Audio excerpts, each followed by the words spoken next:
Frankenstein, or The Modern Prometheus, by Mary Shelley. Did I request thee, Maker, from my clay, to mold me man? Did I solicit thee from darkness to promote me? Paradise Lost. To William Godwin, author of Political Justice, Caleb Williams, etc. These volumes are respectfully inscribed by the author. Preface. The event on which this fiction is founded has been supposed by Dr. Darwin and some of the physiological writers of Germany as not of impossible occurrence. I shall not be supposed as according the remotest degree of serious faith to such an imagination. Yet, in assuming it as the basis of a work of fancy, I have not considered myself as merely weaving a series of supernatural terrors.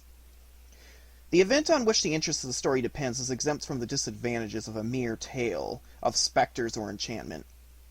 It was recommended by the novelty of the situations which it develops, and, however impossible as a physical fact, affords a point of view to the imagination for the delineating of human passions more comprehensive and commanding than any which the ordinary relations of existing events can yield. I have thus endeavored to preserve the truth of the elementary principles of human nature, while I have not scrupled to innovate upon their combinations.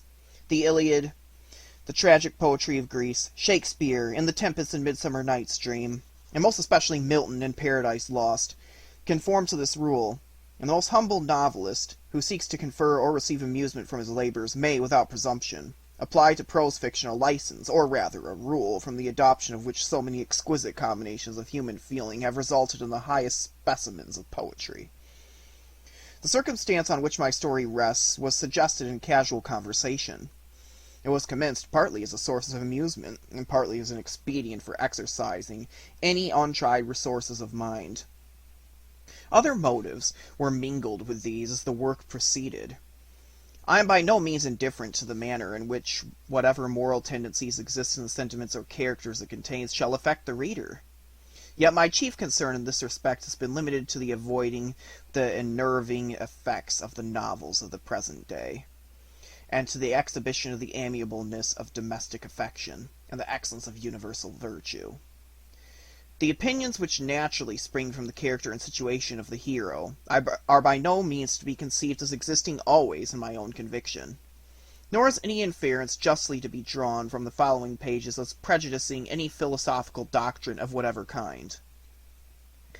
It is a subject also of additional interest to the author, that this story was begun in the majestic region where the scene is principally laid, and in society which cannot cease to be regretted. I passed the summer of 1816 in the environs of Geneva. The season was cold and rainy, and in the evenings we crowded around a blazing wood fire and occasionally amused ourselves with some German stories of ghosts which happened to fall into our hands. These tales excited us in a playful desire of imitation. Two other friends, a tale from the pen of one of whom would be far more acceptable to the public than anything I can ever hope to produce, and myself agreed to write each a story, founded on some supernatural occurrence. The weather, however, suddenly became serene, and my two friends left me on a journey among the Alps, and lost in the magnificent scenes which they present, all memory of their ghostly visions. The following tale is the only one which has been completed. Volume 1. Letter 1. To Mrs. Saville, England, St. Petersburg, December 11th, 17. You will rejoice to hear that no disaster has accompanied the commencement of an enterprise which you have regarded with such evil forebodings. I arrived here yesterday, and my first task is to assure my dear sister of my welfare, and increasing confidence of the success of my undertaking. I am already far north of London, and as I walk in the streets of Petersburg, I feel a cold northern breeze play upon my cheeks, which braces my nerves and fills me with delight. Do you understand this feeling? This breeze, which has travelled from the regions towards which I am advancing, gives me a foretaste of those icy climes.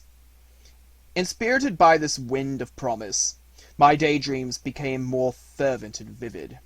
I try in vain to be persuaded that the pole is the seat of frost and desolation. It ever presents itself to my imagination as the region of beauty and delight. There, Margaret.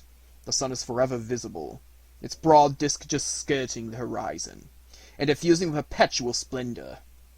There, for with your leave, my sister, I will put some trust in preceding navigators. There snow and frost are banished, and sailing over a calm sea, we may be wafted to a land surpassing in wonders and in beauty every region hitherto discovered on the habitable globe. Its productions and features may be without example, as the phenomena of the heavenly bodies undoubtedly are in those undiscovered solitudes. What may not be expected in a country of eternal light?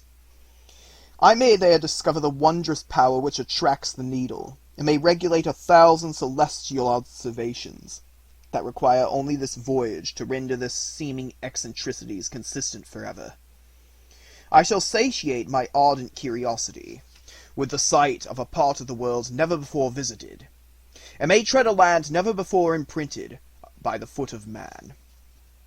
These are my enticements, and they are sufficient to conquer all fear of danger or death, to induce me to commence this laborious voyage with the joy a child feels as he embarks in a little boat, with his holiday mates, on an expedition of discovery up his native river.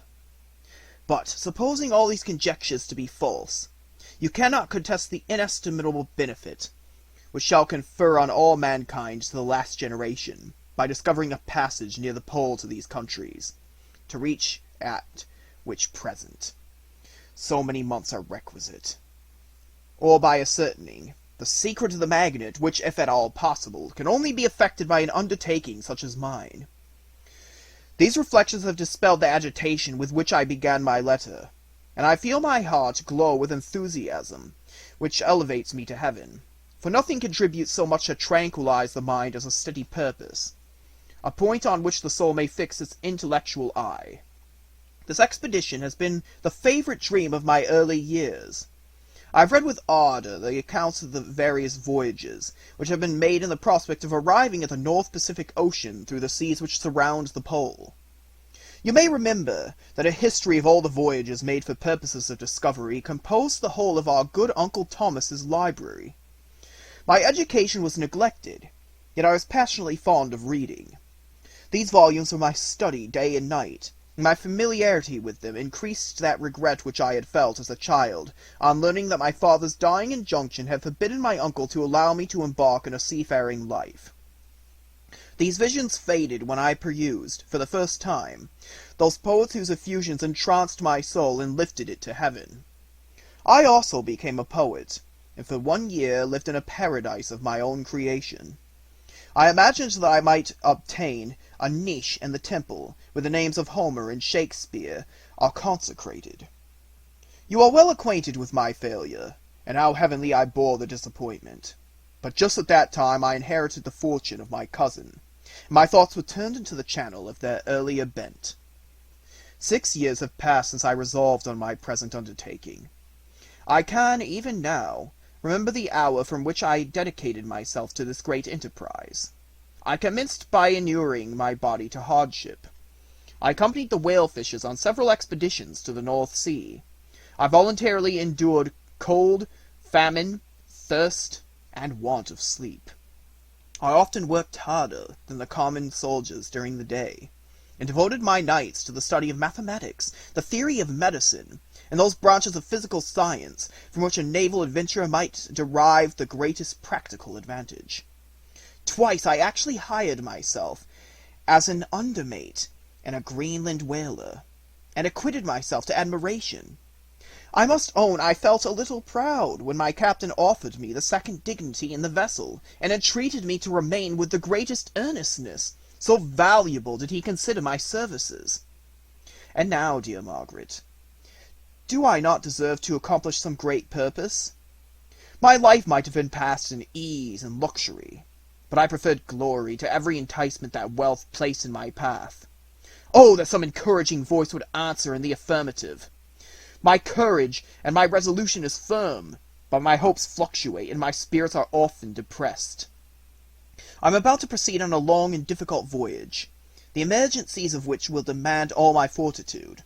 I am required not only to raise the spirits of others, but sometimes to sustain my own, when theirs are failing. This is the most favorable period for traveling in Russia.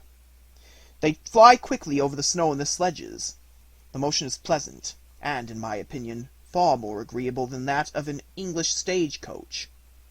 The cold is not excessive if you are wrapped in furs, a dress which I have already adopted, for there is a great difference between walking the deck and remaining seated motionless for hours, when no exercise prevents the blood from actually freezing in your veins.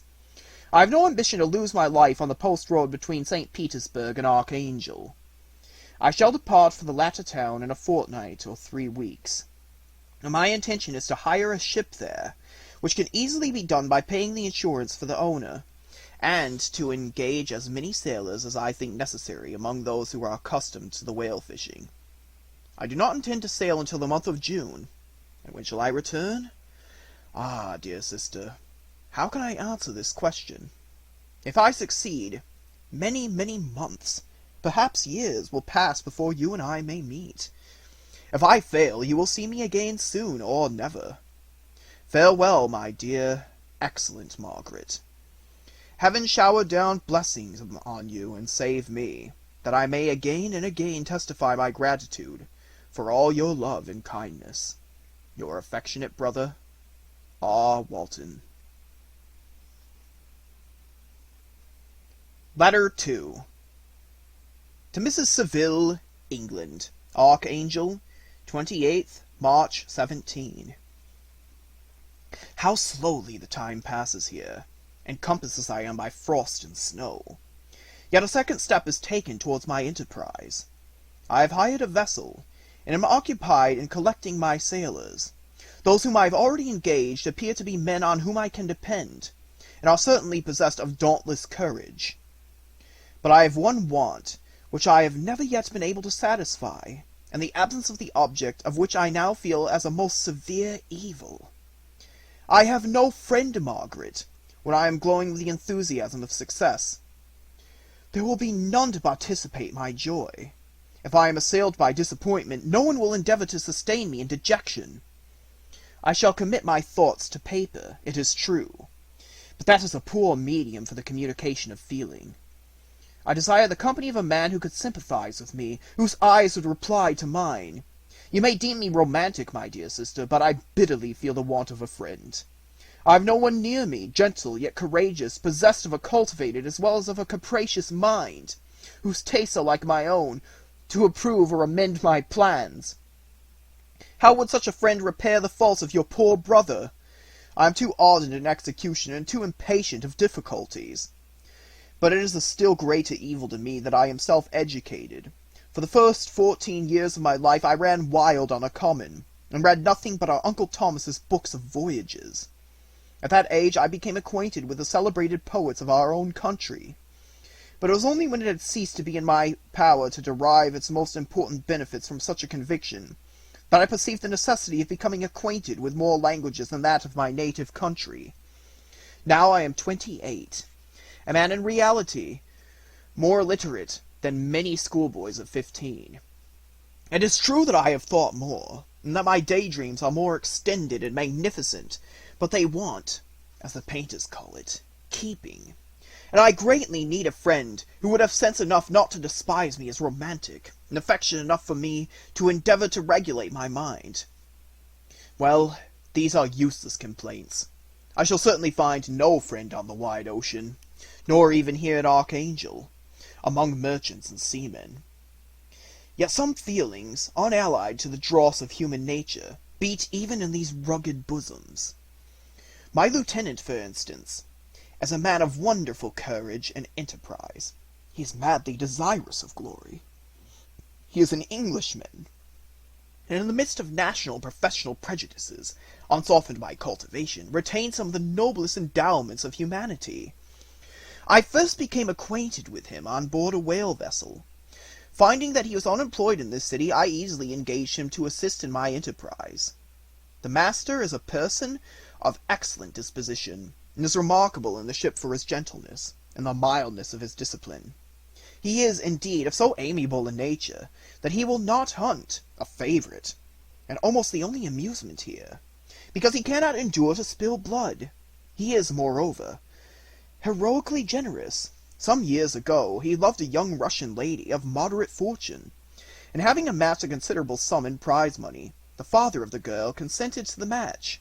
He saw his mistress once before the destined ceremony, but she was bathed in tears, and, throwing herself at his feet, entreated him to spare her, confessing at the same time that she loved another, and that he was poor, and that her father would never consent to the union.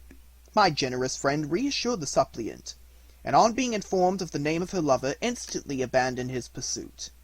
He had already bought a farm with his money, on which he had designed to pass the remainder of his life, but he bestowed the whole of his rival, together with the remains of his prize money, to purchase stock, and then himself solicited the young woman's father to consent to her marriage with his lover. But the old man decidedly refused, thinking himself bound in honor to my friend, who, when he found the father inexorable, quitted his country, nor returned until he found that his former mistress was married according to her inclinations. What a noble fellow, you will exclaim. He is so. But then he has passed all his life on board a vessel, and has scarcely an idea beyond the rope and the shroud. I do not suppose that, because I complain a little, or because I can conceive a consolation for my toils which I may never know, that I am wavering in my resolutions. Those are as fixed as fate, and my voyage is only now delayed until the weather shall permit my embarkation. The weather has been dreadfully severe, but the spring promises well, and is considered as a remarkably early season, so that, perhaps, I may sail sooner than I expected. I shall do nothing rashly. You know me sufficiently to confide in my prudence and considerateness, whenever the safety of others is committed to my care. I cannot describe to you my sensations on the near prospect of my undertaking. It is impossible to communicate to you a conception of the trembling sensation, half pleasurable and half fearful, with which I am preparing to depart. I am going to unexplored regions, to the land of mist and snow, but I shall kill no albatross. Therefore, do not be alarmed for my safety. Shall I meet you again, after having traversed immense seas, and returned by the most southern cape of Africa or America? I dare not expect such success, yet I cannot bear to look on the reverse of the picture. Continue to write to me at every opportunity. I may receive your letters, though the chance is very doubtful, on some occasions, when I need them most to support my spirits. I love you very tenderly. Remember me with affection, should you never hear from me again. Your affectionate brother, Robert Walton. Letter 3. To Mrs. Saville, England, July 7th, 17. My dear sister, I write a few lines in haste to say that I am safe, and well advanced on my voyage. This letter will reach England by a merchantman now in his homeward voyage from Archangel, more fortunate than I, who may not see my native land, perhaps for many years. I am, however, in good spirits. My men are bold, and apparently firm in purpose. Nor do the floating sheets of ice that continually pass us, indicating the dangers of the region towards which we are advancing, appear to dismay them. We have already reached a very high latitude, but it is the height of summer, and, although not so warm as in England, the southern gales, which blow us speedily towards these shores which I so ardently desire to attain, breathe a degree of renovating warmth which I had not expected. No incidents have hitherto befallen us that would make a figure in the letter. One or two stiff gales and the breaking of a mast are accidents which experienced navigators scarcely remember to record, and I shall be well content if nothing worse happen to us during our voyage. Adieu, my dear Margaret. Be assured that for my own sake, as well as yours, I will not rashly encounter danger. I will be cool, persevering, and prudent. Remember me to all my English friends. Most affectionately yours, R.W. Letter 4. To Mrs. Saville, England, August 5th, 17. So strange an accident has happened to us that I cannot forbear recording it, although it is very probable that you will see me before these papers can come into your possession. Last Monday, July 31st, we were nearly surrounded by ice which closed in the ship on all sides, scarcely leaving her the sea-room in which she floated. Our situation was somewhat dangerous, especially as we were compassed around by a very thick fog. We accordingly lay to, hoping that some change would take place in the atmosphere and weather. About 2 o'clock the mist cleared away, and we beheld stretched out in every direction vast and irregular plains of ice, which seemed to have no end. Some of my comrades groaned, and my own mind began to grow watchful with anxious thoughts, when a strange sight suddenly attracted our attention, and diverted our solicitude from our own situation. We perceived a low carriage, fixed on a sledge and drawn by dogs, pass on towards the north. At the distance of half a mile, a being which had the shape of a man, but apparently of gigantic stature, sat in the sledge, and guided the dogs. We watched the rapid progress of the traveller with our telescopes, until he was lost among the distant inequalities of the ice. This appearance excited our unqualified wonder. We were, as we believed, many hundred miles from any land, but this apparition seemed to denote that it was not, in reality, so distant as we had supposed. Shut in, however, by ice, it was impossible to follow his track, which we had observed with the greatest attention. About 2 hours after this occurrence, we heard the ground sea, and before night the ice broke and freed our ship. We, however, lay to until the morning, fearing to encounter in the dark those large, loose masses which float about after the breaking up of the ice. I profited of this time to rest for a few hours. In the morning, however, as soon as it was light, I went upon deck and found all the sailors busy on one side of the vessel, apparently talking to someone in the sea. It was, in fact, a sledge, like that we had seen before, which had drifted towards us in the night on a large fragment of ice. Only one dog remained alive, but there was a human being within it, whom the sailors were persuading to enter the vessel. He was not, as the other travelers seemed to be, a savage inhabitant of some undiscovered island, but a European. When I appeared on deck, the master said, "Here is our captain, and he will not allow you to perish on the open sea." On perceiving me, the stranger addressed me in English, although with a foreign accent. "Before I come on board your vessel," said he, "will you have the kindness to inform me whither you are bound?" You may conceive my astonishment on hearing such a question addressed to me from a man on the brink of destruction, and to whom I should have supposed that my vessel would have been a resource which he would not have exchanged for the most precious wealth the earth can afford. I replied, however, that we were on a voyage of discovery towards the northern pole. Upon hearing this, he appeared satisfied, and consented to come on board. Good God, Margaret, if you had seen the man who thus capitulated for his safety, your surprise would have been boundless. His limbs were nearly frozen, and his body dreadfully emaciated by fatigue and suffering. I never saw a man in so wretched a condition. We attempted to carry him into the cabin, but as soon as we had quitted to the fresh air, he fainted. We accordingly brought him back to the deck, and restored him to animation by rubbing him with brandy, and forcing him to swallow a small quantity. As soon as he showed signs of life, we wrapped him up in blankets and placed him near the chimney of the kitchen stove. By slow degrees he recovered, and ate a little soup, which restored him wonderfully. 2 days passed in this manner before he was able to speak, and I often feared that his sufferings had deprived him of understanding. When he had in some measure recovered, I removed him to my own cabin and attended on him as much as my duty would permit. I never saw a more interesting creature. His eyes have generally an expression of wildness and even madness. There are moments when, if anyone performs an act of kindness towards him, or does him any the most trifling service, his whole countenance is lighted up, as it were, with a beam of benevolence and sweetness that I never saw equalled. He is generally melancholy and despairing, and sometimes he gnashes his teeth as if impatient of the weight of woes that oppresses him. When my guest was a little recovered, I had great trouble to keep off the men, who wished to ask him 1,000 questions, but I would not allow him to be tormented by their idle curiosity, in a state of body and mind whose restoration evidently depended upon entire repose. Once, however, The lieutenant asked why he had come so far upon the ice in so strange a vehicle. His countenance instantly assumed an aspect of the deepest gloom, and he replied, "To seek one who fled from me."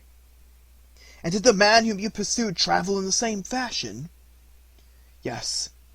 "Then I fancy we have seen him, for the day before we picked you up, we saw some dogs drawing a sledge, with a man in it, across the ice." This aroused the stranger's attention, and he asked a multitude of questions concerning the route which the demon, as he called him, had pursued. Soon after, when he was alone with me, he said, "I have doubtless excited your curiosity, as well as that of these good people, but you are too considerate to make inquiries." "Certainly, and it would indeed be very impertinent and inhuman in me to trouble you with any inquisitiveness of mine." "And yet you rescued me from a strange and perilous situation. You have benevolently restored me to life." Soon after this he inquired if I thought that the breaking up of the ice had destroyed the other sledge. I replied that I could not answer with any degree of certainty, for the ice had not broken until near midnight, and the traveller might have arrived at a place of safety before that time, but of this I could not judge. From this time the stranger seemed very eager to be upon deck, to watch for the sledge which had before appeared. But I persuaded him to remain in the cabin, for he is far too weak to sustain the rawness of the atmosphere. But I have promised that someone should watch for him, and give him instant notice if any new object should appear in his sight. Such is the journal of what relates to this strange occurrence up to the present day. The stranger has gradually improved health, but is very silent, and appears uneasy when anyone except myself enters his cabin. Yet his manners are so conciliating and gentle that the sailors are all interested in him, although they have had very little communication with him. For my own part, I begin to love him as a brother, and his constant and deep grief fills me with sympathy and compassion. He must have been a noble creature in his better days, being even now in wreck so attractive and amiable. I said in one of my letters, my dear Margaret, that I should find no friend on the wide ocean, yet I have found a man who, before his spirit has been broken by misery, I should have been happy to have possessed by as the brother of my heart. I shall continue my journal concerning the stranger at intervals, should I have any fresh incidents to record. August 13th, 17. My affection for my guest increases each day. He excites at once my admiration and my pity to an astonishing degree. How can I see so noble a creature destroyed by misery without feeling the most poignant grief? He is so gentle, yet so wise, his mind is so cultivated, and when he speaks, although his words are culled with the choicest art, yet they flow with rapidity and unparalleled eloquence. He is now much recovered from his illness, and is continually on the deck, although watching for the sledge that preceded his own. Yet, although unhappy, he is not so utterly occupied by his own misery, but that he interests himself deeply in the employments of others. He has asked me many questions concerning my design, and I have related my little history frankly to him. He appeared pleased with the confidence, and suggested several alterations in my plan, which I shall find exceedingly useful. There is no pedantry in his manner, but all he does appears to spring solely from the interest he instinctively takes in the welfare of those who surround him. He is often overcome by gloom, and then he sits by himself and tries to overcome all that is sullen or unsocial in his humor. These paroxysms pass from him like a cloud from before the sun, though his dejection never leaves him. I have endeavored to win his confidence, and I trust that I have succeeded. One day I mentioned to him the desire I always had felt of finding a friend who might sympathize with me, and direct me by his counsel. I said I did not belong to that class of men who are offended by advice. I am self-educated, and perhaps hardly rely sufficiently upon my own powers. I wish, therefore, that my companion should be wiser and more experienced than myself to confirm and support me, nor have I believed it impossible to find a true friend. I agree with you, replied the stranger, and believing that friendship is not only a desirable, but a possible acquisition. I once had a friend, the most noble of human creatures, and am entitled, therefore, to judge respecting friendship. You have hope in the world before you, and have no cause for despair. But I have lost everything, and cannot begin life anew. As he said this, his countenance became expressive of a calm, settled grief that touched me to the heart. But he was silent, and presently retired to his cabin. Even broken in spirit as he is, no one can feel more deeply than he does the beauties of nature. The starry sky, the sea, and every sight afforded by these wonderful regions seem still to have the power of elevating his soul from earth. Such a man has a double existence. He may suffer misery, and be overwhelmed by his disappointments. Yet, when he has retired into himself, he will be like a celestial spirit that has a halo around him, within whose circle no grief or folly ventures. Will you laugh at the enthusiasm I express concerning this divine wanderer? If you do, you must have certainly lost that simplicity which was once your characteristic charm. Yet, if you will, smile at the warmth of my expressions, while I find every day new causes for repeating them. August 19th, 17. Yesterday the stranger said to me, "You may easily perceive, Captain Walton, that I have suffered great and unparalleled misfortunes. I determined once that the memory of these evils should die with me, but you have won me to alter my determination. You seek for knowledge and wisdom, as I once did, and I ardently hope that the gratification of your wishes may not be a serpent to sting you, as mine has been. I do not know that the relation of my misfortunes will be useful to you, yet, if you are inclined, listen to my tale. I believe that the strange incidents connected with it will afford a view of nature, which may enlarge your faculties and understanding. You will hear of powers and occurrences, such as you have been accustomed to believe impossible. But I do not doubt that my tale conveys in its series internal evidence of the truth of the events of which it is composed. You may easily conceive that I was much gratified by the offered communication, and I could not endure that he should renew his grief by the recital of his misfortunes. I felt the greatest eagerness to hear the promised narrative, partly from curiosity, and partly from a strong desire to ameliorate his fate, if it were in my power. I expressed these feelings in my answer. "I thank you," he replied, "for your sympathy, but it is useless. My fate is nearly fulfilled. I wait for but one event, and then I shall repose in peace. I understand your feeling," continued he, perceiving that I wished to interrupt him, "but you are mistaken, my friend, if thus you will allow me to name you. Nothing can alter my destiny. Listen to my history, and you will perceive how irrevocably it is determined." He then told me that he would commence his narrative the next day, when I should be at leisure. This promise drew from me the warmest thanks. I resolved every night, when I am not engaged, to record, as nearly as possible in his own words, what he has related during the day. If I should be engaged, I will at least make notes. This manuscript will doubtless afford you the greatest pleasure, but to me, who know him, and who hear it from his lips, with what interest and sympathy shall I read it in some future day?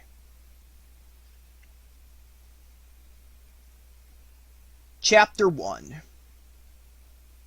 I am by birth a Genevese, and my family is one of the most distinguished of that republic. My ancestors had been for many years councillors and syndics, and my father had filled several public situations with honor and reputation. He was respected by all who knew him for his integrity and indefatigable attention to public business. He passed his younger days perpetually occupied by the affairs of his country, and it was not until the decline of life that he thought of marrying, and bestowing on the state sons who might carry his virtues and his name down to posterity. As the circumstances of his marriage illustrate his character, I cannot refrain from relating them. One of his most intimate friends was a merchant, who from a flourishing state fell, through numerous mischances, into poverty. This man, whose name was Beaufort, was of a proud and unbending disposition, and could not bear to live in poverty and oblivion in the same country, where he had formerly been distinguished for his rank and magnificence. Having paid his debts, therefore, in the most honourable manner, he retreated with his daughter to the town of Lucerne, where he lived unknown and in wretchedness. My father loved Beaufort with the truest friendship, and was deeply grieved by his retreat in these unfortunate circumstances. He grieved also for the loss of his society, and resolved to seek him out and endeavour to persuade him to begin the world again through his credit and assistance. Beaufort had taken effectual measures to conceal himself, and it was 10 months before my father discovered his abode. Overjoyed at this discovery, he hastened to the house, which was situated in a mean street near the Reuss. But when he had entered, misery and despair alone welcomed him. Beaufort had saved but a very small sum of money from the wreck of his fortunes, but it was sufficient to provide him with sustenance for some months, and in the meantime he hoped to procure some respectable employment in a merchant's house. The interval was consequently spent in inaction. His grief only became more deep and rankling when he had leisure for reflection, and at length he took so fast hold of his mind that at the end of 3 months he lay on a bed of sickness, incapable of any exertion. His daughter attended him with the greatest tenderness, but she saw with despair that their little fund was rapidly decreasing, that there were no other prospect of support. But Caroline Beaufort possessed a mind of an uncommon mould, and her courage rose to support her in her adversity. She procured plain work, she plaited straw, and by various means contrived to earn a pittance scarcely sufficient to support life. Several months passed in this manner. Her father grew worse. Her time was more entirely occupied in attending him. Her means of subsistence decreased, and in the 10th month her father died in her arms, leaving her an orphan and a beggar. This last blow overcame her, and she knelt by Beaufort's coffin, weeping bitterly, when my father entered the chamber. He came like a protesting spirit to the poor girl, who committed herself to his care, and after the interment of his friend, he conducted her to Geneva, and placed her under the protection of a relation. 2 years after this event, Caroline became his wife. When my father became a husband and a parent, he found his time so occupied by the duties of his new situation, that he relinquished many of his public employments, and devoted himself to the education of his children. Of these I was the eldest, and the destined successor to all his labours and utility.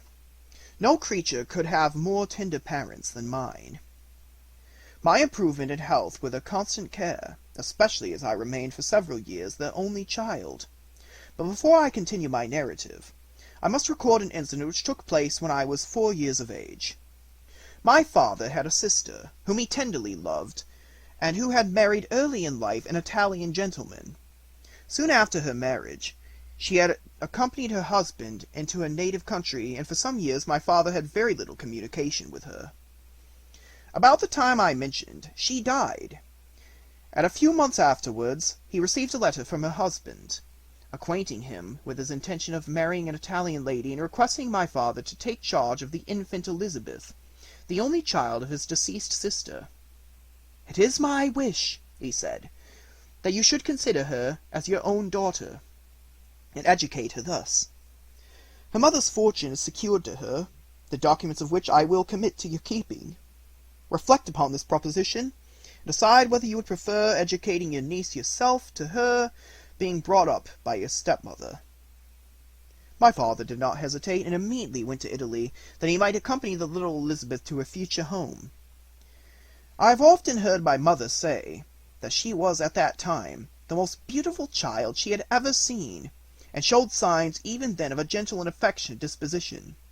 These indications, and a desire to bind as closely as possible the ties of domestic love, determined my mother to consider Elizabeth as my future wife, a design which she never found reason to repent. From this time Elizabeth Lavenza became my playfellow, and, as we grew older, my friend. She was docile and good-tempered, yet gay and playful as a summer insect.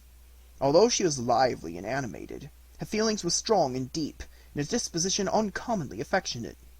No one could better enjoy liberty, yet no one could submit with more grace than she did to constraint and caprice. Her imagination was luxuriant, yet her capability in application was great. Her person was the image of her mind. Her hazel eyes, although as lively as a bird's, possessed an attractive softness. Her figure was light and airy, and, though capable of enduring great fatigue, she appeared the most fragile creature in the world. While I admired her understanding and fancy, I loved to tend on her, as I should on a favourite animal, and I never saw so much grace both of person and mind united to so little pretension. Everyone adored Elizabeth. If the servants had any request to make, it was always through her intercession. We were strangers to any species of disunion and dispute, for although there was a great dissimilitude in our characters, there was a harmony in that very dissimilitude. I was more calm and philosophical than my companion, yet my temper was not so yielding. My application was of longer endurance, but it was not so severe whilst it endured. I delighted in investigating the facts relative to the actual world. She busied herself in following the aerial creations of the poets. The world was to me a secret, which I desired to discover. To her, it was a vacancy, which she sought to people with imaginations of her own. My brothers were considerably younger than myself, but I had a friend in one of my schoolfellows who compensated for this deficiency. Henry Clerval was the son of a merchant of Geneva, an intimate friend of my father. He was a boy of singular talent and fancy. I remember, when he was 9 years old, he wrote a fairy tale, which was the delight and amazement of all his companions. His favourite study consisted in books of chivalry and romance, and when very young, I can remember that we used to act plays composed by him out of these favourite books, the principal characters of which were Orlando, Robin Hood, Amatis, and St. George. No youth could have passed more happily than mine. My parents were indulgent, my companions amiable. Our studies were never forced, and by some means we always had an end placed in view, which excited us to ardour in the prosecution of them. It was by this method, and not by emulation, that we were urged to application. Elizabeth was not incited to apply herself to drawing, that her companions might not outstrip her, but through the desire of pleasing her aunt, by the representation of some favourite scene done by her own hand. We learned Latin and English, that we might read the writings of these languages. And so far from study being made odious to us through punishment, we loved application, and our amusements would have been the labours of other children. Perhaps we did not read so many books, or learn languages so quickly, as those who are disciplined according to the ordinary methods. But what we learned was impressed the more deeply on our memories. In this description of our domestic circle, I include Henry Clerval, for he was constantly with us. He went to school with me, and generally passed the afternoon at our house. For being an only child, and destitute of companions at home, his father was well pleased that he should find associates at our house, and we were never completely happy when Clerval was absent. I feel pleasure in dwelling on the recollections of childhood, before misfortune had tainted my mind, and changed its bright visions of extensive usefulness into gloomy and narrow reflections upon self. But in drawing the picture of my early days, I must not omit to record these events which led, by insensible steps, to my after-tale of misery. For when I would account to myself for the birth of that passion, which afterwards ruled my destiny, I find it arise, like a mountain river, from ignoble and almost forgotten sources, but, swelling as it proceeded, it became the torrent which, in its course, has swept away all my hopes and joys. Natural philosophy is the genius that has regulated my fate. I desire, therefore, in this narration, to state those facts which led to the predilection of that science. When I was 13 years of age, we all went on a party of pleasure to the baths near Thonon. The inclemency of the weather obliged us to remain a day confined to the inn. At this house I chanced to find a volume of the works of Cornelius Agrippa. I opened it with apathy. The theory which he attempts to demonstrate, and the wonderful facts which he relates, soon changed this feeling into enthusiasm. A new light seemed to dawn upon my mind, and, bounding with joy, I communicated my discovery to my father. I cannot help remarking here the many opportunities instructors possess of directing the attention of their pupils to useful knowledge, which they utterly neglect. My father looked carefully at the title page of my book, and said, "Ah, Cornelius Agrippa. My dear Victor, do not waste your time upon this. It is sad trash." If, instead of this remark, my father had taken the pains to explain to me that the principles of Agrippa had been entirely exploded, and that a modern system of science had been introduced which possessed much greater powers than the ancient, because the powers of the latter were chimerical, while those of the former were real and practical, under such circumstances I would certainly have thrown Agrippa aside, and, with my imagination warmed as it was, should probably have applied myself to the more rational theory of chemistry which has resulted from modern discoveries. It is even possible that the train of my ideas would never have received that fatal impulse that led to my ruin. But the cursory glance my father had taken of my volume was by no means assured me that he was acquainted with its contents, and I continued to read with the greatest avidity. When I returned home, my first care was to procure the whole works of this author, and afterwards of Paracelsus, and Albertus, and Magnus. I read and studied the wild fancies of the writers with delight. They appeared to me treasures known to few beside myself, and although I often wished to communicate these secret stores of knowledge to my father, yet his indefinite censure of my favourite Agrippa always withheld me. I disclosed my discoveries to Elizabeth, therefore, under a promise of strict secrecy, but she did not interest herself in the subject, and I was left by her to pursue my studies alone. It may appear very strange that a disciple of Albertus Magnus should arise in the 18th century, but our family was not scientifical, and I had not attended any of the lectures given at the schools of Geneva. My dreams were therefore undisturbed by reality, and I entered with the greatest diligence into the search for the philosopher's stone and the elixir of life. But the latter obtained my most undivided attention. Wealth was an inferior object, but what glory would attend to the discovery, if I could banish disease from the human frame, and render man invulnerable to any but a violent death? Nor were these my only visions. The raising of ghosts or devils was a promise liberally accorded by my favourite authors, the fulfilment of which I most eagerly sought, and if my incantations were always unsuccessful, I attributed the failure rather to my own inexperience and mistake, than to a want of skill or fidelity to my instructors. The natural phenomena that take place every day before our eyes did not escape my examinations.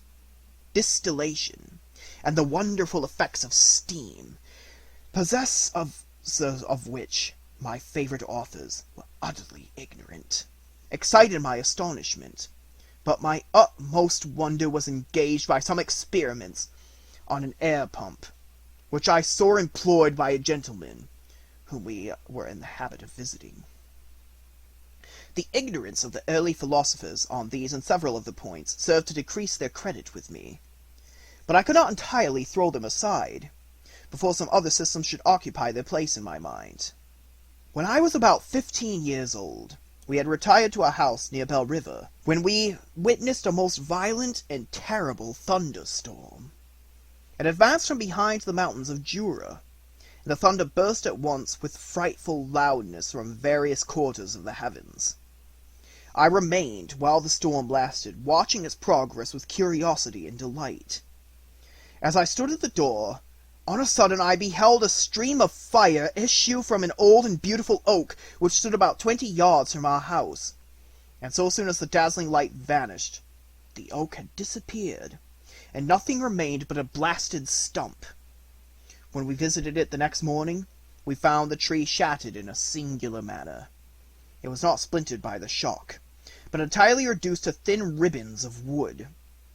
I never beheld anything so utterly destroyed. The catastrophe of this tree excited my extreme astonishment, and I eagerly inquired of my father the nature and origin of thunder and lightning. He replied, "Electricity," describing at the same time the various effects of that power. He constructed a small electrical machine, and exhibited a few experiments. He made also a kite, with a wire and string, which drew down that fluid from the clouds. The last stroke completed the overthrow of Cornelius Agrippa, Albertus Magnus, and Paracelsus, who had so long reigned the lords of my imagination. But by some fatality I did not feel inclined to commence the study of any modern system, and this disinclination was influenced by the following circumstance. My father expressed a wish that I should attend a course of lectures upon natural philosophy, to which I cheerfully consented. Some accident prevented my attending these lectures until the course was nearly finished. The lecture, being therefore one of the last, was entirely incomprehensible to me. The professor discoursed with the greatest fluency of potassium and boron, of sulfates and oxides, terms to which I could affix no idea, and I became disgusted with the science of natural philosophy, although I still read Pliny and Buffon with delight, authors, in my estimation, of nearly equal interest and utility. My occupations at this age were principally the mathematics, and most of the branches of study appertaining to that science. I was busily employed in learning languages. Latin was already familiar to me, and I began to read some of the earliest Greek authors without the help of a lexicon. I also perfectly understood English and German. This is the list of my accomplishments at the age of 17, and you may conceive that my hours were fully employed in acquiring and maintaining a knowledge of this various literature. Another task was also devolved upon me, when I became the instructor of my brothers. Ernest was 6 years younger than myself, and was my principal pupil. He had been afflicted with ill health from his infancy, through which Elizabeth and I had been his constant nurses. His disposition was gentle, but he was incapable of any severe application. William, the youngest of our family, was yet an infant, and the most beautiful little fellow in the world. His lively blue eyes, dimpled cheeks, and endearing manners inspired the tenderest affection. Such was our domestic circle, from which care and pain seemed forever banished. My father directed our studies, and my mother partook of our enjoyments. Neither of us possessed the slightest preeminence over the other. The voice of command was never heard amongst us, but mutual affection engaged us all to comply with and obey the slightest desire of each other. Chapter 2. When I had attained the age of 17, my parents resolved that I should become a student at the University of Ingolstadt. I had hitherto attended the schools of Geneva, but my father thought it necessary, for the completion of my education, that I should be made acquainted with other customs than those of my native country. My departure was therefore fixed at an early date, but, before the day resolved upon could arrive, the first misfortune of my life occurred, an omen, as it were, of my future misery. Elizabeth had caught the scarlet fever, but her illness was not severe, and she quickly recovered.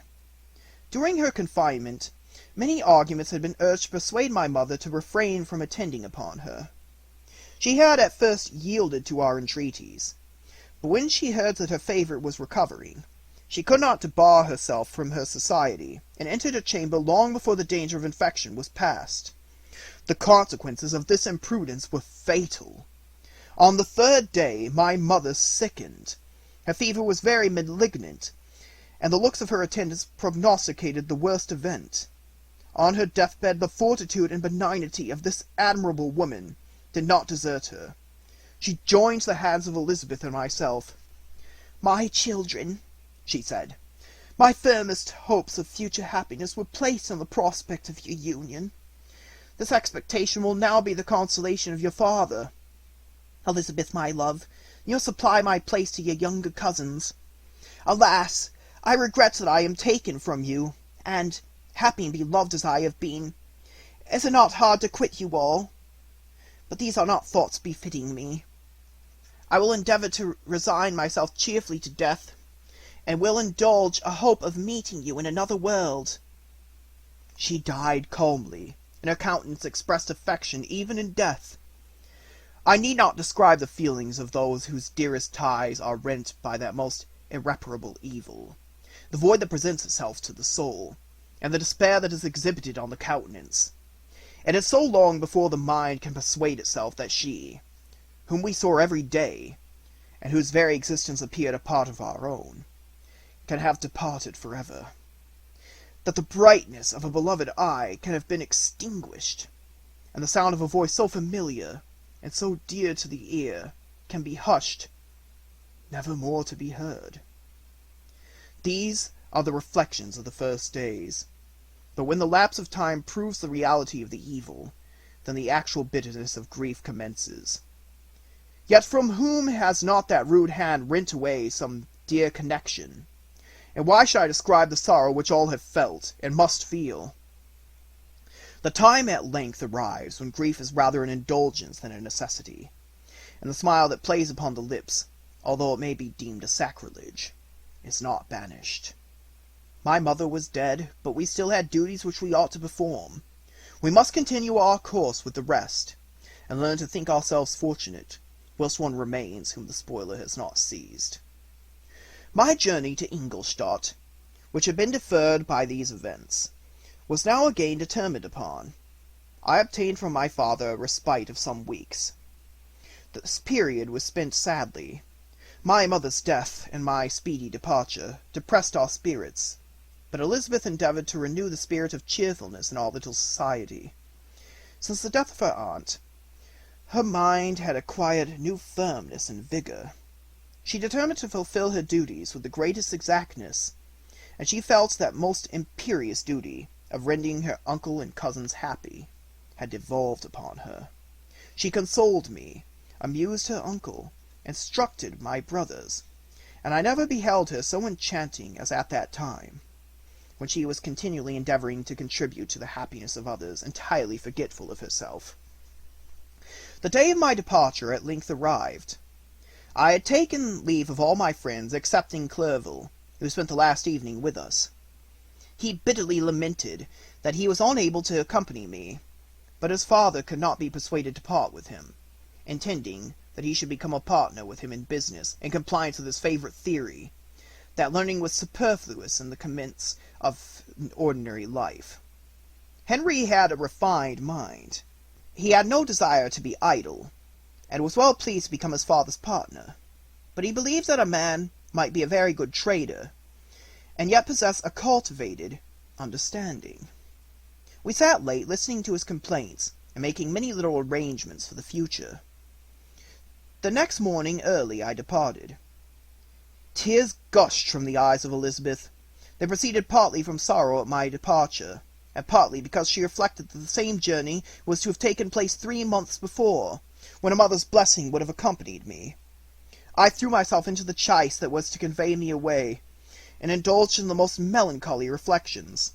I, who had ever been surrounded by amiable companions, continually engaged in endeavouring to bestow mutual pleasure. I was now alone. In the university whither I was going, I must form my own friends and be my own protector. My life had hitherto been remarkably secluded and domestic, and this had given me invincible repugnance to new countenances. I loved my brothers, Elizabeth and Clerval. These were old familiar faces, but I believed myself totally unfitted for the company of strangers. Such were my reflections as I commenced my journey.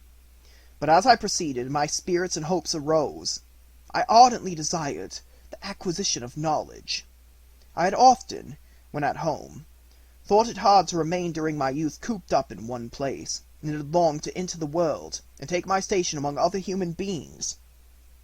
Now my desires were complied with, and it would indeed have been folly to repent. I had sufficient leisure for these and many other reflections during my journey to Ingolstadt, which was long and fatiguing. At length, the high white steeple of the town met my eyes. I alighted, and was conducted to my solitary apartment, to spend the evening as I pleased.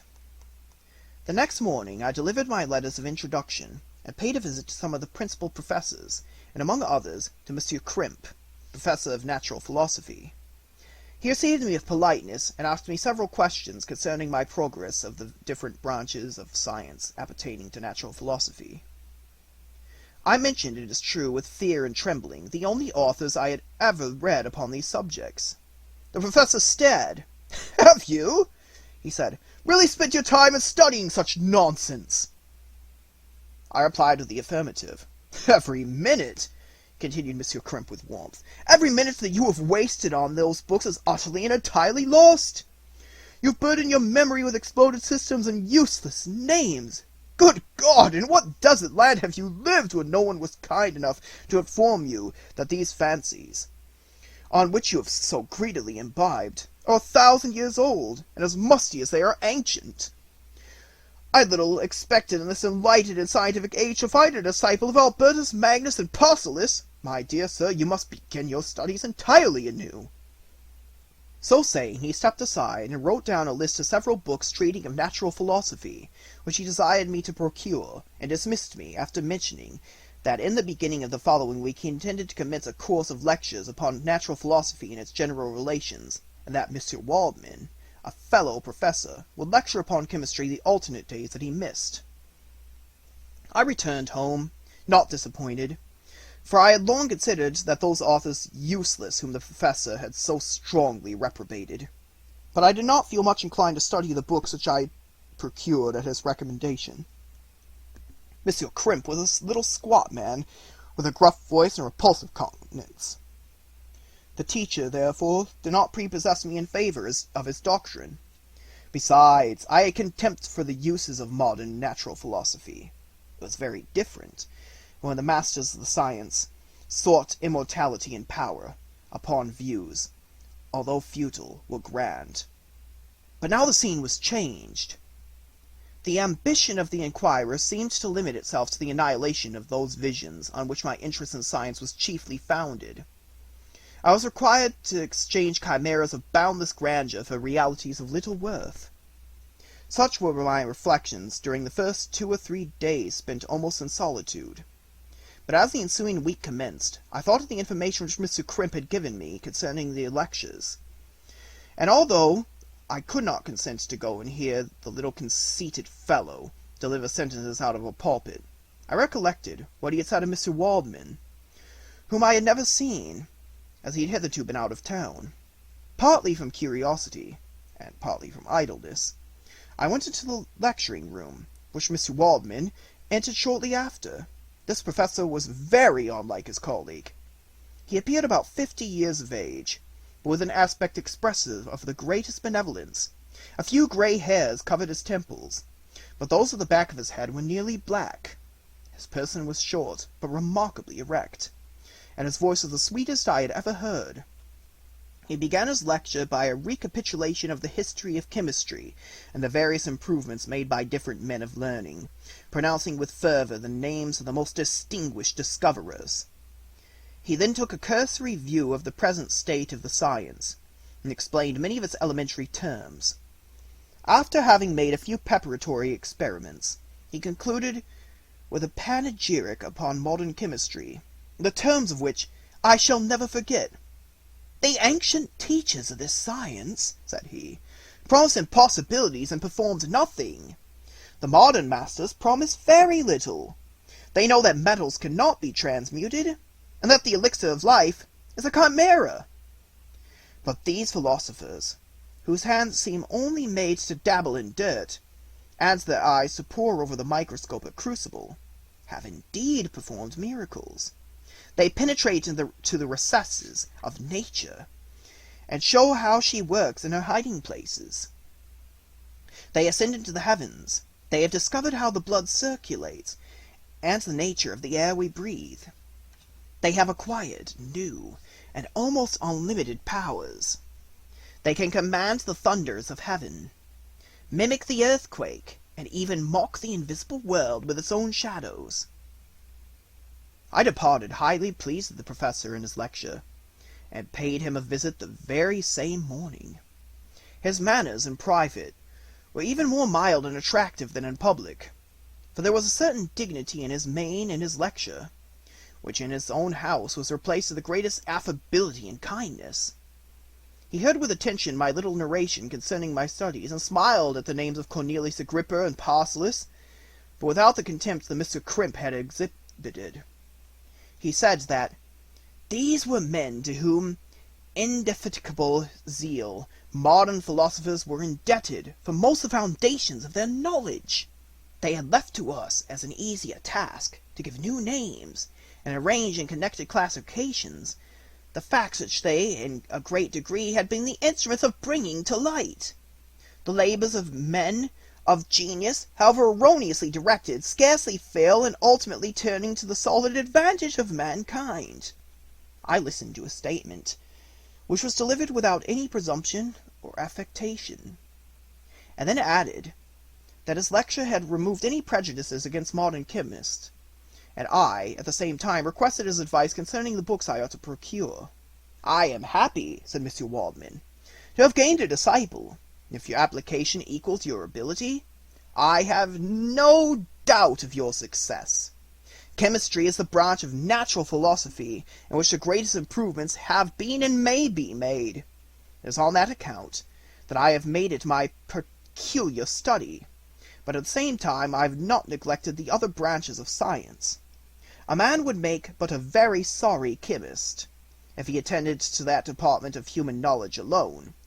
If your wish is to become really a man of science, and not merely a petty experimentalist, I should advise you to apply to every branch of natural philosophy, including mathematics." He then took me into his laboratory, and explained to me the uses of the various machines, instructing me as to what I ought to procure, and promising me the use of his own, when I should have advanced far enough in the science not to derange their mechanism. He also gave me the list of books which I had requested, and I took my leave. Thus ended a day memorable to me. It decided my future destiny. Chapter 3. From this day, natural philosophy, and particularly chemistry, in the most comprehensive sense of the term, became nearly my sole occupation. I read with ardor those works, so full of genius and discrimination, which modern inquirers have written on those subjects. I attended the lectures, and cultivated the acquaintance of the men of science at the university, and found even in Mr. Crimp a great deal of sound sense and real information, combined, it is true, with a repulsive physiognomy and manners, but not on that account the less valuable. In Mr. Waldman I found a true friend. His gentleness was never tinged by dogmatism, and his instructions were given with an air of frankness and good nature that banished every idea of pedantry. It was, perhaps, the amiable character of this man that inclined me more to the branch of natural philosophy which he professed, than an intrinsic love of the science itself. But this state of mind had place only in the first steps towards knowledge. The more fully I entered into the science, the more exclusively I pursued it for his own sake. That application, which at first had been a matter of duty and resolution, now became so ardent and eager, that the stars often disappeared in the light of morning, whilst I was yet engaged in my laboratory. As I applied so closely, it may be easily conceived that I improved rapidly. My ardor was indeed the astonishment of the students, my proficiency that of the masters. Professor Crimp often asked me with a sly smile how Cornelius Agrippa went on, while Mr. Waldman expressed the most heartfelt exultation of my progress. 2 years passed in this manner, during which I paid no visit to Geneva, but was engaged heart and soul in the pursuit of some discoveries which I hoped to make. None but those who have expressed them can conceive of the enticements of science. In other studies, you go as far as others have gone before you, and there is nothing more to know. But in the scientific pursuit there is continual food for discovery and wonder.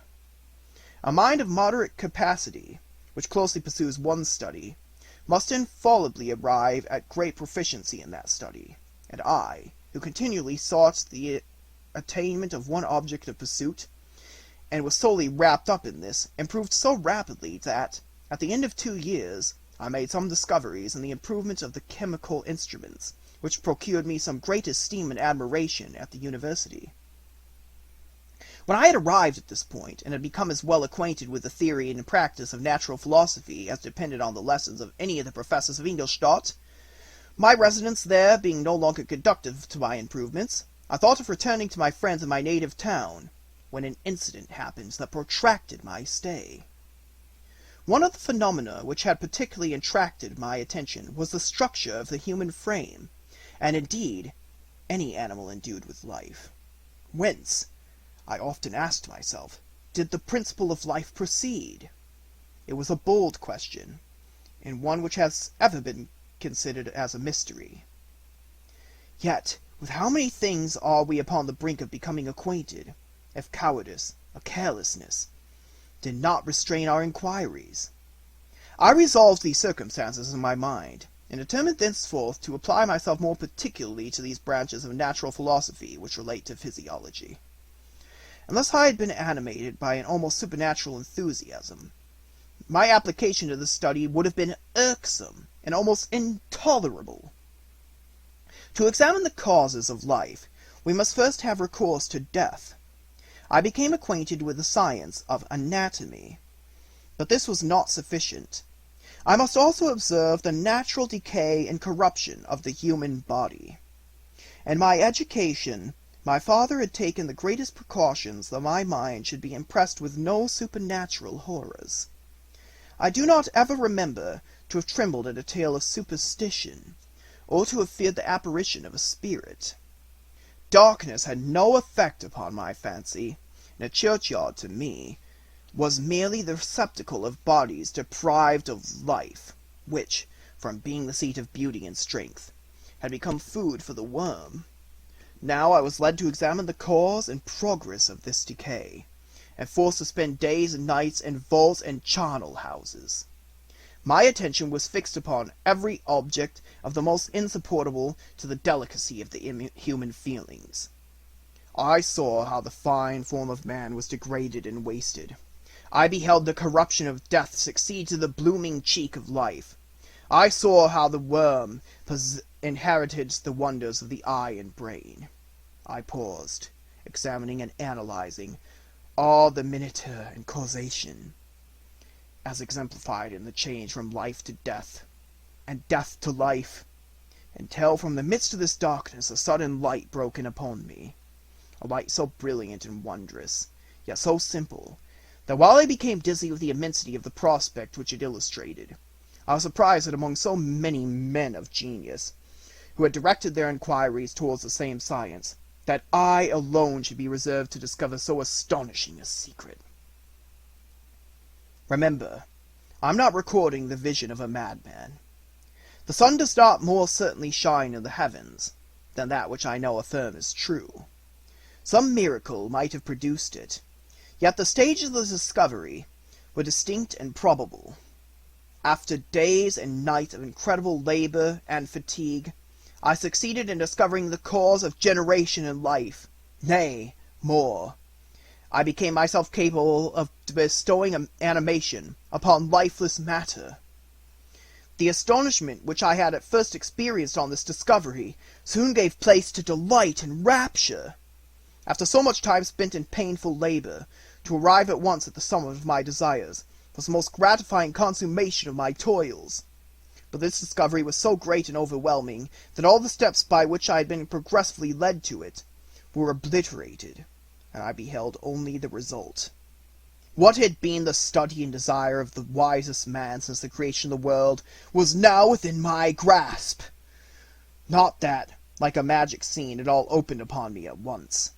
The information I obtained was of a nature rather to direct my endeavors so soon as I should point them towards the object of my search, than to exhibit the object already accomplished. I was like the Arabian who had been buried with the dead, and found a passage to life aided only by one glimmering and seemingly ineffectual light. I see by your eagerness, and the wonder and hope which your eyes express, my friend, that you expect to be informed of the secret with which I am acquainted. That cannot be. Listen patiently until the end of the story, and you will easily perceive why I am reserved upon that subject. I will not lead you on, unguarded and ardent as I then was, to your destruction and infallible misery.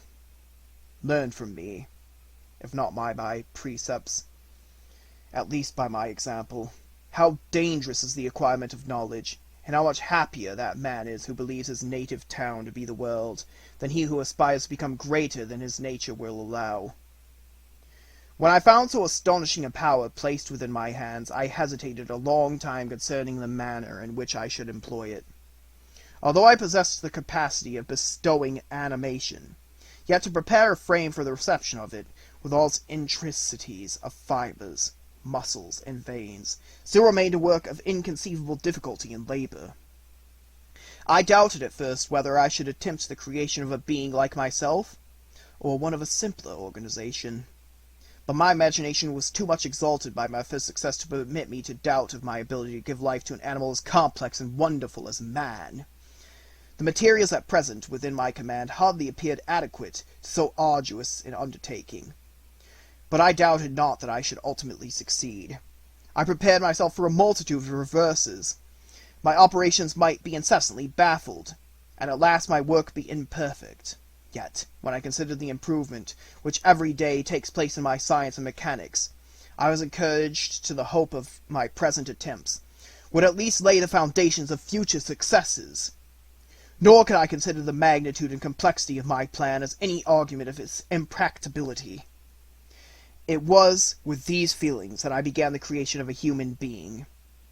As the minuteness of the parts formed a great hindrance to my speed, I resolved, contrary to my first intention, to make the being of a gigantic stature, that is to say, about 8 feet in height, and proportionately large. After having formed this determination, and having spent some months in successfully collecting and arranging my materials, I began. No one can conceive the variety of feeling which bore me onwards like a hurricane, in the first enthusiasm of success. Life and death appeared to me ideal bounds, which I should first break through, and pour a torrent of light into our dark world. A new species would bless me as its creator and source. Many happy and excellent natures would owe their being to me. No father could claim the gratitude of his child so completely as I should deserve theirs. Pursuing these reflections, I thought that if I could bestow animation upon lifeless matter, I might in process of time, although I now found it impossible, renew life where death had apparently devoted the body to corruption. These thoughts supported my spirits, while I pursued my undertaking with unremitting ardor. My cheek had grown pale with study, and my person had become emaciated with confinement. Sometimes, on the very brink of certainty, I failed. Yet still I clung to the hope which the next day, or the next hour, might realize. One secret which I alone possessed was the hope to which I had dedicated myself, and the moon gazed on my midnight labors, while, with unrelaxed and breathless eagerness, I pursued nature to her hiding-places. Who shall conceive the horrors of my secret toil, as I dabbled among the unhallowed damps of the grave, or tortured the living animal to animate the lifeless clay? My limbs now tremble, and my eyes swim with the remembrance, but then a restless and almost frantic impulse urged me forward. I seemed to have lost all soul or sensation before this one pursuit. I was indeed but a passing trance, that only made me feel with renewed acuteness as soon as, the natural stimulus ceasing to operate, I had returned to the old habits.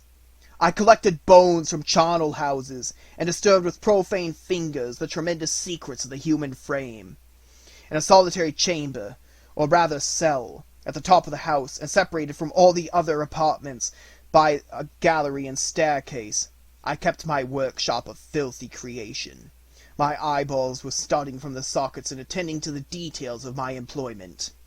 the dissecting room, and the slaughterhouse, furnished many of the materials, and often did my human nature turn with loathing from my occupation, whilst, still urged on by an eagerness which perpetually increased, I brought my work near to a conclusion.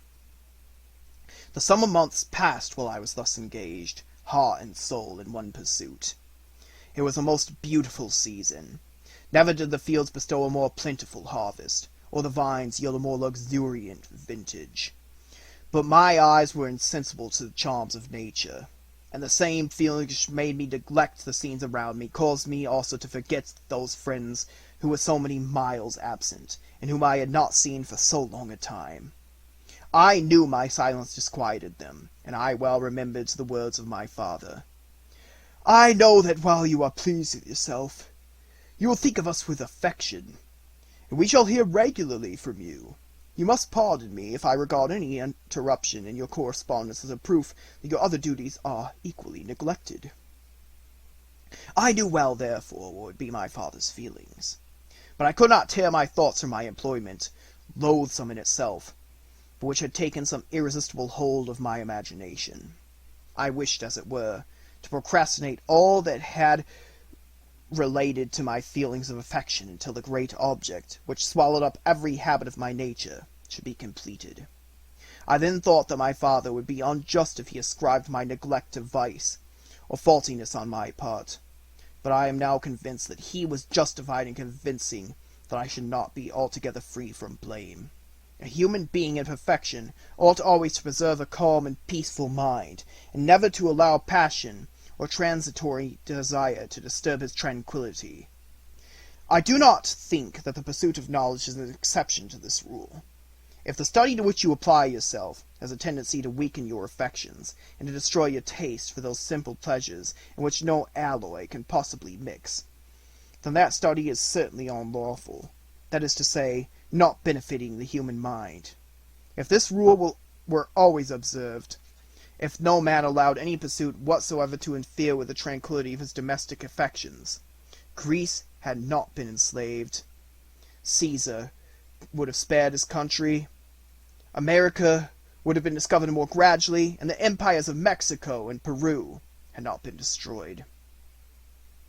But I forget that I am moralizing in the most interesting part of my tale, and your looks remind me to proceed. My father made no reproach in his letters, and only took notice of my silence by inquiring into my occupations more particularly than before. Winter, spring, and summer passed away during my labors, but I did not watch the blossom or the expanding leaves, sights which before always yielded me supreme delight, so deeply was I engrossed in my occupation. The leaves of that year had withered before my work drew near to a close, and now every day showed me more plainly how well I had succeeded. But my enthusiasm was checked by my anxiety, and I appeared rather like one doomed by slavery to toil in the mines, or any other unwholesome trade, than an artist occupied by his favorite employment. Every night I was oppressed by a slow fever, and I became nervous to a most painful degree, a disease that I regretted the more because I had hitherto enjoyed most excellent health, and had always boasted of the firmness of my nerves. But I believed that exercise and amusement would soon drive away such symptoms, and I promised myself both of these when my creation should be complete. Chapter 4. It was on a dreary night of November that I beheld the accomplishment of my toils. With an anxiety that almost amounted to agony, I collected the instruments of life around me, that I might infuse a spark of being into the lifeless thing that lay at my feet. It was already 1 in the morning. The rain pattered dismally against the panes, and my candle was nearly burnt out, when, by the glimmer of the half-extinguished light, I saw the dull yellow eye of the creature open. It breathed hard, and a convulsive motion agitated its limbs. How can I describe my emotions of this catastrophe, or how delineate the wretch whom, with such infinite pains and care, I had endeavored to form? His limbs were in proportion, and I had selected his features as beautiful. Beautiful! Great God, his yellow skin scarcely covered the work of muscles and arteries beneath. His hair was of a lustrous black, and flowing, his teeth of a pearly whiteness. Of these luxuriances only formed a more horrid contrast with his watery eyes. They seemed almost of the same colour as the dun-white sockets in which they were set, his shriveled complexion, and straight black lips. The different accents of life are not so changeable as the feelings of human nature. I had worked hard for nearly 2 years, for the sole purpose of infusing life into an animate body. For this, I had deprived myself of rest and health. I had desired it with ardour that far exceeded moderation. But now that I had finished, the beauty of the dream vanished, and breathless horror and disgust filled my heart. Unable to endure the aspect of the being I created, I rushed out of the room, and continued a long time traversing my bedchamber, unable to compose my mind to sleep. At length, lassitude succeeded to the tumult I had before I endured, and I threw myself on the bed in my clothes, endeavouring to seek a few moments of forgetfulness. But it was in vain. I slept indeed, but I was disturbed by the wildest dreams. I thought I saw Elizabeth, in the bloom of health, walking in the streets of Ingolstadt. Delighted and surprised, I embraced her. But as I imprinted the first kiss on her lips, they became livid with the hue of death. Her features appeared to change, and I thought that I held the corpse of my dead mother in my arms. A shroud enveloped her form, and I saw the grave worms crawling in the folds of the flannel. I started from my sleep with horror. A cold dew covered my forehead. My teeth chattered, and every limb became convulsed, when by the dim yellow light of the moon, as it forced its way through the window shutters, I beheld the wretch, the miserable monster whom I had created. He held up the curtain of the bed, and his eyes, if eyes they may be called, were fixed on me.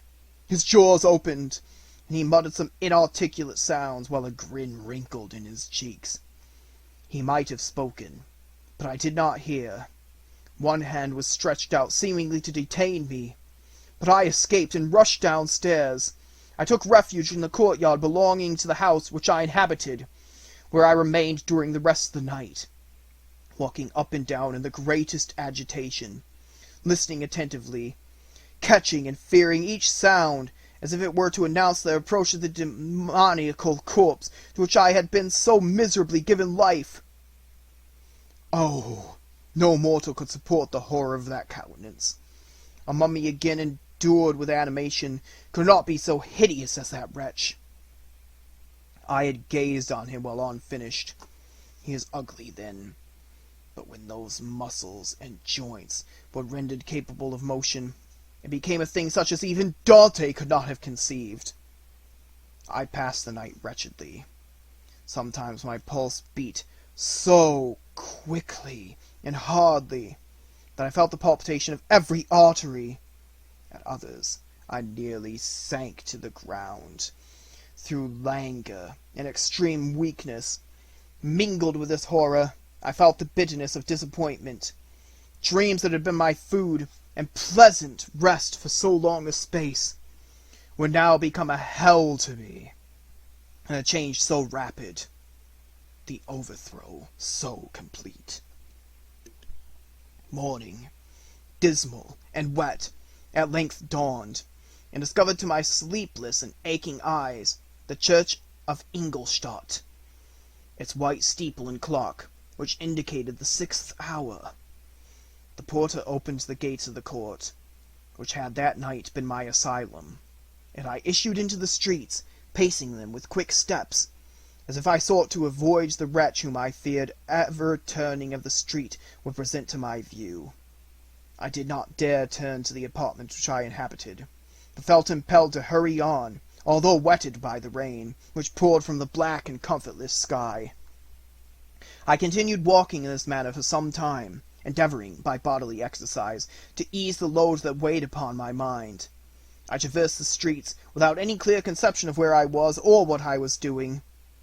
My heart palpitated in the sickness of fear, and I hurried on with irregular steps, not daring to look about me, like one who, on a lonely road, doth walk and fear and dread, and having once turned round, walks on, and turns no more his lead, because he knows a frightful fiend doth close behind him tread.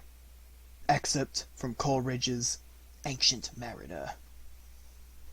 Continuing thus, I came at length opposite to the inn, in which the various diligences and carriages usually stopped. Here I paused. I knew not why, but I remained some minutes with my eyes fixed on a coach that was coming towards me from the other end of the street. As I drew nearer, I observed that it was the Swiss diligence. It stopped just where I was standing, and on the door being opened, I perceived Henry Clerval, who, on seeing me, instantly sprang out. "My dear Frankenstein!" exclaimed he. "How glad I am to see you! How fortunate that you should be here at the very moment of my alighting!" Nothing could equal my delight on seeing Clerval. His presence brought back to the thoughts my father, Elizabeth, and all those scenes of home so dear to my recollection. I grasped his hand, and in a moment forgot my horror and misfortune. I felt suddenly, and for the first time during many months, calm and serene joy. I welcomed my friend, therefore, in the most cordial manner, and we walked towards my college. Clerval continued talking for some time about our mutual friends, and his own good fortune in being permitted to come to Ingolstadt. "You may perceive," said he, "how great was the difficulty to persuade my father that it was not absolutely necessary for a merchant not to understand anything except bookkeeping. And, indeed, I believe I left him incredulous to the last, for his constant answer to my unwearied entreaties was the same as that of the Dutch schoolmaster and the vicar of Wakefield. I have 10,000 florins a year without Greek. I eat heartily without Greek. But his affection for me at length overcame his dislike of learning. He has permitted me to undertake a voyage of discovery to the land of knowledge. It gives me the greatest delight to see you. But tell me how you left my father, brothers, and Elizabeth." "Very well, and very happy, only a little uneasy that they hear from you so seldom.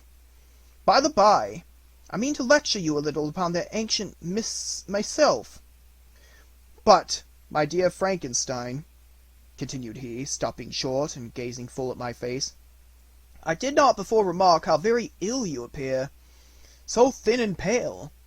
You look as if you had been watching for several nights." "You have guessed right. I have lately been so deeply engaged in one occupation that I have not allowed myself sufficient rest, as you see.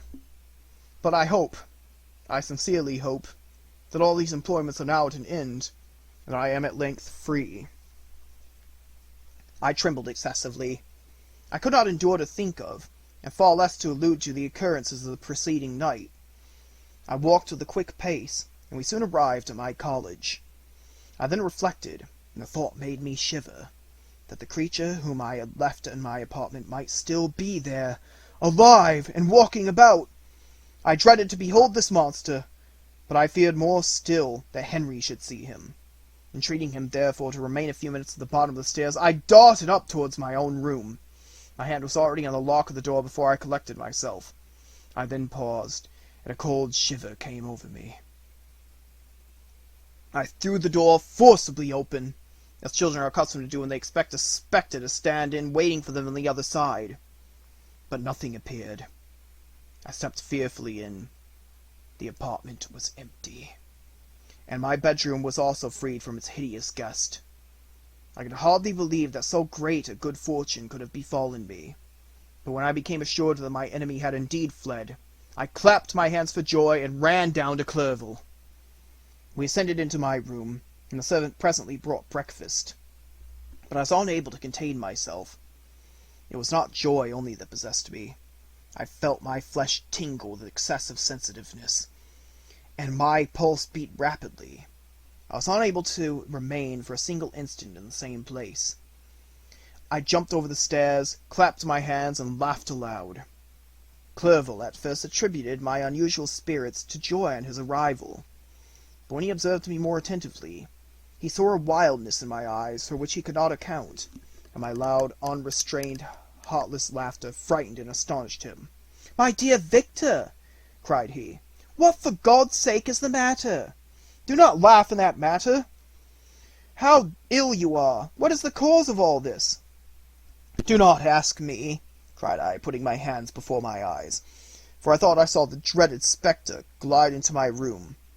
"He can tell. Oh, save me! Save me!"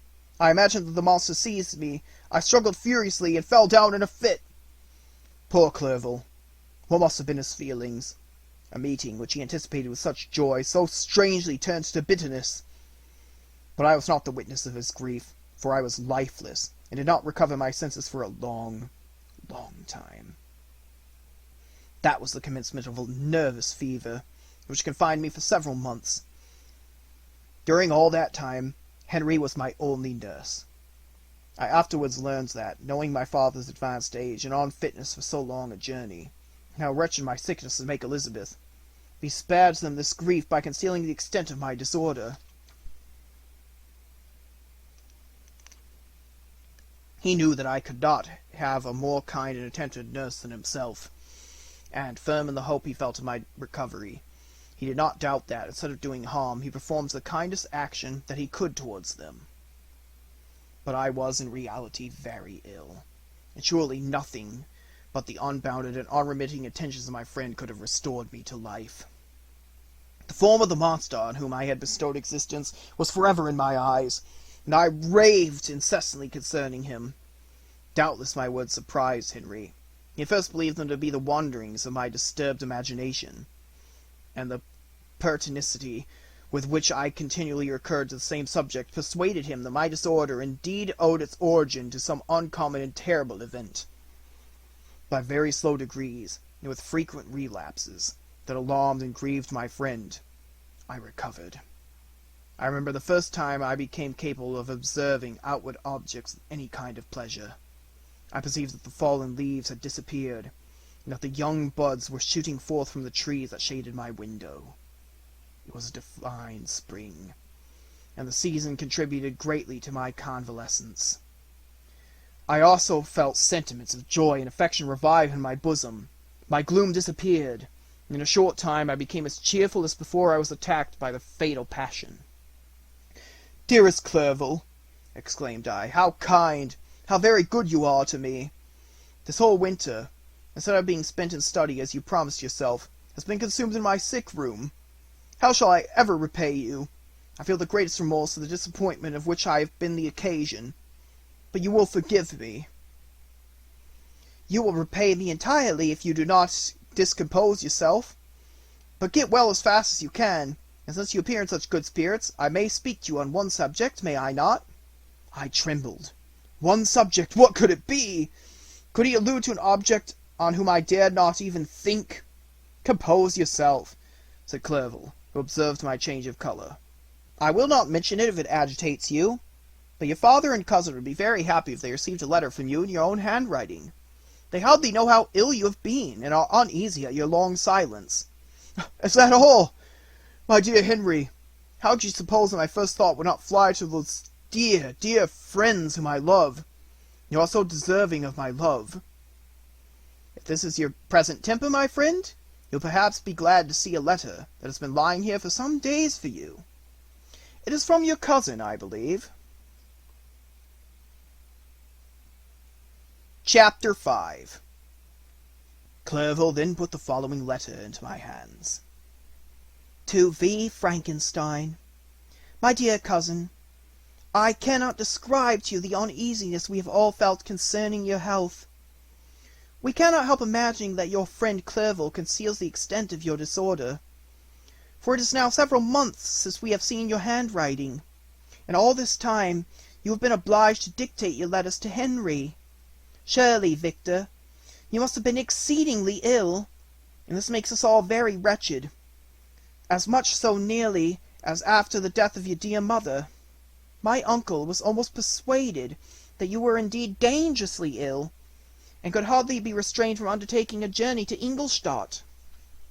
Clerval always writes that you are getting better. I eagerly hope that you will confirm this intelligence soon in your own handwriting, for indeed, Victor, we are all very miserable on this account. Relieve us from this fear, and we shall be the happiest creatures in the world. Your father's health is now so vigorous that he appears 10 years younger since last winter. Ernest also is much improved, that you would hardly know him. He is now nearly 16, and has lost that sickly appearance which he had some years ago. He has grown quite robust and active. My uncle and I conversed a long time last night about what profession Ernest should follow. His constant illness when young has deprived him of the habits of application, and now that he enjoys good health he is continually in the open air, climbing the hills or rowing on the lake. I therefore propose that he should be a farmer, which you know, cousin, is a favourite scheme of mine. A farmer's is a very healthy, happy life, and the least hurtful, or rather the most beneficial profession of any. My uncle had an idea of his being educated as an advocate, that through his interest he might become a judge, but, besides that, he is not at all fitted for such an occupation. It is certainly more creditable to cultivate the earth for the sustenance of men, than to be the confidant, and sometimes the accomplice of his vices, which is the profession of a lawyer. I said that the employments of a prosperous farmer, if they were not more honourable, they were at least the happiest species of occupation than that of a judge, whose misfortune was always to meddle with the dark side of human nature. My uncle smiled and said that I ought to be an advocate myself, which put an end to the conversation of that subject. And now I must tell you a little story that will please and perhaps amuse you. Do you not remember Justine Moritz? Probably you do not. I will relate her history, therefore, in a few words. Madame Moritz, her mother, was a widow with 4 children, of whom Justine was the third. This girl had always been the favourite of her father, but, through a strange perversity, her mother could not endure her, and after the death of Madame Moritz, treated her very well. My aunt observed this, and when Justine was 12 years of age, prevailed on her mother to allow her to live at her house. The republican institutions of our country have produced simpler and happier manners than those which prevail in the great monarchies that surround it. Hence there is less distinction between the several classes of its inhabitants, and the lower orders being neither so poor nor so despised that their manners are more refined and moral. A servant in Geneva does not mean the same thing as a servant in France and England. Justine, thus received in our family, learns the duties of a servant, a condition which, in our fortunate country, does not include the idea of ignorance, and a sacrifice of the dignity of a human being. After what I have said, I dare say you well remember the heroine of my little tale, for Justine was a great favourite of yours, and I reflect you once remarked that if you were in ill humour, one glance from Justine could dissipate it, for the same reason that Ariosto gives concerning the beauty of Angelica. She looked so frank-hearted and happy. My aunt conceived a great attachment for her, by which she was induced to give her an education superior to that which she had at first intended. This benefit was fully repaid. Justine was the most grateful little creature in the world. I do not mean that she made any professions. I never heard one pass her lips, but you could see by her eyes that she almost adored her protectress. Although her disposition was gay, and in many respects inconsiderate, yet she paid the greatest attention to every gesture of my aunt. She thought her the model of all excellence, and endeavoured to imitate her phraseology and manners, so that even now she often reminds me of her. When my dearest aunt died, everyone was too much occupied in their own grief to notice poor Justine, who had attended her during her illness with the most anxious affection. Poor Justine was very ill, but other trials were reserved for her. One by one, her brothers and sister died, and her mother, with the exception of her neglected daughter, was left childless. The conscience of the woman was troubled. She began to think that the death of her favourites was a judgment from heaven to chastise her partiality. She is a Roman Catholic, and I believe her confessor confirmed the idea which she had conceived. Accordingly, A few months after your departure for Ingolstadt, Justine was called home by her repentant mother. Poor girl! She wept when she quitted our house. She is much altered since the death of my aunt. Grief had given softness and a winning mildness to her manners, which had before been remarkable for her vivacity. Nor was her residence at her mother's house of a nature to restore her gaiety. The poor woman was very vacillating in her repentance. She sometimes begged Justine to forgive her unkindness, but much oftener accused her of having caused the deaths of her brothers and sister. Perpetual threatening at length threw Madame Moritz into a decline, which at first increased her irritability. But she is now at peace forever. She died on the first approach of cold weather, at the beginning of this last winter. Justine has returned to us, and I assure you I love her tenderly. She is very clever and gentle, and extremely pretty, as I mentioned before. Her mien and her expressions continually remind me of my dear aunt. I must say also a few words to you, my dear cousin, of little darling William. I wish you could see him. He is very tall, of his age, with sweet laughing blue eyes, dark eyelashes, and curling hair. When he smiles, 2 little dimples appear on each cheek, which are rosy with health.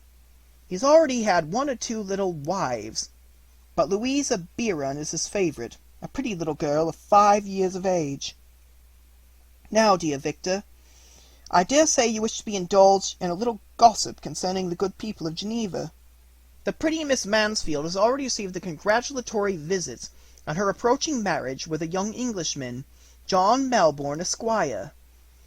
Her ugly sister, Manon, married Monsieur de Villard, the rich banker, last autumn.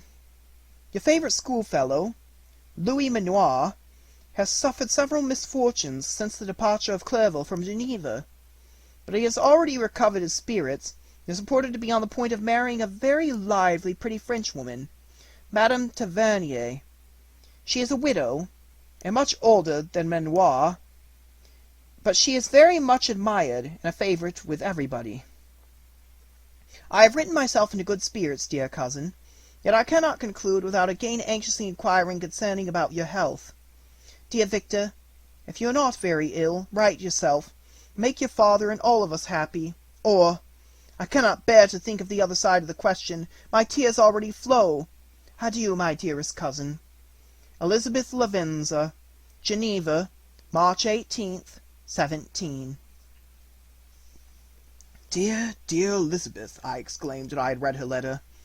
I will write instantly, and relieve them from the anxiety they must feel. I wrote, and this exertion greatly fatigued me. But my convalescence had commenced, and proceeded regularly. In another fortnight I was able to leave my chamber. One of my first duties on my recovery was to introduce Clerval to the several professors of the university.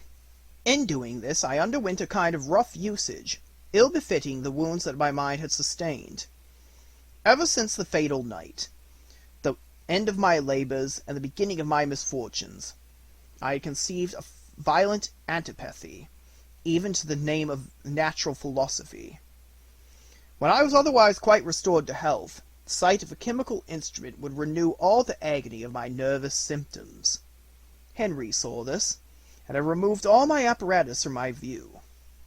He had also changed my apartment, for he perceived that I had acquired a dislike for the room which had previously been my laboratory. But these cares of Clerval were made of no avail when I visited the professors. Mr. Waldman inflicted torture when he praised, with kindness and warmth, the astonishing progress I had made in the sciences. He soon perceived that I disliked the subject, but not guessing the real cause, he attributed my feelings to modesty, and changed the subject from my improvement to the science itself, with the desire, as I evidently saw, of drawing me out. What could I do? He meant to please, and he tormented me. I felt as if he had placed carefully, one by one, in my view those instruments which were to be afterwards used in putting me to a slow and cruel death. I writhed under his words, yet dared not exhibit the pain I felt. Clerval, whose eyes and feelings were always quick in discerning the sensations of others, declined the subject, alleging, in excuse, his total ignorance, and the conversation took a more general turn. I thanked my friend from my heart, but I did not speak. I saw plainly that he was surprised, but he never attempted to draw my secret from me. And although I loved him with a mixture of affection and reverence that I knew no bounds, yet I could not persuade myself to confide to him that event which was so often present to my recollection, but which I feared the detail to another would only impress more deeply. Monsieur Crimp was not equally docile, and my condition at that time, of almost insupportable sensitiveness, his harsh, blunt encomiums gave me even more pain than the benevolent approbation of Monsieur Waldman. "Damn the fellow!" cried he. "Why, Monsieur Clerval, I assure you that he has outscripted us all. Stare if you please, but it is nevertheless true. A youngster who, but a few years ago, believed Cornelius Agrippa as firmly as the gospel, has now set himself at the head of the university, and if he is not soon pulled down, we shall all be out of countenance. Aye, aye," continued he, observing my face expressive of suffering. "Monsieur Frankenstein is modest, an excellent quality in a young man. Young men should be diffident of themselves, you know, Monsieur Clerval. I was myself when young, but that wears out in a very short time." Monsieur Crimp was now commenced an eulogy on himself, which happily turns the conversation from a subject that was so annoying to me. Clerval was no natural philosopher. His imagination was too vivid for the métier of science. His languages were his principal study, and he sought, by acquiring their elements, to open a field for self-instruction on his return to Geneva. Persian, Arabic, Hebrew gained his attention, after he had made himself perfectly clear of Greek and Latin. For my own part, idleness had never been irksome to me, and now that I wished to fly from reflection and hated my former studies, I felt great relief in being the fellow pupil with my friend, and found it not only instruction but consolation in the works of the Orientalists. Their melancholy is soothing, and their joy elevating to a degree I never experienced in studying the authors of any other country. When you have read their writings, life appears to consist in a warm sun and garden of roses, in the smiles and frowns of a fair enemy, and the fire that consumes your own heart. How different from the manly and heroical poetry of Greece and Rome! Some have passed away in these occupations, and my return to Geneva was fixed to the latter end of autumn. But being delayed by several accidents, winter and snow arrived. The roads were deemed impassable, and my journey was retarded until the ensuing spring. I felt this delay very bitterly, for I longed to see my native town and my beloved friends. My return had only been delayed so long from an unwillingness to leave Clerval in a strange place, before he had become acquainted with any of its inhabitants. The winter, however, was spent cheerfully, and although the spring was uncommonly late when it came, its beauty compensated for its dilatoriness.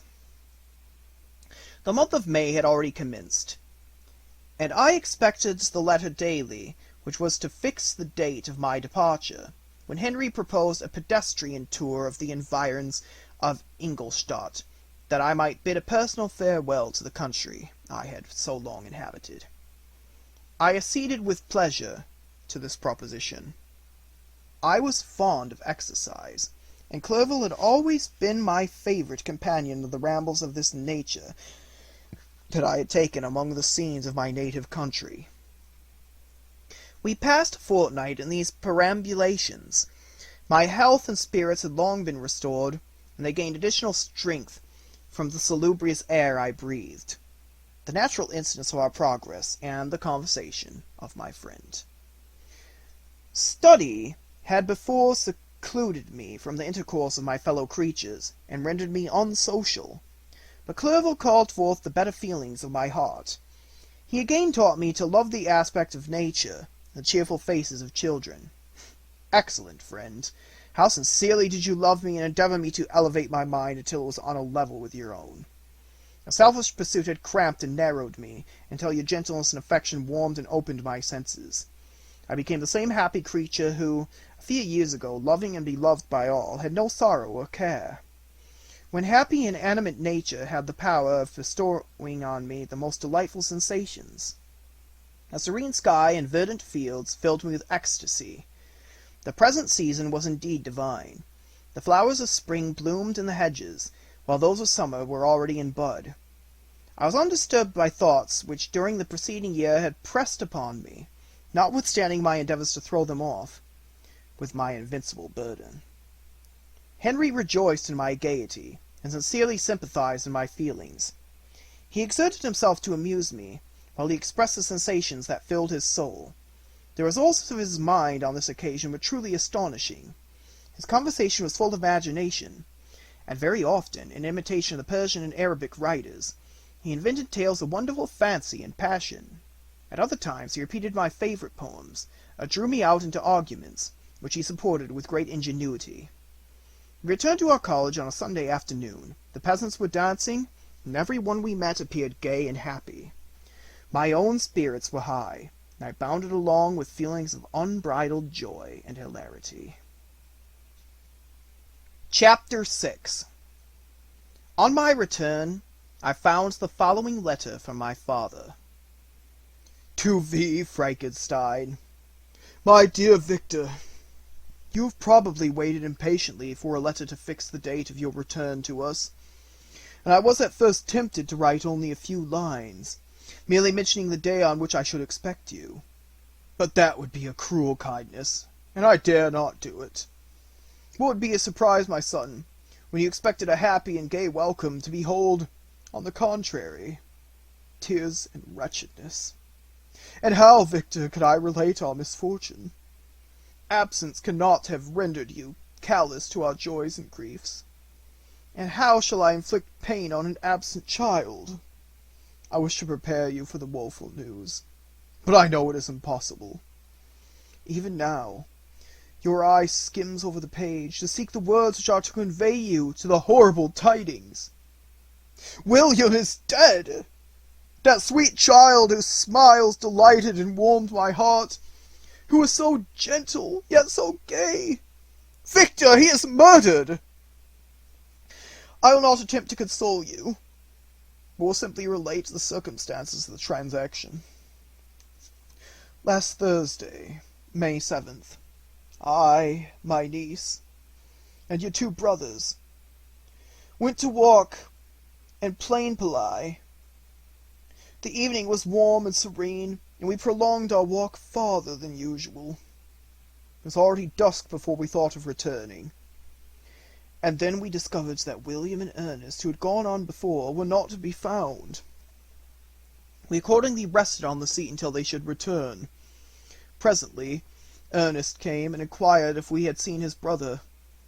He said that they had been playing together, that William had run away to hide himself, and that he vainly sought for him, and afterwards waited for him a long time, but that he did not return. This account rather alarmed us, and we continued to search for him until nightfall, when Elizabeth conjectured that he might have returned to the house. He was not there. We returned again with torches, for I could not rest, when I thought that my sweet boy had lost himself, and was exposed to all the damps and dews of the night. Elizabeth also suffered extreme anguish. About 5 in the morning I discovered my lovely boy, whom the night before I had seen blooming and active in health, stretched on the grass livid and motionless. The print of the murderer's finger was upon his neck. He was conveyed home, and the anguish that was visible in my countenance betrayed the secret to Elizabeth. She was very earnest to see the corpse. At first I attempted to prevent her, but she persisted, and entering the room where it lay, hastily examined the neck of the victim, and clasping her hands exclaimed, "Oh God! I have murdered my darling infant!" She fainted, and was restored with extreme difficulty. When she again lived, it was only to weep and sigh. She told me that same evening William had teased her to let him wear a very valuable miniature that she possessed of your mother. This picture is gone. It was doubtless the temptation which urged the murderer to the deed. We have no trace of him at present, although our exertions to discover him are unremitted. But they will not restore my beloved William. Come, dearest Victor. You alone can console Elizabeth. She weeps continually, and accuses herself unjustly as the cause of his death. Her words pierce my heart. We are all unhappy, but will that not be an additional motive for you, my son, to return and be our comforter? Your dear mother. Alas, Victor, I now say, thank God she did not live to witness the cruel, miserable death of her youngest darling. Come, Victor. Not brooding thoughts of vengeance against the assassin, but with feelings of peace and gentleness that will heal, instead of festering the wounds of our minds. Into the house of mourning, my friend, but with kindness and affection for those who love you, and not with hatred for your enemies. Your affectionate and afflicted father, Alphonse Frankenstein, Geneva, May 12th, 17. Clerval, who had watched my countenance as I read this letter, was surprised to observe the despair that succeeded in the joy I at first expressed on receiving news from my friends. I threw the letter on the table and covered my face with my hands. "My dear Frankenstein," exclaimed Henry, when he perceived me weep with bitterness, "are you always to be unhappy? My dear friend, what has happened?" I motioned him to take up the letter, while I walked up and down the room in the extremest agitation. Tears also gushed from the eyes of Clerval as he read the account of my misfortune. "I can offer you no consolation, my friend," said he. "Your disaster is irreparable. What do you intend to do?" "To go instantly to Geneva. Come with me, Henry, to order the horses." During our walk, Clerval endeavored to raise my spirits. He did not do this by common topics of consolation, but by exhibiting the truest sympathy. "Poor William," said he, "that dear child! He now sleeps with his angel mother. His friends mourn and weep, but he is at rest. He does not now feel the murderer's grasp. A sod covers his gentle form, and he knows no pain. He can no longer be a fit subject for pity. The survivors are the greatest sufferers, and for them time is the only consolation. Those maxims are the Stoics, that death was no evil, and that the mind of man ought to be superior to despair on the eternal absence of a beloved object, ought not to be urged. Even Cato wept over the dead body of his brother." Clerval spoke thus as we hurried through the streets. The words impressed themselves on my mind, and I remembered them afterwards in solitude. But now, as soon as the horses arrived, I hurried to the cabriolet, and bade farewell to my friend. My journey was very melancholy. At first I wished to hurry on, for I longed to console and sympathize with my loved and sorrowing friends. But when I drew near my native town, I slackened my progress. I could hardly sustain the multitude of feelings that crowded into my mind. I passed through scenes familiar to my youth, but which I had not seen for nearly 6 years. How altered everything might be during that time! One sudden and desolating change had taken place, but 1,000 little circumstances might have by degrees worked other alterations, which, although they were done more tranquilly, might not be the less deductive. Fear overcame me. I dared not advance, dreading 1,000 nameless evils that made me tremble, although I am unable to define them. I remained 2 days at Lausanne, in this painful state of mind. I contemplated the lake. The waters were placid. All around was calm, and the snowy mountains, the palaces of nature, were not changed. By degrees the calm and heavenly scene restored me, and I continued my journey towards Geneva. The road ran by the side of the lake, which became narrower as I approached my native town. I discovered more distantly the black sides of Jura, and the bright summit of Mont Blanc. I wept like a child. "Dear mountains! My own beautiful lake! How do you welcome your wanderer? Your summits are clear. The sky and lake are blue and placid. Is this to prognosticate peace, or to mock at my unhappiness?"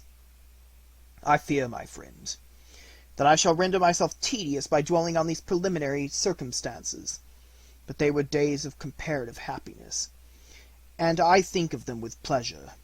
My country, my beloved country, who but a native can tell the delight I took in again beholding thy streams, thy mountains, and more than all, thy lovely lake. Yet, as I drew nearer home, grief and fear again overcame me. Night also closed around, and when I could hardly see the dark mountains, I felt still more gloomily. The picture appeared a vast and dim scene of evil, and I foresaw obscurely that I was destined to become the most wretched of human beings. Alas! I prophesied truly, and failed only in one single circumstance, that in all the misery I imagined and dreaded, I did not conceive that the 100th part of the anguish I was destined to endure. It was completely dark when I arrived at the environs of Geneva. The gates of the town were already shut, and I was obliged to pass the night at Sakharan, a village half a league to the east of the city. The sky was serene, and as I was unable to rest, I resolved to visit the spot where my poor William had been murdered. As I could not pass through the town, I was obliged to cross the lake in a boat to arrive at Plainpalais.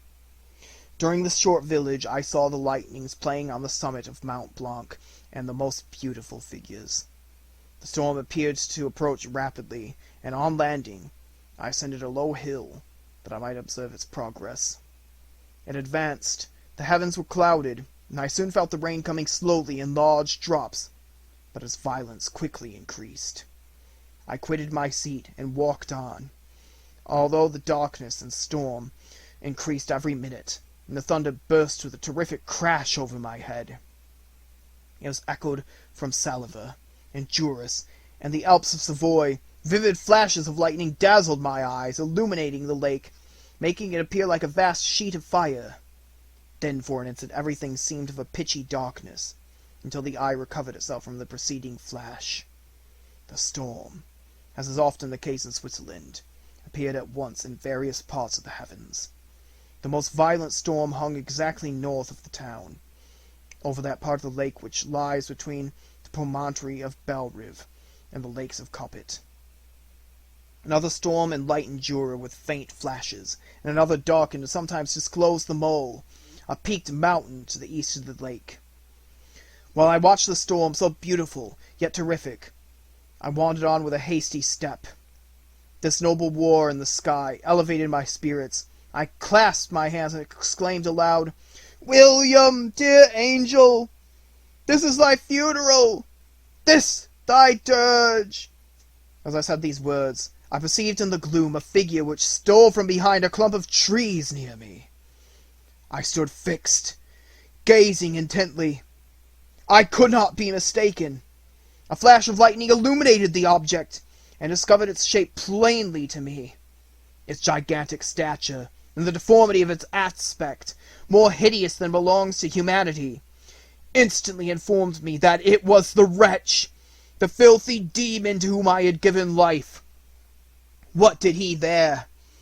Could he be, I shuddered at the conception, the murderer of my brother?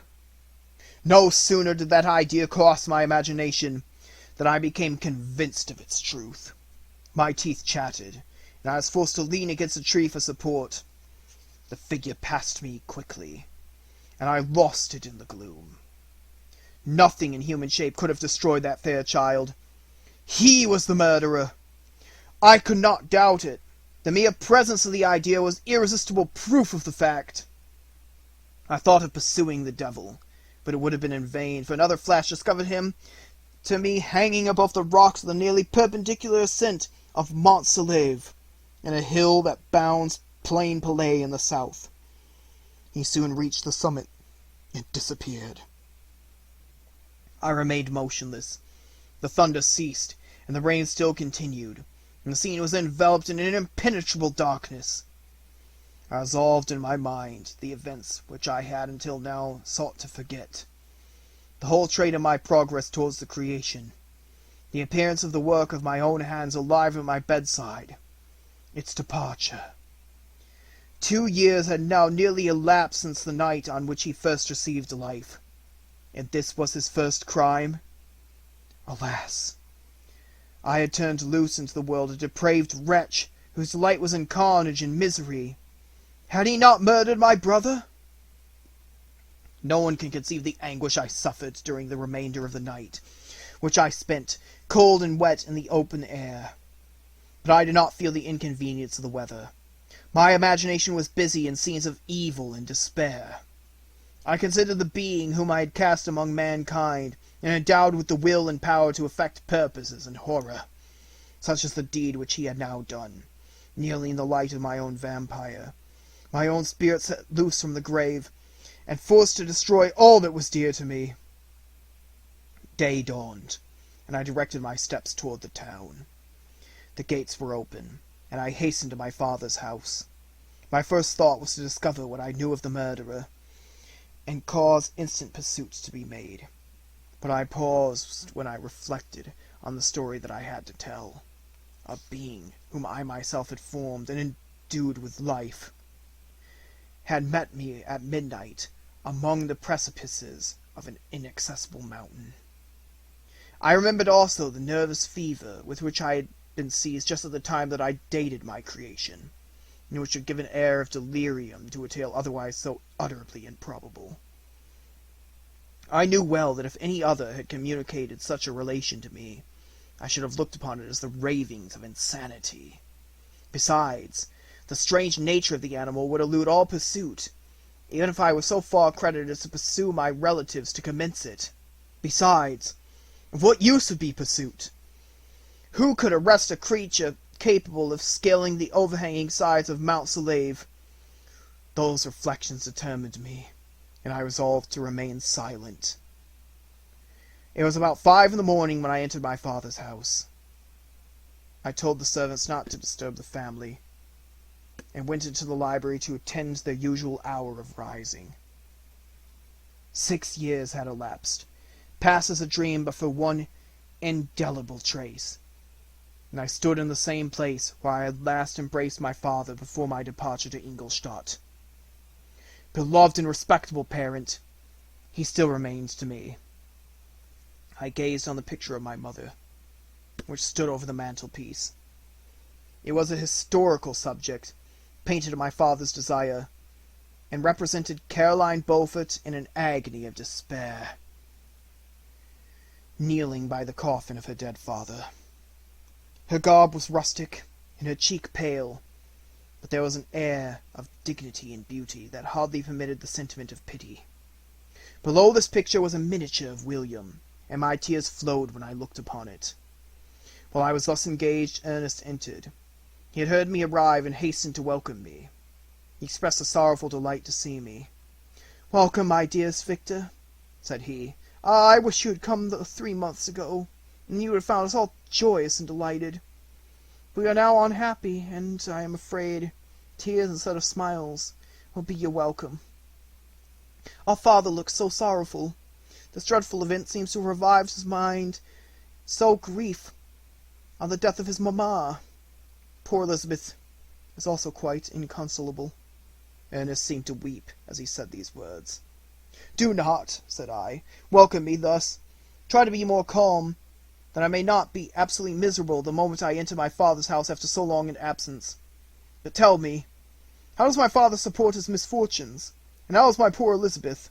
She indeed requires consolation. She accused herself of having caused the death of my brother, and that made her very wretched. But since the murderer has been discovered—" "The murderer discovered? Good God, how can that be? Who can attempt to pursue him?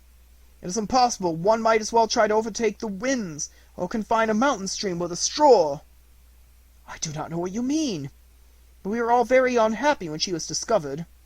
No one would believe it at first, and even now Elizabeth will not be convinced, notwithstanding all the evidence.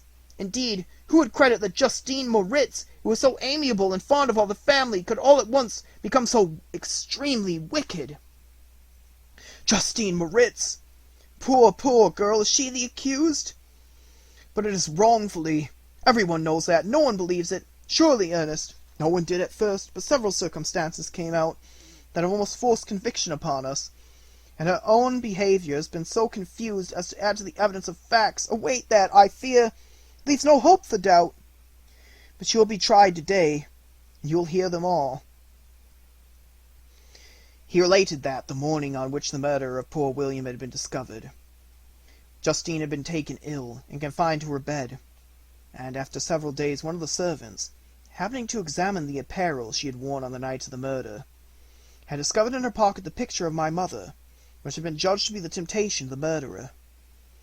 The servant instantly showed it to one of the others, who, without saying a word to any of the family, went to the magistrate, and upon the disposition Justine was apparently apprehended. On being charged with the fact, the poor girl confirms the suspicion in a great measure by her extreme confusion of manner. This was a strange tale, but it did not shake my faith, and I replied earnestly, "You are all mistaken. I know the murderer. Justine, poor good Justine, is innocent." At that instant my father entered. I saw unhappiness deeply impressed in his countenance, but he endeavored to welcome me cheerfully, and after we had exchanged our mournful greeting, would have introduced some other topic than that of our disaster, had not Ernest exclaimed, "Good God, Papa! Victor says that he knows who was the murderer of poor William." "We do also, unfortunately," replied my father. "For indeed, I'd rather have been forever ignorant than have discovered so much depravity and ingratitude in one I have valued so highly." "My dear father, you are mistaken. Justine is innocent. If she is, God forbid that she should suffer as guilty. She is to be tried today, I hope. I sincerely hope that she will be acquitted." This speech calmed me. I was firmly convinced in my own mind that Justine, and indeed every human being, was guiltless of this murder.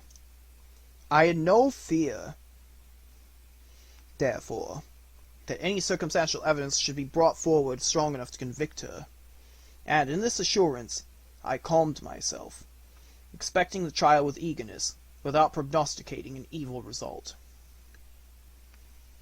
We were soon joined by Elizabeth. Time had made great alterations in her form since I had last beheld her. 6 years before, she had been a pretty, good-humoured girl, whom everyone loved and caressed. Now she was a woman in stature and expression of countenance, who was uncommonly lovely. An open and capacious forehead gave indications of a good understanding, joined to great frankness and disposition.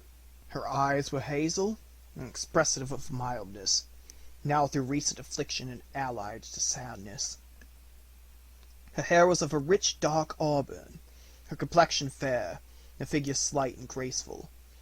She welcomed me with the greatest affection. "Your arrival, dear cousin," said she, "fills me with hope. You perhaps will find some means to justify my poor guiltless Justine. Alas, who is safe if she be convicted of crime?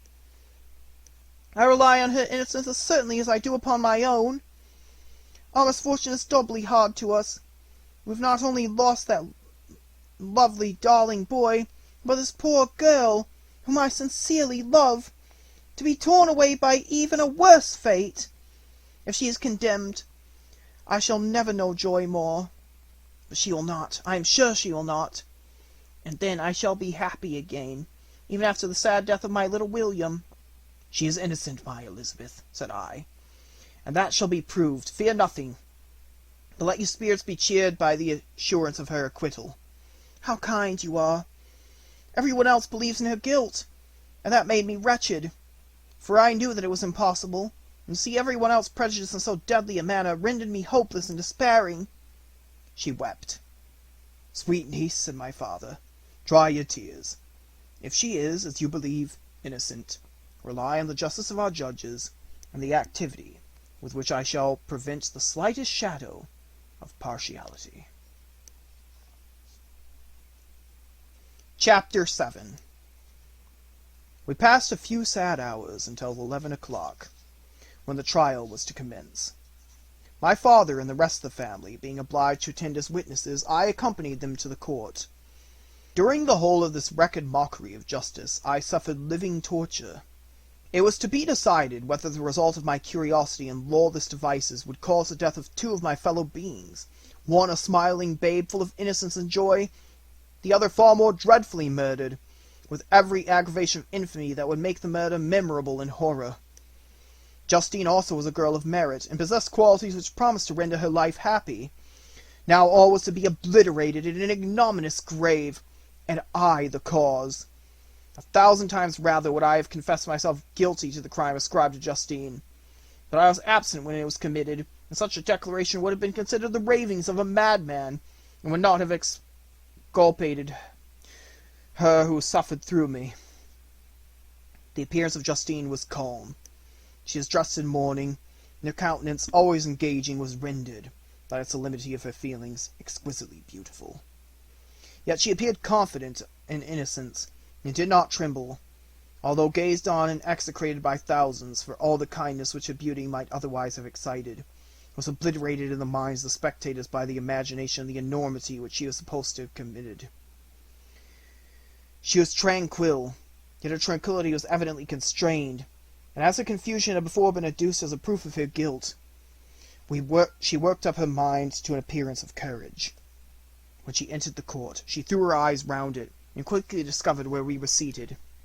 A tear seemed to dim her eye when she saw us, but she quickly recovered herself, and a look of sorrowful affliction seemed to attest her utter guiltlessness. The trial began, and after the advocate against her had stated the charge, several witnesses were called. Several strange facts combined against her, which might have staggered any one who had not such proof of her innocence as I had.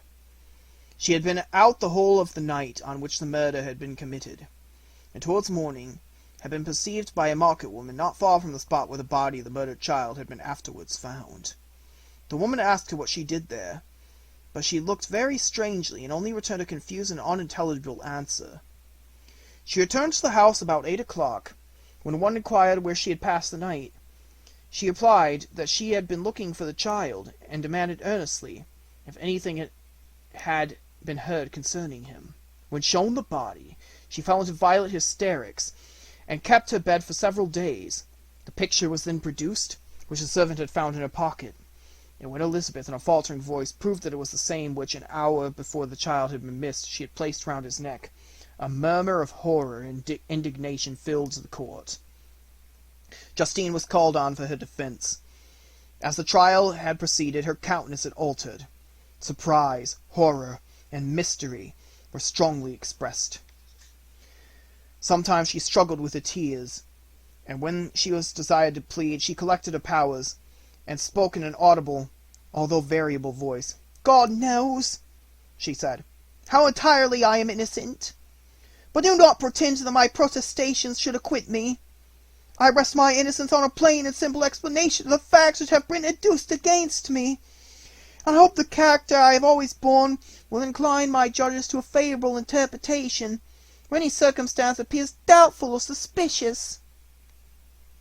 She then related that, by the permission of Elizabeth, she had passed the evening of the night on which the murder had been committed at the house of an aunt in Shane, a village situated at about a league from Geneva. On her return at about 9 o'clock, she met a man who asked her if she had seen anything of the child who was lost. She was alarmed by this account, and passed several hours in looking for him, when the gates of Geneva were shut, and she was forced to remain several hours of the night in a barn belonging to a cottage, being unwilling to call up the inhabitants, to whom she was well known. Unable to rest or sleep, she quitted her asylum early, that she might again endeavour to find my brother. If she had gone near the spot where his body lay, it was without her knowledge. That she had been bewildered when questioned about the market woman was not surprising, since she had passed a sleepless night, and the fate of poor William was yet uncertain. Concerning the picture she could give no account. "I know," continued the unhappy victim, "how heavily and fatally this one circumstance weighs against me, but I have no power of explaining it, and when I have expressed my utter ignorance, I am only left to conjecture concerning the probabilities by which it might have been placed in my pocket. But I here also am checked. I believe that I have no enemy on earth, and none surely would have been so wicked as to destroy me wantonly. Did the murderer place it there, I know of no opportunity afforded him for so doing. Or if I had, why should he have stolen the jewel, to part with it again so soon? I commit my cause to the justice of my judges, yet I see no room for hope. I beg permission to have a few witnesses examined concerning my character. If the testimony shall not overweigh my supposed guilt, I must be condemned, although I had pledged my salvation on my innocence. Several witnesses were called, who had known her for many years, and they all spoke well of her, but fear and hatred of the crime of which they supposed her guilty rendered them timorous and unwilling to come forward. Elizabeth saw even this last resource, her excellent dispositions and irreproachable conduct, about to fail the accused, when, although violently agitated, she desired permission to address the court. "I am," said she, "the cousin of the unhappy child who was murdered, or rather his sister, for I was educated by, and have lived with his parents ever since, and even long before his birth. It may therefore be judged indecent in me to come forward on this occasion, but when I see a fellow creature about to perish through the cowardice of her pretended friends, I wish to be allowed to speak, that I may say what I know of her character. I am well acquainted with the accused. I have lived in the same house with her, at one time for 5, and at another for nearly 2 years. During all that period, she appeared to me the most amiable and benevolent of human creatures. She nursed Madame Frankenstein, my aunt, in her last illness with the greatest affection and care, and afterwards attended her own mother during a tedious illness, in a manner which excited the admiration of all who knew her. After which she again lived in my uncle's house, where she was beloved by all the family. She was warmly attached to the child who is now dead, and acted towards him like a most affectionate mother. For my part, I do not hesitate to say that, notwithstanding all the evidence produced against her, I believe and rely on her perfect innocence. She had no temptation for such an action, as to the bauble on which the chief proof rests, as she had earnestly desired it. I should have willingly given it to her, so much do I esteem and value her." "Excellent, Elizabeth." A murmur of approbation was heard, but it was excited by her generous interference, and not in favour of poor Justine, on whom the public indignation was turned with renewed violence, charging her with the blackest ingratitude. She herself wept as Elizabeth spoke, but she did not answer. My own agitation and anguish was extreme during the whole trial. I believed in her innocence. I knew it. Could the demon, who had, I did not for a minute doubt, murdered my brother, also in his hellish sport, have betrayed the innocent to death and ignominy, I could not sustain the horror of my situation, and when I perceived that the popular voice and the countenances of the judges had already condemned my unhappy victim, I rushed out of the court in agony. The tortures of the accused did not equal mine. She was sustained by innocence, but the fangs of remorse tore my bosom, and would not forego their hold. I passed the night of unmingled wretchedness. In the morning I went to the court. My lips and throat were parched. I dared not ask the fatal question, but I was known, and the officer guessed the cause of my visit. The ballots had been thrown. They were all black, and Justine was condemned. I cannot pretend to describe what I then felt. I had before experienced the sensations of horror, and I have endeavored to bestow upon them inadequate expressions. But words cannot convey an idea of the heart-sickening despair that I then endured. The person to whom I addressed myself added that Justine had already confessed of her guilt. "That evidence," he observed, "was hardly required in so glaring a case. But I am glad of it, and indeed none of our judges like to condemn a criminal upon circumstantial evidence, be it ever so decisive." When I returned home, Elizabeth eagerly demanded the result. "My cousin," replied I, "it is decided, as you may have expected. All judges had rather that 10 innocent should suffer, than that 1 guilty should escape. But she has confessed." This was a dire blow to poor Elizabeth, who had relied with firmness upon Justine's innocence. "Alas!" said she, "how shall I ever again believe in human benevolence? Justine, whom I loved and esteemed as my sister, how could she put on those smiles of innocence only to betray? Her mild eyes seemed incapable of any severity or ill humour, and she has committed a murder." Soon after we heard that the poor victim had expressed a wish to see my cousin.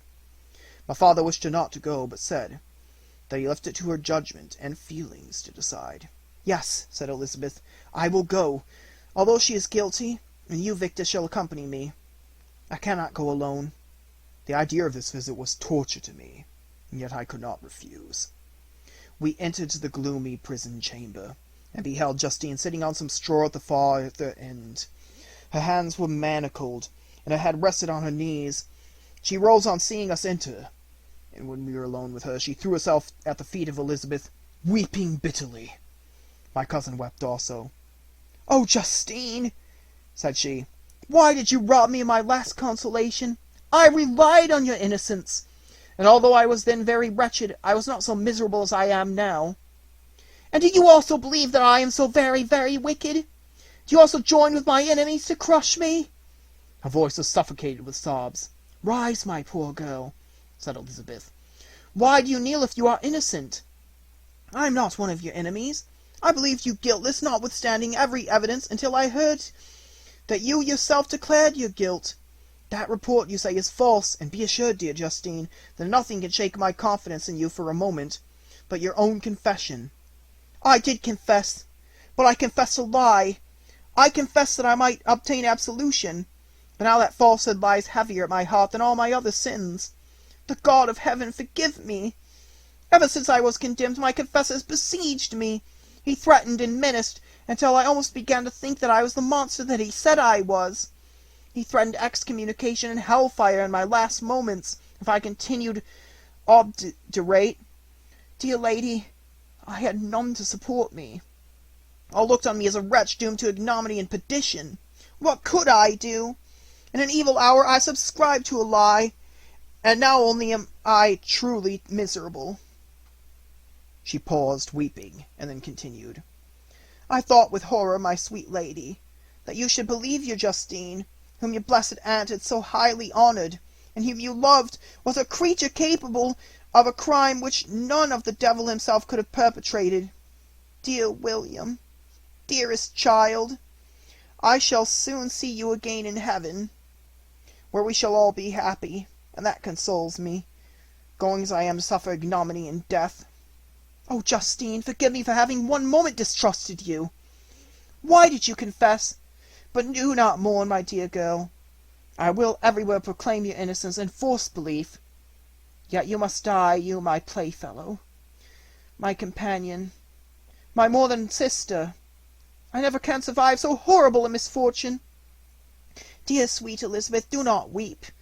You ought to raise me with thoughts of a better life, and elevate me from the petty cares of this world of injustice and strife. Do not you, excellent friend, drive me to despair. I will try to comfort you, but this, I fear, is an evil too deep and poignant to admit of consolation. For there is no hope.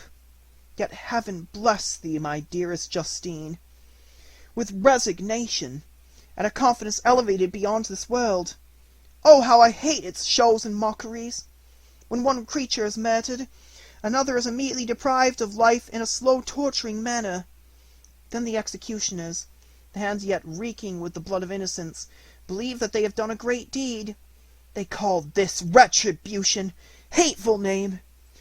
When that word is pronounced, I know greater and more horrid punishments are going to be inflicted than the gloomiest tyrant has ever invented to satiate his utmost rage. Yet this is not my consolation for you, Justine, unless, indeed, that you may glory in escaping from so miserable a den. Alas! I would I were in peace with my aunt and my lovely William, escaped from a world which is hateful to me, and the visages of men which I abhor."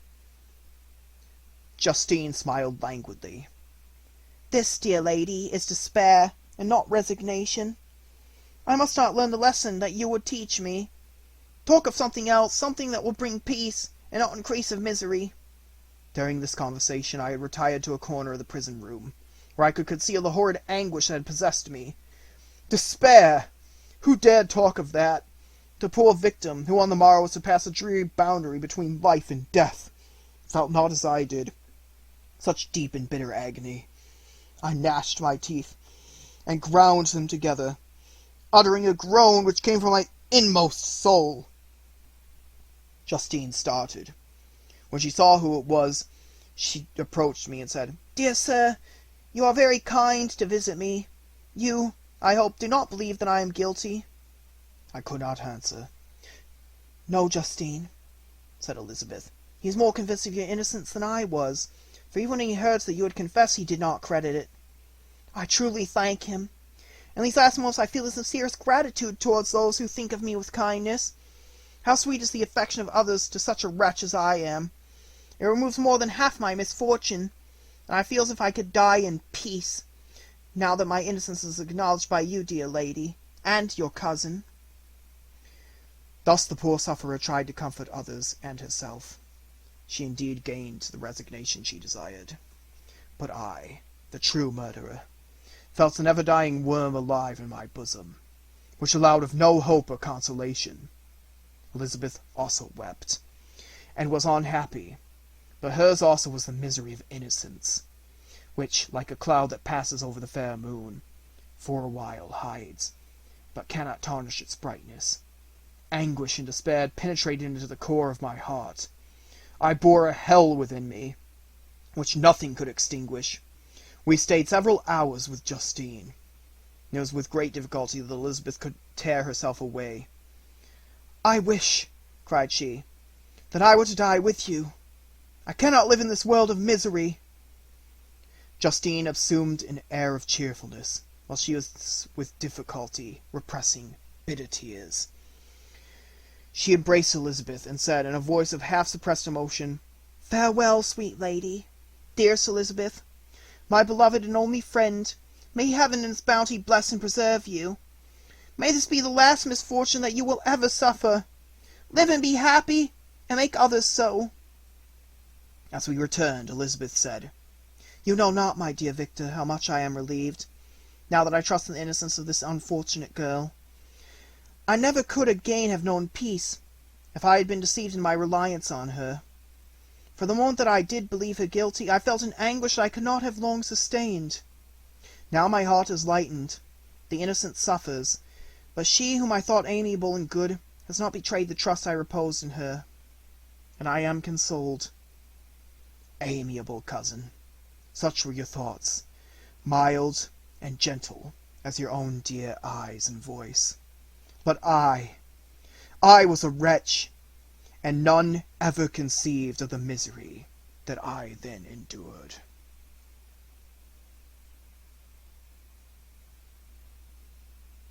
Volume 2, Chapter 1. Nothing is more painful to the human mind than, after the feelings have been worked up by a quick succession of events, the dead calmness of inaction and certainty which follows, and deprives the soul both of hope and fear. Justine died. She rested, and I was alive. The blood flowed freely in my veins, but a weight of despair and remorse pressed on my heart, which nothing could remove. Sleep fled from my eyes. I wandered like an evil spirit, for I had committed deeds of mischief beyond description horrible, and more, much more, I persuaded myself, was yet behind. Yet my heart overflowed with kindness and the love of virtue. I had begun life with benevolent intentions, and thirsted for the moment when I should put them in practice, and make myself useful to my fellow beings. Now all was blasted. Instead of that serenity of conscience, which allowed me to look back upon the past with self-satisfaction, and from thence to gather promise of new hopes, I was seized by remorse and the sense of guilt, which hurried me away to a hell of intense tortures, such as no language can describe. This state of mind preyed upon my health, which had entirely recovered from the first shock it had sustained. I shunned the face of man. All sound of joy or complacency was torture to me. Solitude was my only consolation. Deep, dark, death-like solitude. My father observed with pain the alteration perceptible in my disposition and habits, and endeavored to reason with me on the folly of giving way to immoderate grief. "Do you think, Victor," said he, "that I do not suffer also? No one could love a child more than I loved your brother." Tears came into his eyes as he spoke. "But is it not a duty to the survivors that we should refrain from augmenting their happiness by an appearance of immoderate grief? It is also a duty owed to yourself, for excessive sorrow prevents improvement or enjoyment, or even the discharge of daily usefulness, without which no man is fit for society." This advice, although good, was totally inapplicable to my case. I should have been the first to hide my grief and console my friends if remorse had not mingled its bitterness with my other sensations. Now I could only answer my father with a look of despair, and endeavor to hide myself from his view. About this time we retired to our house at Bell River. This change was particularly agreeable to me. The shutting off of the gates regularly at 10 o'clock, and the impossibility of remaining on the lake after that hour, had rendered our residence within the walls of Geneva very irksome to me. I was now free. Often, after the rest of the family had retired for the night, I took the boat, and passed many hours upon the water. Sometimes, with my sails set, I was carried by the wind, and sometimes, after rowing into the middle of the lake, I left the boat to pursue its own course, and gave way to my own miserable reflections. I was often tempted, when all was at peace around me, and I the only unquiet thing that wandered restless in a scene so beautiful and heavenly, if I except some bat, or the frogs, whose harsh and interrupted croaking was heard only when I approached the shore. Often, I say, I was tempted to plunge into the silent lake, that the waters might close over me and my calamities forever. But I was restrained when I thought of the heroic and suffering Elizabeth, whom I tenderly loved, and whose existence was bound up in mine. I thought also of my father and surviving brother. Should I by my base desertion leave them exposed and unprotected to the malice of the fiend whom I had let loose among them? At these moments I wept bitterly, and wished that peace would revisit my mind, only that I might afford them consolation and happiness. But that could not be. Remorse extinguished every hope. I had been the author of unalterable evils, and I lived in daily fear lest the monster whom I created should perpetrate some new wickedness. I had an obscure feeling that all was not over, and that he would still commit some signal crime, which by its enormity should almost efface the recollection of the past. There was always scope for fear, so long as anything I loved remained behind. My abhorrence of this fiend cannot be conceived. When I thought of him, I gnashed my teeth, my eyes became inflamed, and I ardently wished to extinguish that life which I had so thoughtlessly bestowed. When I reflected on his crimes and malice, my hatred and revenge burst all bounds of moderation. I would have made a pilgrimage to the highest peak of the Andes, could I, when there, have precipitated him to their base. I wished to see him again, that I might wreak the utmost extent of anger upon his head, and avenge the deaths of William and Justine. Our house was the house of mourning. My father's health was deeply shaken by the horror of the recent events. Elizabeth was sad and desponding. She no longer took delight in her ordinary occupations. All pleasure seemed to her sacrilege toward the dead. Eternal woe and tears, she then thought, was the just tribute she should pay to innocence so blasted and destroyed. She is no longer that happy creature who in earlier youth wandered with me on the banks of the lake, and talked with ecstasy of our future prospects. She had become grave, and often conversed of the inconstancy of fortune and the instability of human life. "When I reflect, my dear cousin," said she, "on the miserable death of Justine Moritz, I no longer see the world and its works as they before appeared to me. Before, I looked upon the accounts of vice and injustice that I read in books or heard from others as tales of ancient days, or imaginary evils.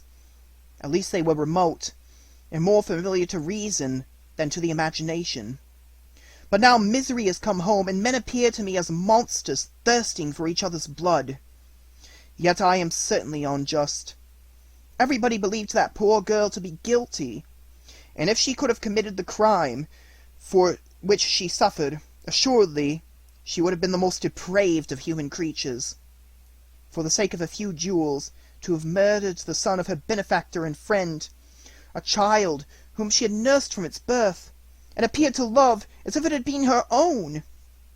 I could not consent to the death of any human being, but certainly I should have thought such a creature unfit to remain in the society of men. Yet she was innocent. I know, I feel she was innocent. You are of the same opinion, and that confirms me. Alas, Victor, when falsehood can look so like the truth, who can assure themselves of certain happiness? I feel as if I was walking on the edge of a precipice, towards which thousands are crowding, and endeavoring to plunge me into the abyss. William and Justine were assassinated, and the murderer escapes. He walks about the world free, and perhaps respected. But even if I were condemned to suffer on the scaffold for the same crimes, I would not change places with such a wretch. I listened to this discourse with the extremest agony. I, not in deed, but in effect, was the true murderer. Elizabeth read my anguish in my countenance, and kindly taking my hand, said, "My dearest cousin, you must calm yourself. These events have affected me, God knows how deeply. But I am not so wretched as you are. There is an expression of despair, and sometimes of revenge in your countenance, that makes me tremble. Be calm, my dear Victor. I would sacrifice my life to your peace. We surely shall be happy, quiet in our native country, and not mingling in the world. What can disturb our tranquillity?" She shed tears as she said this, distrusting the very solace that she gave. But at the same time she smiled, that she might chase away the fiends that lurked in my heart. My father, who saw in the unhappiness that was painted in my face only an exaggeration of that sorrow which I might naturally feel, thought that an amusement suited to my taste would be the best means of restoring me to my wonted serenity. It was from this cause that he had removed to the country, and, induced by the same motive, he now proposed that we should all make an excursion to the valley of Chamonix. I had been there before, but Elizabeth and Ernest never had, and both had often expressed an earnest desire to see the scenery of this place, which had been described to them as so wonderful and sublime. Accordingly, we departed from Geneva on this tour about the middle of the month of August, nearly 2 months after the death of Justine. The weather was uncommonly fine, and if mine had been a sorrow to be chased away by any fleeting circumstance, this excursion would certainly have had the effect intended by my father. As it was, I was somewhat interested in the scene. It sometimes lulled, although it could not extinguish my grief. During the first day we travelled in a carriage. In the morning we had seen the mountains at a distance, towards which we gradually advanced. We perceived that the valley through which we wound, and which was formed by the river Arve, whose course we followed, closed in upon us by degrees, and when the sun had set we beheld immense mountains and precipices overhanging us on every side, and heard the sound of the river raging among the rocks, and the dashing of waterfalls around. The next day we pursued our journey upon mules, and as we ascended still higher, the valley assumed a more magnificent and astonishing character. Ruined castles hanging on the precipices of piny mountains, the impetuous Arve, and cottages every here and there, peeping forth from among the trees, formed the scene of singular beauty. But it was augmented and rendered sublime by the mighty Alps, whose white and shining pyramids and domes towered above us all, as belonging to another earth, the habitations of another race of beings. We passed the bridge of Pilicea, where the ravine, which the river forms, opened before us, and we began to ascend the mountain that overhangs it. Soon after we entered the valley of Chamonix. This valley is more wonderful and sublime, but not so beautiful and picturesque as that of Cerveau, through which we had just passed. The high and snowy mountains were its immediate boundaries, but we saw no more ruined castles and fertile fields. Immense glaciers approached the road, and we heard the rumbling thunder of the falling avalanche, and marked the smoke of its passage. Mont Blanc, the supreme and magnificent Mont Blanc, raised itself from the surrounding aiguilles, and its tremendous dome overlooked the valley. During this journey, I sometimes joined Elizabeth, and exerted myself to point out to her the various beauties of the scene. I often suffered my mule to lag behind, and indulged in the misery of reflection. At other times I spurred on the animal before my companions, that I might forget them, the world, and, more than all, myself. When at a distance I alighted, and threw myself on the grass, weighed down by horror and despair. At 8 in the evening I arrived at Chamonix. My father and Elizabeth were very much fatigued. Ernest, who accompanied us, was delighted, and in high spirits. The only circumstance that detracted from his pleasure was the south wind, and the rain it seemed to promise for the next day. We retired early to our apartments, but not to sleep. At least I did not. I remained many hours at the window, watching the pallid lightning that played above Mont Blanc, and listening to the rushing of the Arve, which ran below my window. Chapter 2. The next day, contrary to the prognostications of our guides, was fine, although clouded. We visited the source of the Aveyron, and rode about the valley until evening. These sublime and magnificent scenes afforded me the greatest consolation that I was capable of receiving. They conveyed me from all littleness of feeling, and although it did not remove my grief, they subdued and tranquilized it. In some degree, also, they diverted my mind from the thoughts over which it had brooded for the last month.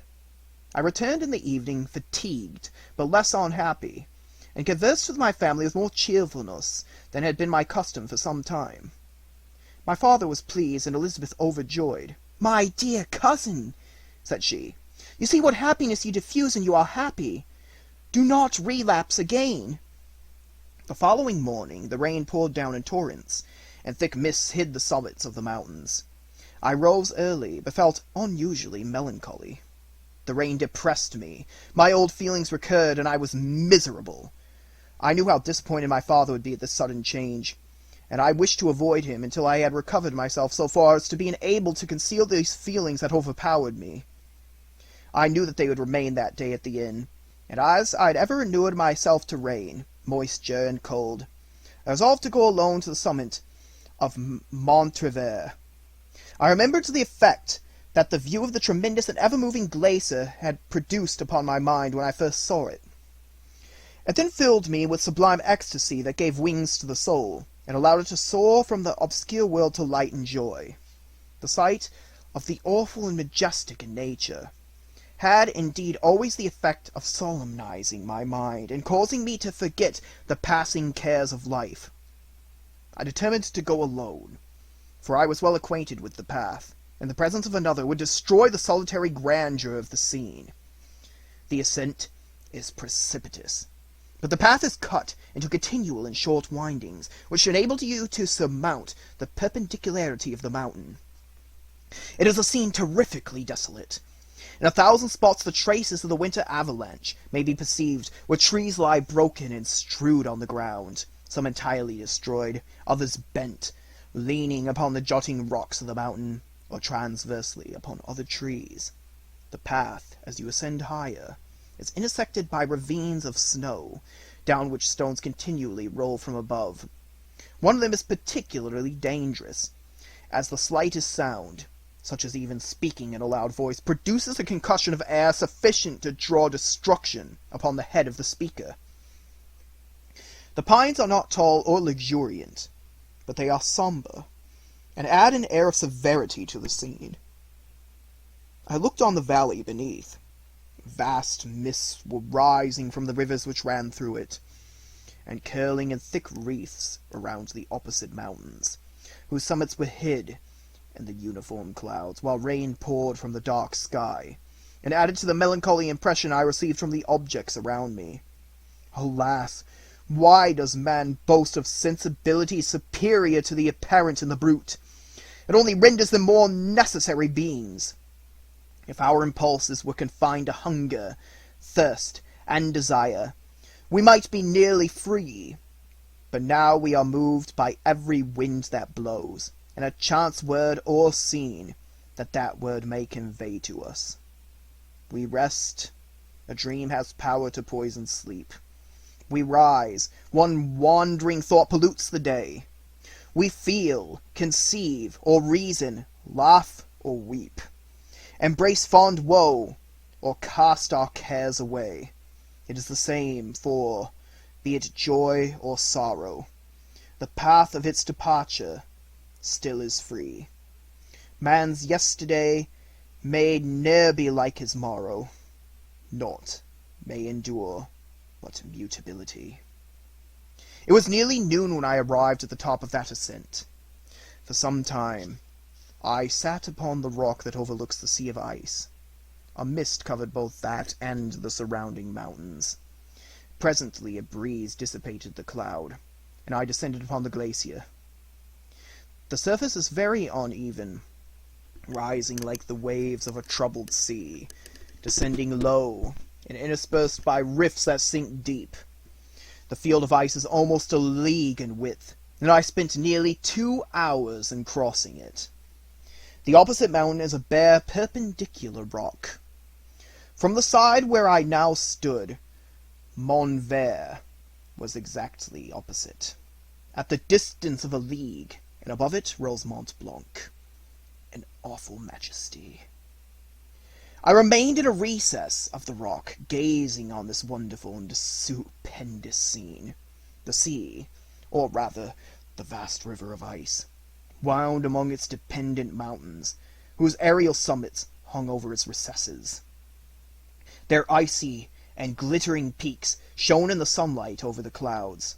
My heart, which was before sorrowful, now swelled with something like joy. I exclaimed, "Wandering spirits, if indeed ye wander, and do not rest in your narrow beds, allow me this faint happiness, or take me as your companion, away from the joys of life." As I said this, I suddenly beheld the figure of a man, at some distance, advancing towards me with superhuman speed. He bounded over the crevices in the ice, among which I had walked with caution. His stature also, as he approached, seemed to exceed that of man. I was troubled. A mist came over my eyes, and I felt a faintness seize me. But I was quickly restored by the cold gale of the mountains. I perceived, as the shape came nearer, sight and tremendous abhorred, that it was the wretch whom I had created. I trembled with rage and horror, resolving to await his approach, and then close with him in mortal combat. He approached. His countenance bespoke bitter anguish, combined with disdain and malignity, while his unearthly ugliness rendered it almost too horrible for human eyes. But I scarcely observed this. Anger and hatred had at first deprived me of utterance, and I recovered only to overwhelm him with words expressive of furious detestation and contempt. "Devil!" I exclaimed, "do you dare approach me? And do not you fear the fierce vengeance of my arm, wreaked on your miserable head?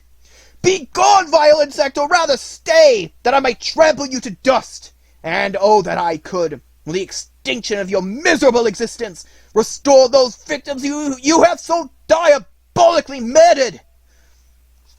"I understand this reception," said the demon. "All men hate the wretched. How then must I be hated, who am miserable beyond all living things? Yet you, my creator, detest and spurn me, thy creature, to whom thou art bound by ties only dissoluble by the annihilation of one of us.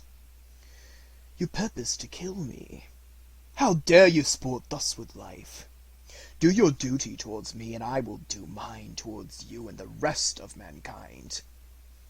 If you will comply with my conditions, I will leave them and you at peace. But if you refuse, I will glut the more of death, until it be satiated with the blood of your remaining friends. Abhorred monster! Fiends that thou art, the tortures of hell are too mild a vengeance for thy crimes. Wretched devil, you reproach me with your creation. Come on, then, that I may extinguish the spark which I so negligently bestowed. My rage was without bounds. I sprang on him, impelled by all the feelings which can arm one being against the existence of another. He easily eluded me and said, "Be calm. I entreat you to hear me, before you give vent to your hatred on my devoted head. Have I not suffered enough that you seek to increase my misery? Life, although it may only be an accumulation of anguish, is dear to me, and I will defend it. Remember, thou hast made me more powerful than thyself. My height is superior to thine, my joints more supple. But I will not be tempted to set myself in opposition to thee. I am thy creature, and I will be even mild and docile to my natural lord and king, if thou wilt also perform thy part, the which thou owest me. O Frankenstein, be not equitable to every other, and trample upon me alone, to whom thy justice and even thy clemency and affection is most due. Remember that I am thy creature. I ought to be thy Adam, but I am rather the fallen angel, whom thou drivest from joy for no misdeed. Everywhere I see bliss, from which I alone am irrevocably excluded. I was benevolent and good. Misery made me a fiend, made me happy, and I shall again be virtuous. Begone! I will not hear you! There can be no community between you and me. We are enemies. Begone! Or let us try our strength in a fight in which one must fall. How can I move thee? Will no entreaties cause thee to turn a favorable eye upon thy creature, who implores thy goodness and compassion? Believe me, Frankenstein, I was benevolent. My soul glowed with love and humanity. But I am not alone. Am I not alone? Miserably alone? You, my creator, abhor me. What hope can I gather from your fellow creatures who owe me nothing? They spurn and hate me. The desert mountains and dreary glaciers are my refuge. I've wandered here many days. The caves of ice, which I only do not fear, are a dwelling to me, and the only one which man does not grudge. These bleak skies I hail, for they are kinder to me than your fellow beings. If the multitude of mankind knew of my existence, they would do as you do, and arm themselves for my destruction. Shall I not then hate them who abhor me? I will keep no terms with my enemies. I am miserable, and they shall share my wretchedness. Yet it is in your power to recompense me, and deliver them from an evil which it only remains for you to make so great, that not only you and your family, but thousands of others shall be swallowed up in the whirlwinds of its rage. Let your compassion be moved, and do not disdain me. Listen to my tale. When you have heard that, abandon or commiserate me, as you shall judge that I deserve. But hear me. The guilty are allowed by human laws, bloody as they may be, to speak in their own defense before they are condemned. Listen to me, Frankenstein. You accuse me of murder, and yet you would, with a satisfied conscience, destroy your own creature. Oh, praise the internal justice of man. Yet I ask you not to spare me. Listen to me, and then, if you can, and if you will, destroy the work of your hands. Why do you call to my remembrance circumstances of which I shudder to reflect? That I have been the miserable origin and author. Cursed be the day, abhorred devil, in which you first saw light. Cursed, although I curse myself, be the hands that formed you. You have made me wretched beyond expression. You have left me no power to consider whether I am just to you or not. Be gone! Relieve me from the sight of your detested form. Thus I relieve thee, my creator, he said, and placed his hated hands before my eyes, which I flung from me with violence. Thus I take from thee a sight which you abhor. Still thou canst listen to me, and grant me thy compassion. By the virtues that I once possessed, I demand this from you. Hear my tale. It is long and strange, and the temperature of this place is not fitting to your fine sensations. But come to the hut upon the mountain. The sun is yet high in the heavens, before it descends to hide itself upon yon snowy precipices, and illuminate upon another world. You will have heard my story, and can decide.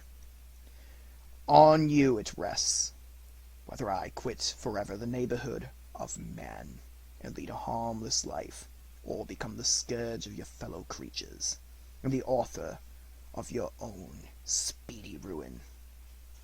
As he said this, he led the way across the ice. I followed. My heart was full, and I did not answer him. But, as I proceeded, I weighed the various arguments that he had used, and determined at least to listen to his tale. I was partly urged by curiosity, and compassion confirmed my resolution.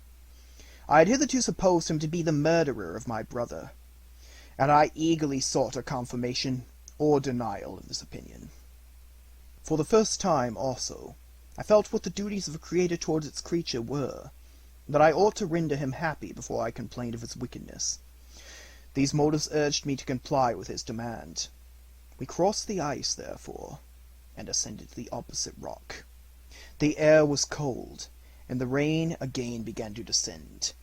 We entered the hut, the fiend with an air of exultation, I with a heavy heart and depressed spirits, but I consented to listen, and seating myself by the fire which my odious companion had lighted, he thus began his tale. Chapter 3. It is with considerable difficulty that I remember the original era of my being. All the events of that period appear confused and indistinct.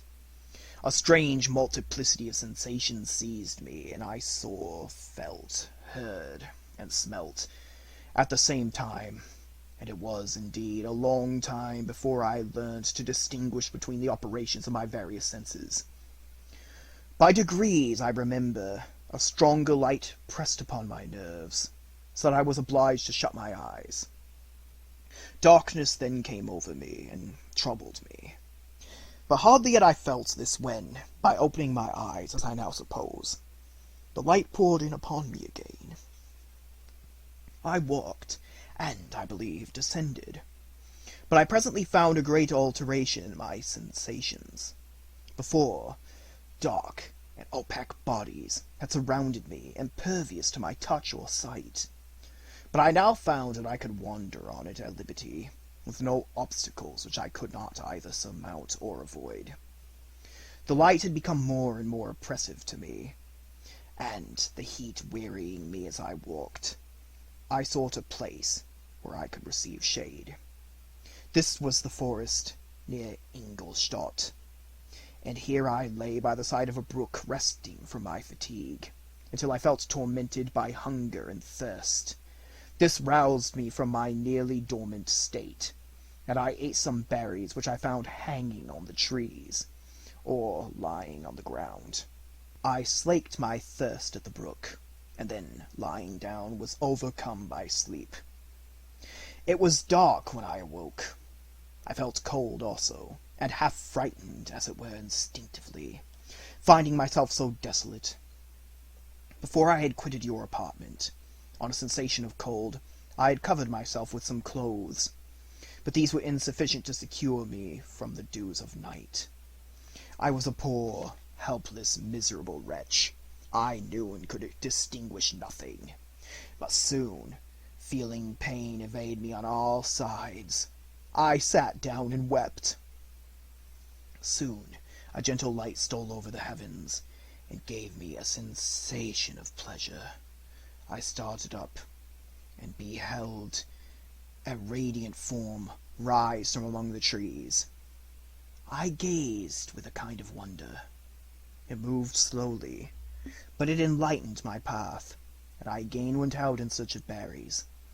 It was still cold, when under one of the trees I found a huge cloak, with which I covered myself and sat down upon the ground. No distinct ideas occupied my mind.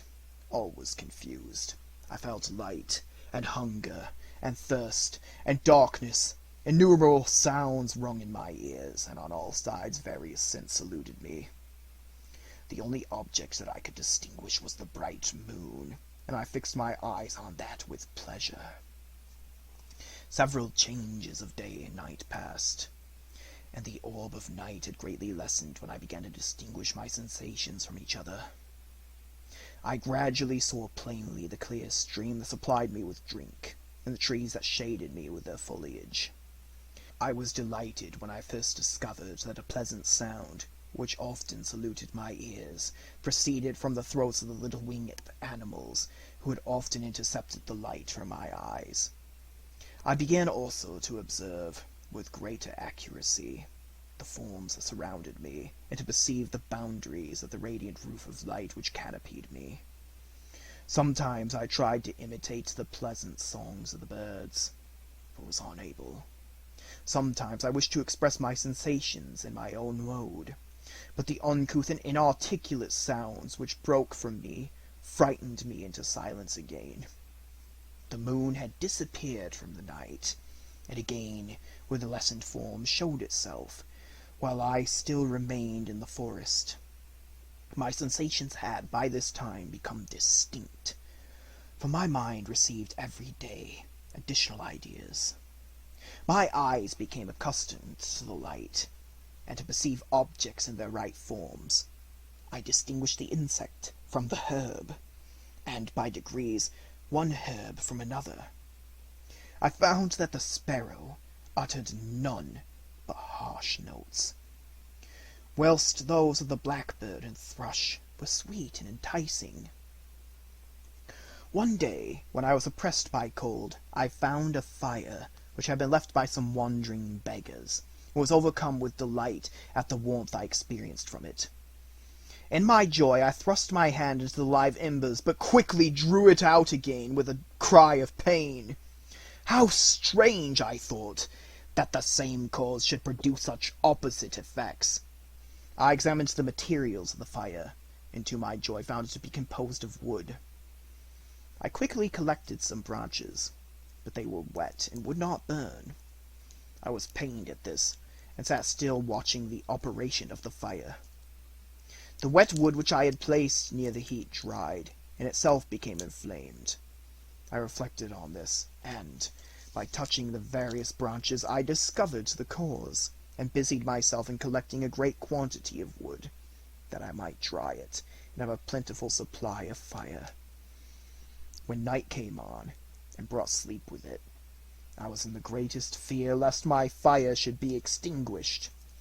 I covered it carefully with dry wood and leaves, and placed wet branches upon it, and then, spreading my cloak, I lay on the ground, and sunk into sleep.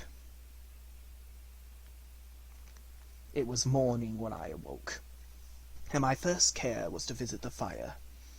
I uncovered it, and a gentle breeze quickly fanned it into a flame. I observed this also, and contrived a fan of branches which roused the embers when they were nearly extinguished. When night came again, I found, with pleasure, that the fire gave light as well as heat, and that the discovery of this element was useful to me in my food. For I found some of the offals that the travelers had left had been roasted, and tasted much more savory than the berries I gathered from the trees. I tried, therefore, to dress my food in the same manner, placing it on the live embers. I found that the berries were spoiled by this operation, and the nuts and roots much improved. Food, however, became scarce, and I often spent the whole day searching in vain for a few acorns to assuage the pangs of hunger. When I found this, I resolved to quit the place that I had hitherto inhabited, to seek for one where the few wants I experienced would be more easily satisfied. In this emigration, I exceedingly lamented the loss of the fire, which I had obtained through accident, and knew not how to reproduce it. I gave several hours to the serious consideration of this difficulty, but I was obliged to relinquish all attempt to supply it, and, wrapping myself up in my cloak, I struck across the wood towards the setting sun. I passed 3 days in these rambles, and at length discovered the open country. A great fall of snow had taken place the night before, and the fields were of one uniform white. The appearance was disconsolate, and I found my feet chilled by the cold, damp substance that covered the ground. It was about 7 in the morning, and I longed to obtain food and shelter.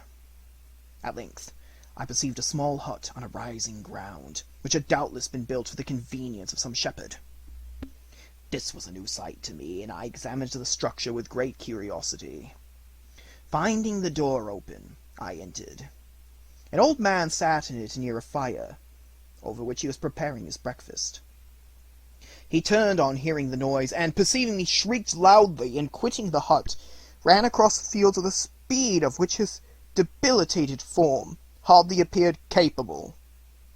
His appearance, different from any I had ever seen before, and his flight somewhat surprised me. But I was enchanted by the appearance of the hut.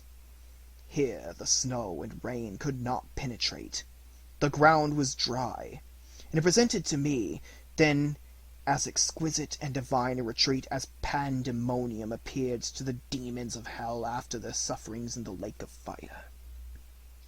I greedily devoured the remnants of the shepherd's breakfast, which consisted of bread, cheese, milk, and wine. The latter, however, I did not like.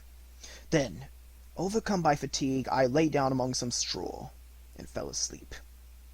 It was noon when I awoke, and, allured by the warmth of the sun, which shone brightly on the white ground, I determined to recommence my travels, and, depositing the remains of the peasant's breakfast in a wallet I found, I proceeded across the fields for several hours, until at sunset I arrived at a village. How miraculous did this appear!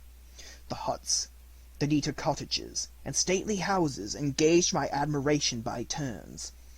The vegetables in the gardens, the milk and cheese that I saw placed at the windows of some of the cottages, allured my appetite. One of the best of these I entered, but I had hardly placed my foot within the door before the children shrieked and one of the women fainted. The whole village was roused, some fled, some attacked me, until, grievously bruised by stones and many other kinds of missile weapons, I escaped to the open country, and fearfully took refuge in a low hovel, quite bare, and making a wretched appearance after the palaces I had beheld in the village. This hovel, however, joined a cottage of a neat and pleasant appearance, but, after my late dearly bought experience, I dared not enter it. My place of refuge was constructed of wood, but so low that I could with difficulty sit upright in it. No wood, however, was placed in the earth, which formed the floor, but it was dry, and although the wind entered it by innumerable chinks, I found it an agreeable asylum from the snow and rain. Here then I retreated, and lay down, happy to have found a shelter, however miserable, from the inclemency of the season, and still more from the barbarity of man. As soon as morning dawned, I crept from my kennel, that I might view the adjacent cottage, and discover if I could remain in the habitation I had found. It was situated against the back of the cottage, and surrounded on the sides, which were exposed by a pigsty and a clear pool of water.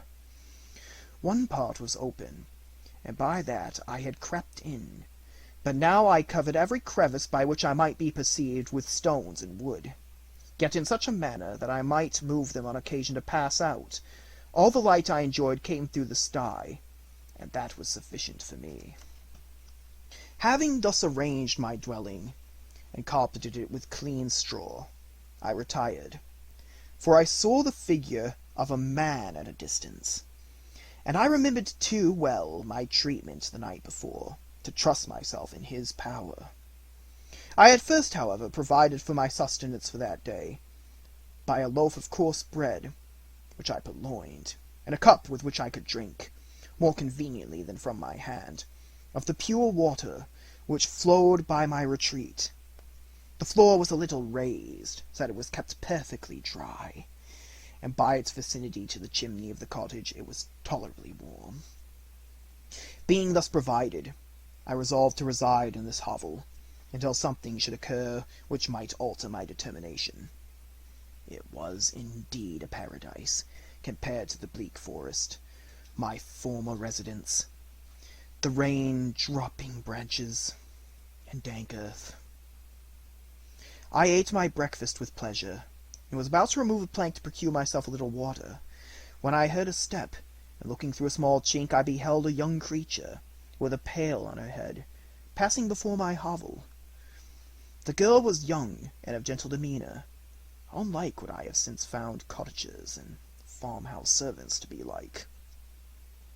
Yet she was meanly dressed, a coarse blue petticoat and a linen jacket being her only garb. Her fair hair was plaited, but not adorned. She looked patient, yet sad. I lost sight of her, and in about a quarter of an hour she returned, bearing the pail, which was now partly filled with milk. As she walked along, seemingly incommoded with the burden, a young man met her, whose countenance expressed a deeper despondence. Uttering a few sounds with an air of melancholy, he took the pail from her head, and bore it to the cottage himself. She followed, and they disappeared. Presently, I saw the young man again, with some tools in his hand, cross the field behind the cottage, and the girl was also busied, sometimes in the house, and sometimes in the yard.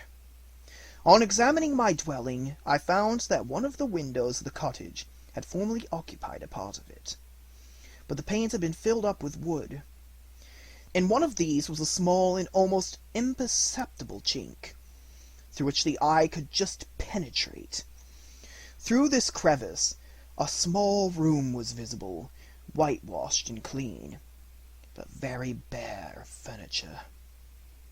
In one corner, near a small fire, sat an old man, leaning his head on his hands in a disconsolate attitude. The young girl was occupied in arranging the cottage, but presently she took something out of a drawer, which employed her hands, and she sat down beside the old man, who, taking up an instrument, began to play, and to produce sounds sweeter than the voice of the thrush or the nightingale. It was a lovely sight even to me, poor wretch, who had never beheld aught beautiful before. The silver hair and benevolent countenance of the aged cottager won my reverence, while the gentle manners of the girl enticed my love. He played a sweet, mournful air, which I perceived drew tears from the eyes of his amiable companion, of which the old man took no notice, until she sobbed audibly. He then pronounced a few sounds, and the fair creature, leaving her work, knelt at his feet. He raised her, and smiled with such kindness and affection, that I felt sensations of a peculiar and overpowering nature. They were a mixture of pain and pleasure, such as I had never before experienced, either from hunger or cold, warmth or food, and I withdrew from the window, unable to bear these emotions. Soon after this, the young man returned, bearing on his shoulders a load of wood. The girl met him at the door, helped to relieve him of his burden, and, taking some of the fuel into the cottage, placed it on the fire. Then she and the youth went apart into a nook of the cottage, and he showed her a large loaf and a piece of cheese. She seemed pleased, and went into the garden for some roots and plants, which she placed in water, and then upon the fire. She afterwards continued her work, whilst the young man went into the garden, and appeared busily employed in digging and pulling up roots. After he had been employed thus about an hour, the young woman joined him, and they entered the cottage together. The old man had, in the meantime, been pensive, but, on the appearance of his companions, he assumed a more cheerful air, and they sat down to eat. The meal was quickly dispatched, The young woman was again occupied in arranging the cottage, and the old man walked before the cottage in the sun for a few minutes, leaning on the arm of the youth. Nothing could exceed in beauty the contrast between these two excellent creatures. One was old, with silver hairs, and a countenance beaming with benevolence and love. The younger was slight and graceful in his figure, and his features were moulded with the finest symmetry, yet his eyes and attitude expressed the utmost sadness and despondency. The old man returned to the cottage, and the youth, with tools different from those he had used in the morning, directed his steps across the fields.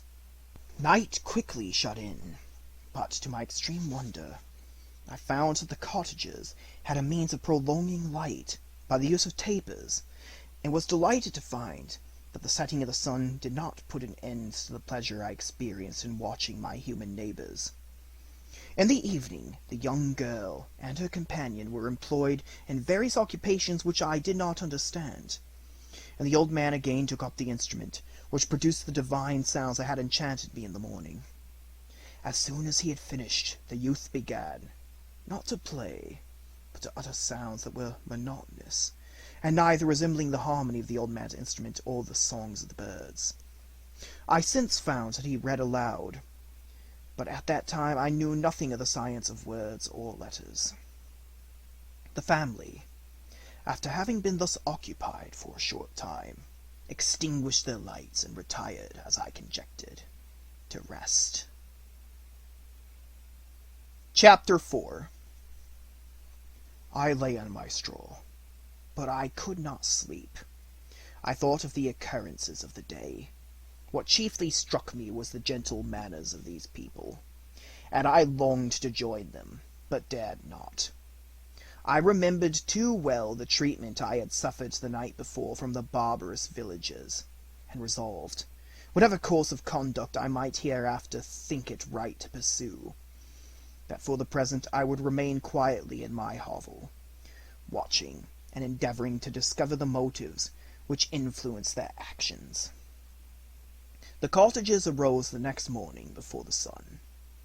The young woman arranged the cottage and prepared the food, and the youth departed after the first meal. This day was passed in the same routine as that which preceded it. The young man was constantly employed out of doors, and the girl in various laborious occupations within. The old man, whom I soon perceived to be blind, employed his leisure hours on his instrument, or in contemplation. Nothing could exceed the love and respect which the younger cottagers exhibited towards their venerable companion. They performed towards him every little office of affection and duty with gentleness, and he rewarded them by his benevolent smiles. They were not entirely happy. The young man and his companion often went apart, and appeared to weep. I saw no cause for their unhappiness, but I was deeply affected by it. If such lovely creatures were miserable, it was thus strange that I, an imperfect and solitary being, should be wretched. Yet why were these miserable beings unhappy? They possessed a delightful house, such it was in my eyes, and every luxury. They had a fire to warm them when chill, and delicious viands when hungry. They were dressed in excellent clothes, and still more, they enjoyed one another's company and speech, interchanging each day looks of affection and kindness. What did their tears imply? Did they really express pain? I was at first unable to solve these questions, but perpetual attention and time explained to me many appearances, which were at first enigmatic. A considerable period elapsed before I discovered one of the causes of the uneasiness of this amiable family. It was poverty, and they suffered that evil in a very distressing degree. Their nourishment consisted entirely of the vegetables of their garden, and the milk of one cow, who gave very little during the winter, when its masters could scarcely procure food to support it.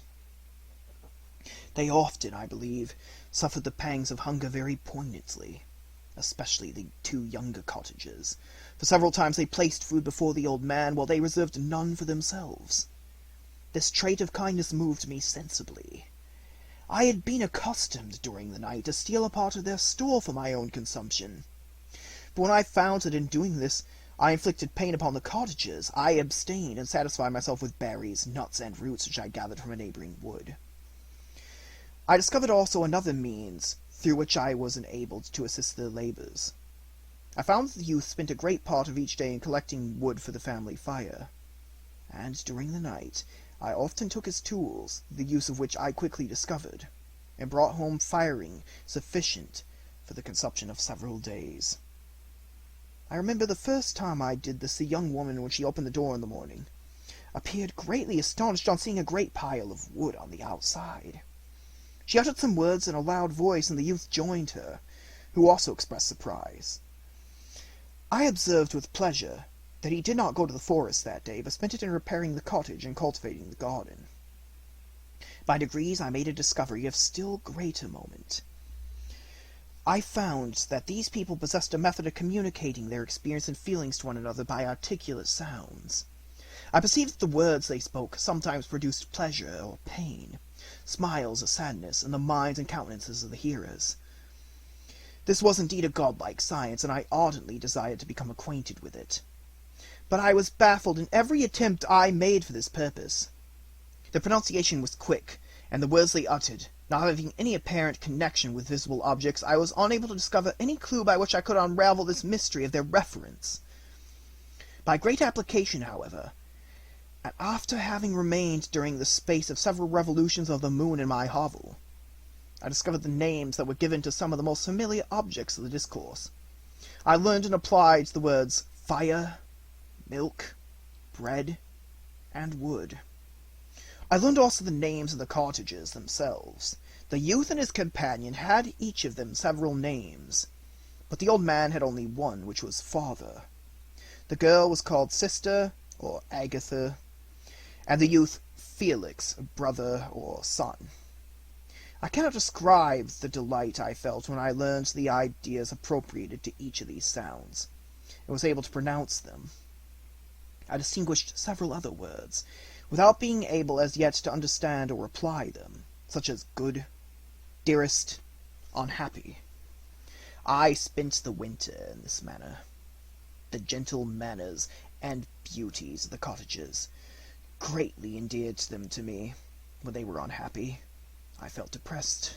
When they rejoiced, I sympathized in their joys. I saw few human beings besides them, and if any other happened to enter the cottage, their harsh manners and rude gait only enhanced to me the superior accomplishments of my friends. The old man, I could perceive, often endeavored to encourage his children, as sometimes I found that he called them, to cast off their melancholy. He would talk in a cheerful accent, with an expression of goodness that bestowed pleasure even upon me. Agatha listened with respect, her eyes sometimes filled with tears, which she endeavored to wipe away unperceived, but I generally found that her countenance and tone were more cheerful after having listened to the exhortations of her father. It was not thus with Felix. He was always the saddest of the group, and even to my unpractised senses he appeared to have suffered more deeply than his friends.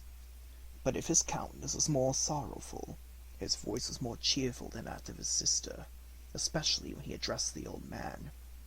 I could mention innumerable instances which, although slight, marked the dispositions of these amiable cottagers.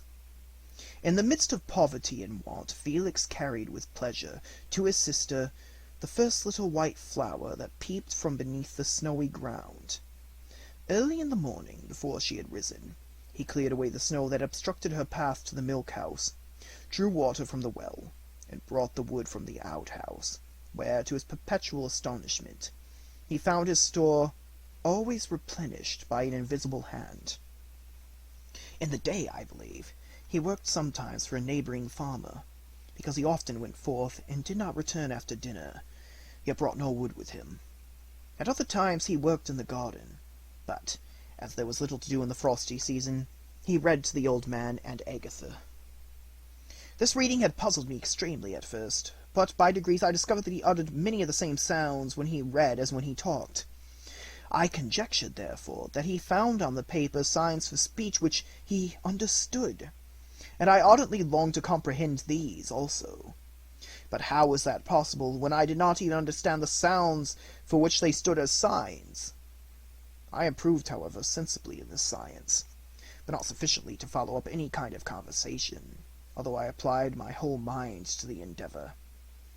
For I easily perceived that, although I eagerly longed to discover myself to the cottagers, I ought not to make the attempt until I had first become master of their language, which knowledge might enable me to make them overlook the deformity of my figure. For with this also the contrast perpetually presented to my eyes had made me acquainted. I had admired the perfect forms of my cottagers, their grace, beauty, and delicate complexions. But how was I terrified when I viewed myself in a transparent pool! At first I started back, unable to believe that it was indeed I who was reflected in the mirror. And when I became fully convinced that I was in reality the monster that I am, I was filled with the bitterest sensations of despondence and mortification. Alas, I did not yet entirely know the fatal effects of this miserable deformity. As the sun became warmer, and the light of the day longer, the snow vanished, and I beheld the bare trees and the black earth. From this time Felix was more employed, and the heart-moving indications of impending famine disappeared. Their food, as I afterwards found, was coarse, but it was wholesome, and they procured a sufficiency of it. Several new kinds of plants sprung up in the garden, which they dressed, and these signs of comfort increased daily as the season advanced.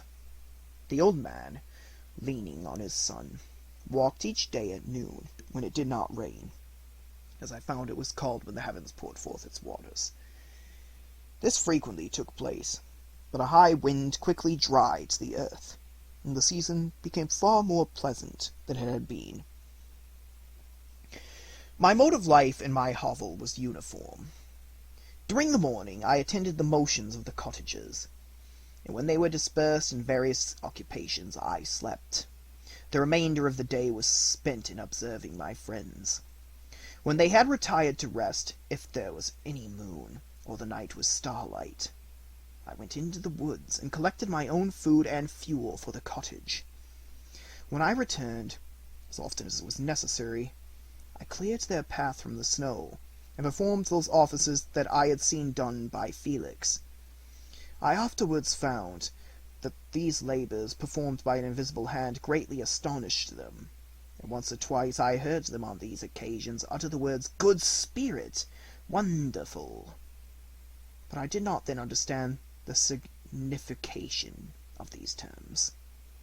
My thoughts now became more active, and I longed to discover the motives and feelings of these lovely creatures. I was inquisitive to know why Felix appeared so miserable, and Agatha so sad.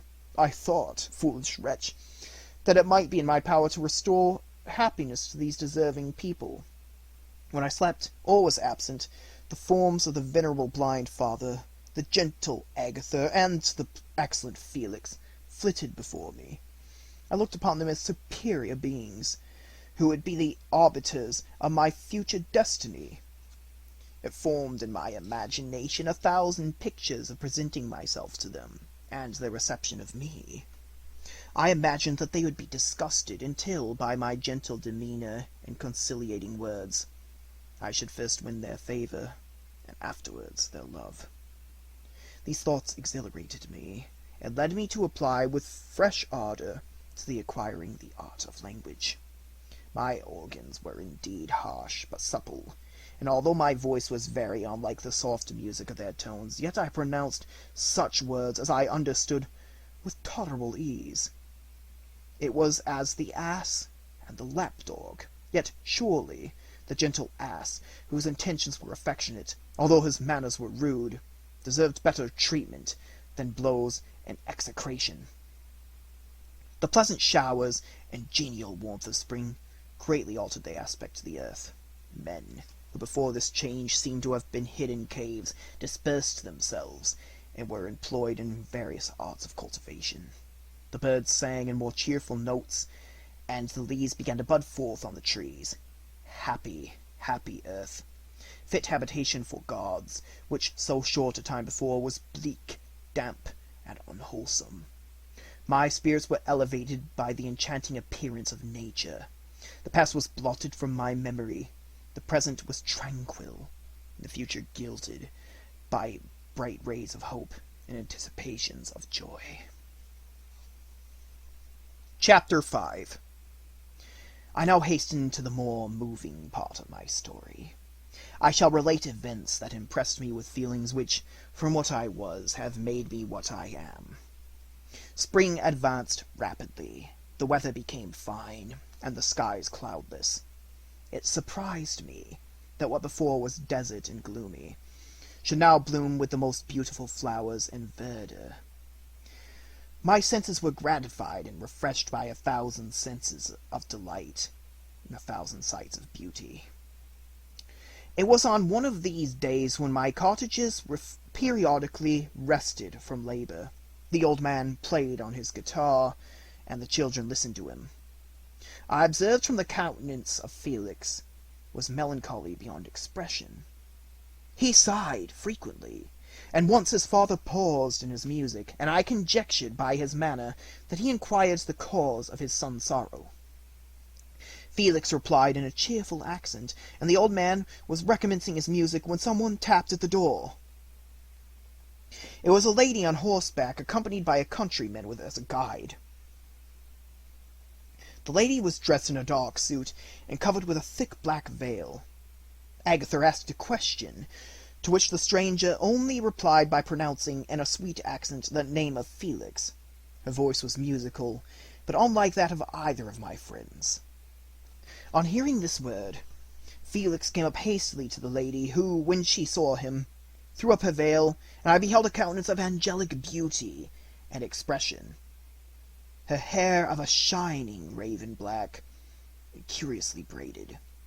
Her eyes were dark, but gentle, although animated. Her features of a regular proportion, and her complexion wondrously fair, each cheek tinged with a lovely pink. Felix seemed ravaged with delight when he saw her.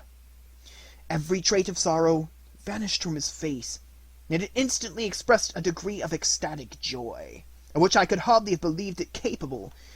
His eyes sparkled as his cheek flushed with pleasure, and at that moment I thought him as beautiful as the stranger. She appeared affected by different feelings, wiping a few tears from her lovely eyes.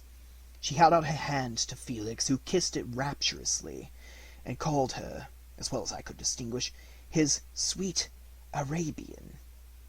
She did not appear to understand him, but smiled. He assisted her to dismount, and dismissing her guide, conducted her into the cottage. Some conversation took place between him and his father, and the young stranger knelt at the old man's feet, and would have kissed his hand, but he raised her and embraced her affectionately. I soon perceived that although the stranger uttered articulate sounds and appeared to have a language of her own, she was neither understood by, or herself understood, the cottagers. They made many signs which I did not comprehend, but I saw that her presence diffused gladness through the cottage, dispelling their sorrow, as the sun dissipates the morning mists. Felix seemed peculiarly happy, and with smiles of delight welcomed his Arabian. Agatha, the ever gentle Agatha, kissed the hands of the lovely stranger, and pointing to her brother, made signs which appeared to me to mean that he had been sorrowful until she came. Some hours passed thus, while they, by their countenances, expressed joy, the cause of which I did not comprehend. Presently I found, by the frequent recurrence of one sound which the stranger repeated after them, that she was endeavoring to learn their language, and the idea instantly occurred to me that I should make use of the same instructions to the same end. The stranger learned about 20 words at the first lesson. Most of them, indeed, were those which I had before understood, but I profited by the others. As night came on, Agatha and the Arabian retired early. When they separated, Felix kissed the hand of the stranger, and said, "Good night, sweet Safi." He held up much longer, conversing with his father, and by the frequent repetition of her name I conjectured that their lovely guest was the subject of their conversation. I ardently desired to understand them, and bent every faculty towards that purpose, but found it utterly impossible. The next morning Felix went out to his work, and after the usual occupations of Agatha were finished, the Arabian sat at the feet of the old man, and, taking his guitar, played some airs so entrancingly beautiful that they at once drew tears of sorrow and delight from my eyes. She sang, and her voice flowed in a rich cadence, swelling or dying away like a nightingale in the woods. When she had finished, she gave the guitar to Agatha, who at first declined it. She played a simple air, and her voice accompanied it in sweet accents, but unlike the wondrous strain of the stranger. The old man appeared enraptured, and said some words, which Agatha endeavored to explain to Safie, and by which he appeared to wish to express that she bestowed on him the greatest delight by her music. The days now passed as peaceably as before, with the sole alteration that joy had taken place of sadness in the countenances of my friends. Safie was always gay and happy. She and I improved rapidly in the knowledge of language, so that in 2 months I began to comprehend most of the words uttered by my protectors. In the meanwhile also the black ground was covered with herbage, and the green banks interspersed with innumerable flowers, sweet to the scent and the eyes, stars of pale radiance among the moonlight woods. The sun became warmer, the nights clear and balmy, and my nocturnal rambles were an extreme pleasure to me, although they were considerably shortened by the late setting and early rising of the sun, for I never ventured abroad during daylight, fearful of meeting with the same treatment as I had formerly endured in the first village which I entered.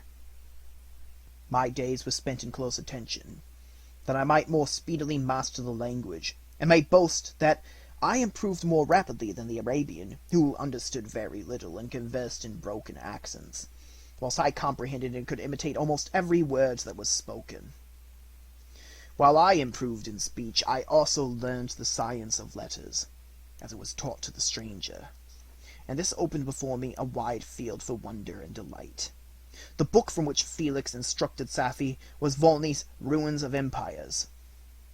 I should not have understood the purport of this book, had not Felix, in reading it, given very minute explanations. He had chosen this work, he said, because the declamatory style was framed in imitation of the Eastern authors. Through this work I obtained a cursory knowledge of history, and a view of the several empires at present existing in the world. It gave me an insight into the manners, governments, and religions of the different nations of the earth.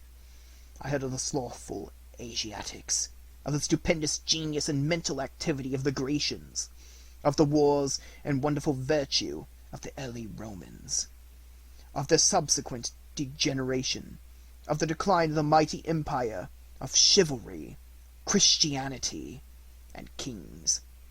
I heard of the discovery of the American hemisphere, and wept with Safie over the hapless fate of its original inhabitants. These wonderful narrations inspired me with strange feelings. Was man, indeed, at once so powerful, so virtuous, and magnificent, yet so vicious and base? He appeared at one time a mere scion of the evil principle, and at another as all that can be conceived of noble and godlike. To be a great and virtuous man appeared the highest honor that can befall a sensitive being.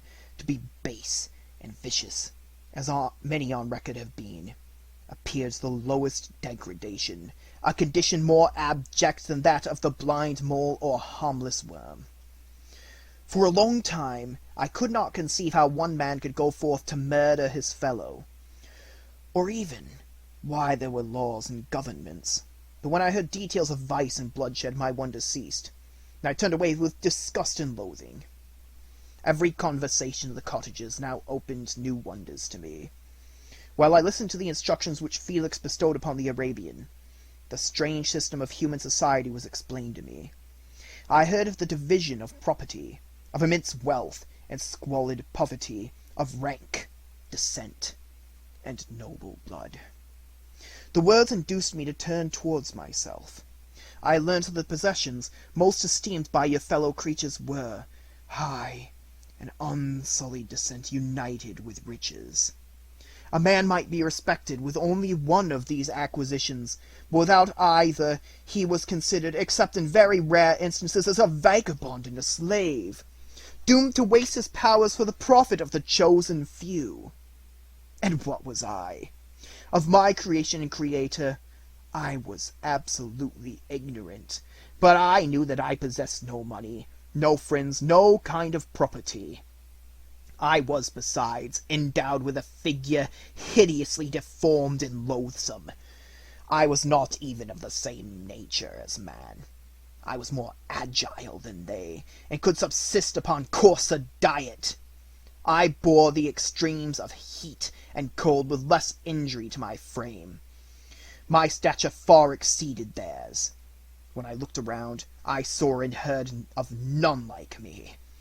Was I then a monster, a blot upon the earth from which all men fled, and whom all men disowned?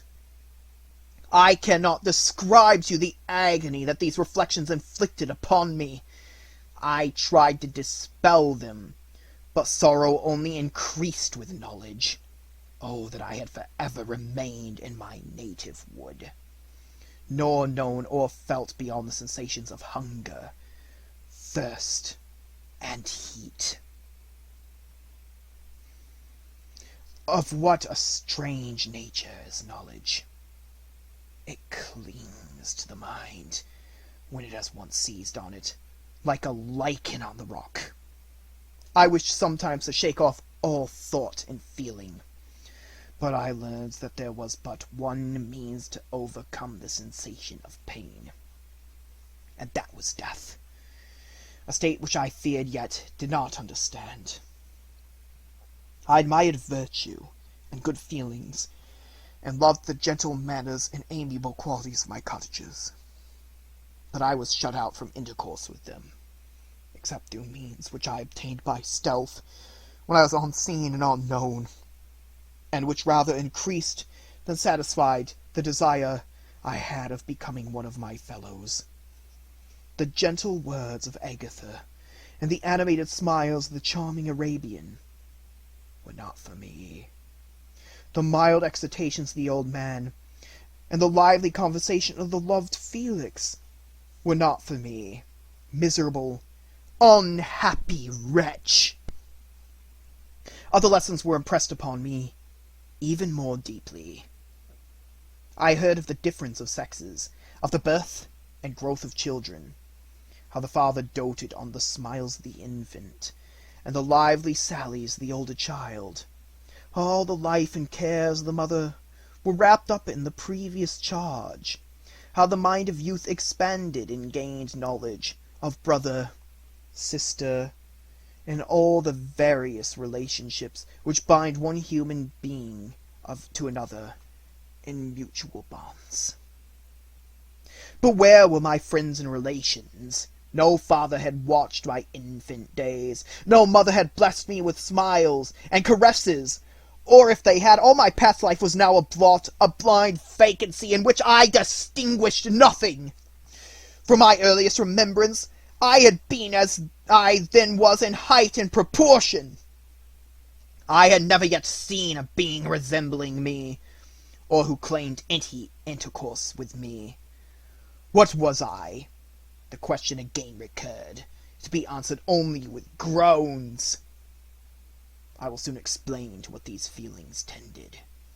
But allow me now to return to the cottagers, whose story excited me in such various feelings of indignation, delight, and wonder, but which all terminated in additional love and reverence for my protectors, for so I loved, in an innocent, half-painful self-deceit to call them.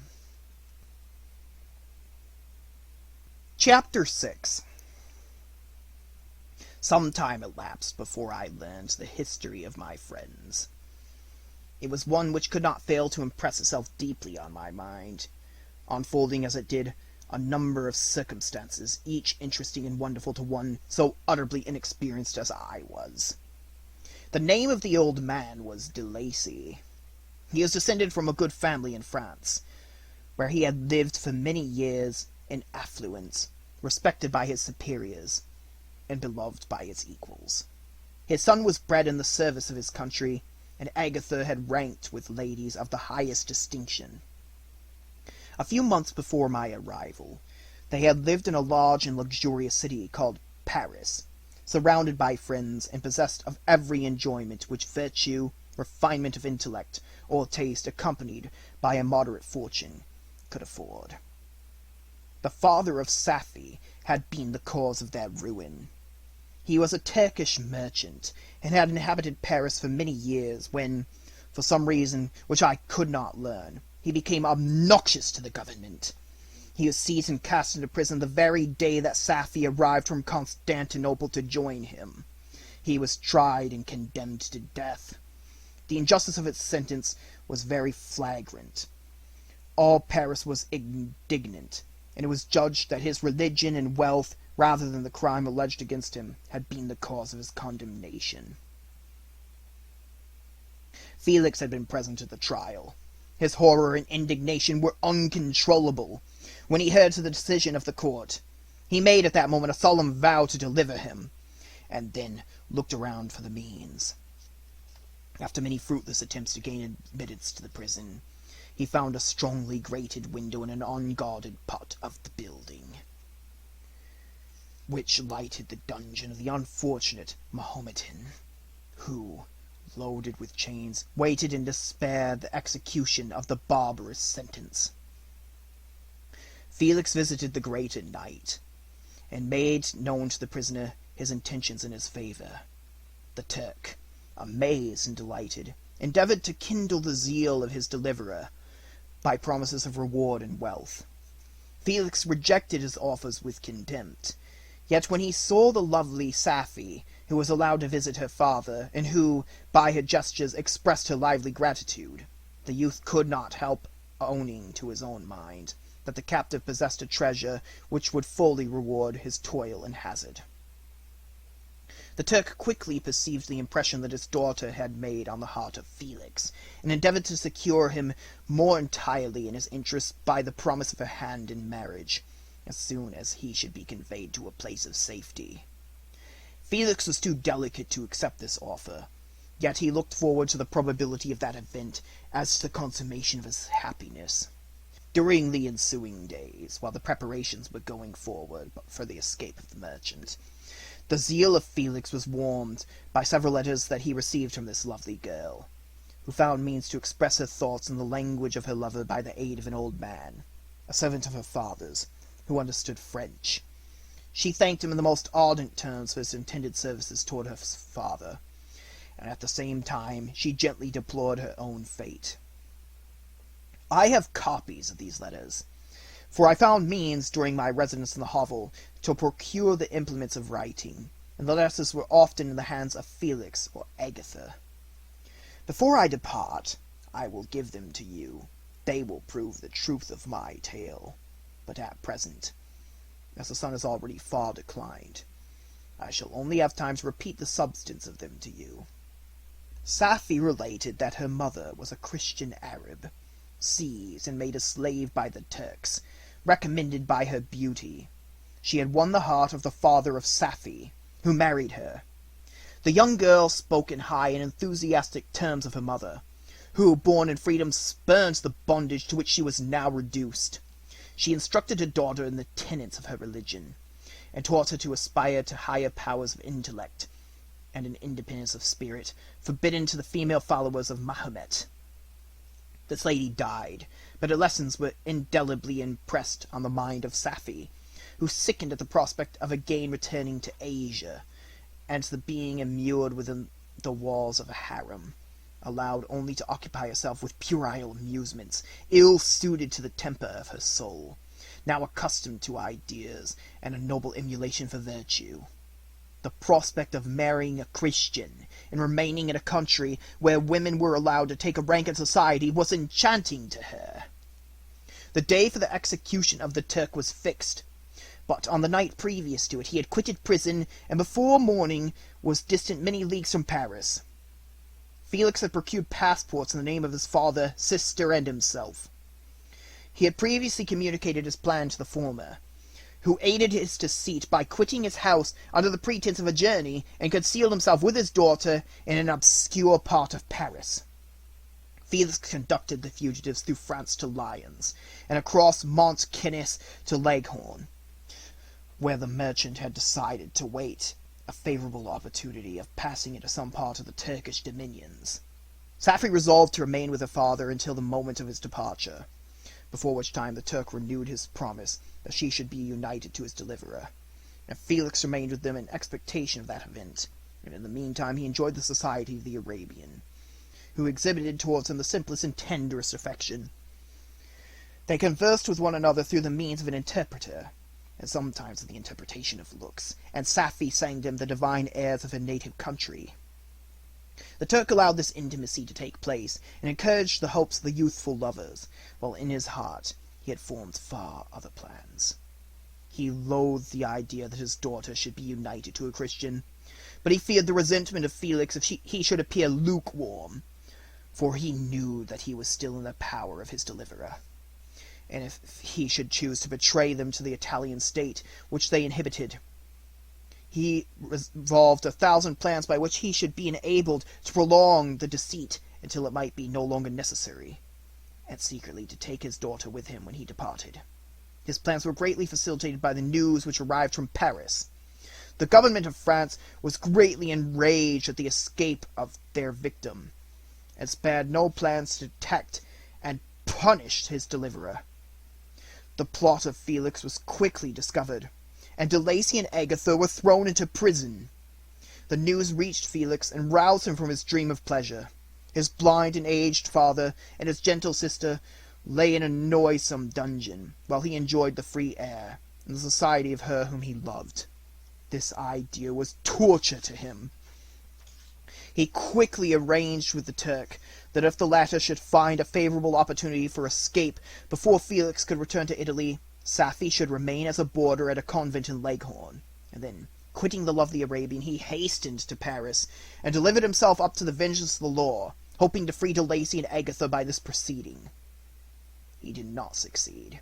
They remained confined for 5 months before the trial took place, the result of which deprived them of their fortune, and condemned them to a perpetual exile from their native country.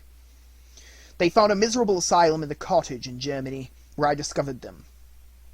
Felix soon learned that the treacherous Turk, for whom he and his family endured such unheard of oppression, on discovering that his deliverer was thus reduced to poverty and impotence, became a traitor to good feeling and honor, and had quitted Italy with his daughter, insultingly sending Felix a pittance of money to aid him, as he said, in some plan of future maintenance. Such were the events that preyed on the heart of Felix, and rendered him, when I first saw him, the most miserable of his family.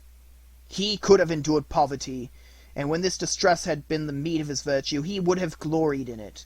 But the ingratitude of the Turk, and the loss of his beloved Safie, were misfortunes more bitter and irreparable. The arrival of the Arabian now infused a new life into his soul. When the news reached Leghorn that Felix was deprived of his wealth and rank, the merchant commanded his daughter to think no more of her lover, but to prepare to return with him to her native country. The generous nature of Safie was outraged by this command. She attempted to expostulate with her father, but he left her angrily, reiterating his tyrannical mandate. A few days later, the Turk entered his daughter's apartment, and told her hastily that he had reason to believe that his residence at Leghorn had been divulged, and that he should speedily be delivered up to the French government. He had, consequently, hired a vessel to convey him to Constantinople, for which city he should sail in a few hours. He intended to leave his daughter under the care of a confidential servant, to follow at her leisure with the greater part of his property, which had not yet arrived at Leghorn. When alone, Safie resolved in her own mind the plan of conduct that would become her to pursue in this emergency. A residence in Turkey was abhorrent to her. Her religion and feelings were alike adverse to it. By some papers of her father's, which fell into her hands, she heard of the exile of her lover, and learnt the name of the spot where he then resided. She hesitated some time, but at length she formed her determination. Taking with her some jewels that belonged to her, and a small sum of money, she quitted Italy with an attendant, a native of Leghorn, but who understood the common language of Turkey, and departed for Germany. She arrived in safety at a town about 20 leagues from the cottage of De Lacy, when her attendant fell dangerously ill. Safie nursed her with the most devoted affection, but the poor girl died. The Arabian was left alone, unacquainted with the language of the country, and utterly ignorant of the customs of the world. She fell, however, into good hands. The Italian had mentioned the name of the spot for which they were bound, and, after her death, the woman of the house in which they had lived took care that Safie should arrive in safety at the cottage of her lover. Chapter 7. Such was the history of my beloved cottages. It impressed me deeply. I learned from the views of social life which it developed to admire their virtues, and to deprecate the vices of mankind. As yet, I looked upon crime as a distant evil. Benevolence and generosity were ever present before me, inciting within me a desire to become an actor in the busy scene where so many admirable qualities were called forth and displayed. But in giving an account of the progress of my intellect, I must not omit a circumstance which occurred in the beginning of the month of August of the same year. One night, during my accustomed visit to the neighboring wood, where I collected my own food, and brought home firing for my protectors, I found on the ground a leathern portmanteau, containing several articles of dress and some books. I eagerly seized the prize, and returned with it to my hovel. Fortunately, the books were written in the language, the elements of which I had acquired at the cottage. They consisted of Paradise Lost, a volume of Plutarch's Lives, and the Sorrows of Werther. The possession of these treasures gave me extreme delight. I now continually studied and exercised my mind upon these histories, whilst my friends were employed in their ordinary occupations. I can hardly describe to you the effect of these books. They produced in me an infinity of new images and feelings, that sometimes raised me to ecstasy, but more frequently sunk me into the lowest dejection. In the Sorrows of Werther, besides the interest of its simple and affecting story, so many opinions are canvassed, and so many lights thrown upon that what had hitherto been to me obscure subjects, that I found it a never-ending source of speculation and astonishment. The gentle and domestic manners it described, combined with lofty sentiments and feelings, which had for their object something out of self, accorded well with my experience among my protectors, and with the wants which were forever alive in my own bosom. But I thought Werther himself a more divine being than I had ever beheld or imagined. His character contained no pretension, but it sunk deep. The disquisitions upon death and suicide were calculated to fill me with wonder. I did not pretend to enter into the merits of the case, yet I inclined towards the opinions of the hero, whose extinction I wept, without precisely understanding it. As I read, however, I applied much personally to my own feelings and condition. I found myself similar, yet at the same time strangely unlike the beings concerning whom I read, and to whose conversation I was a listener. I sympathized with, and partly understood them, but I was unformed in mind. I was dependent on none, and related to none. The path of my departure was free, and there was none to lament my annihilation. My person was hideous, and my stature gigantic. What did this mean? Who was I? What was I? Whence did I come? What was my destination? These questions continually recurred, but I was unable to solve them. The volume of Plutarch's Lives which I possessed contained the histories of the first founders of the ancient republics. This book had a far different effect upon me from the sorrows of Werther. I learned from Werther's imaginations despondency and gloom, but Plutarch taught me high thoughts. He elevated me above the wretched sphere of my own reflections, to admire and love the heroes of past ages. Many things I read surpassed my understanding and experience. I had a very confused knowledge of kingdoms, wide extensive country, mighty rivers, and boundless seas. But I was perfectly unacquainted with towns, and large assemblages of men. The cottage of my protectors had been the only school in which I had studied human nature, but this book developed new and mightier scenes of action. I read of men concerned in public affairs governing or massacring their species. I felt the greatest ardor for virtue rise within me, and abhorrence for vice, as far as I understood the signification of these terms, relative as they were as I applied them, to pleasure and pain alone. Induced by these feelings, I was of course led to admire peaceable lawgivers, Numa, Solon, and Lycurgus, in preference to Romulus and Theseus. The patriarchal lives of my protectors caused these impressions to take a firm hold on my mind. Perhaps, if my first introduction to humanity had been made by a young soldier burning for glory and slaughter, I should have been imbued with different sensations. But Paradise Lost excited different and far deeper emotions. I read it, as I had read the other volumes which had fallen into my hands, as a true history. It moved every feeling of wonder and awe, that the picture of an omnipotent God warring with his creatures was capable and exciting. I often referred to the several situations as the similarity struck me to my own. Like Adam, I was created apparently united by no link to any other being in existence, but his state was far different from mine in every other respect. He had come forth from the hands of God, a perfect creature, happy and prosperous, guided by the especial care of his Creator. He was allowed to converse with and acquire knowledge from beings of a superior nature, but I was wretched, helpless, and alone.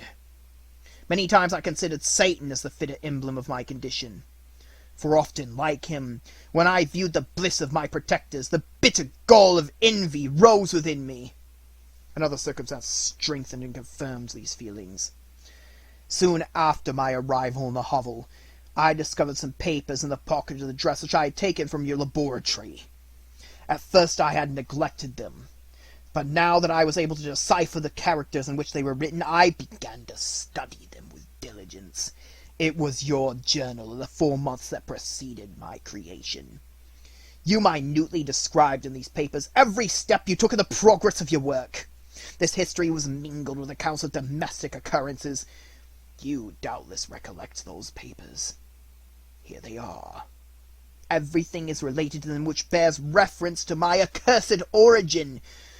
The whole detail of that series of disgusting circumstances which produced it is set in view. The minutest description of my odious and loathsome person is given, and language which painted your own horrors and rendered mine ineffecable.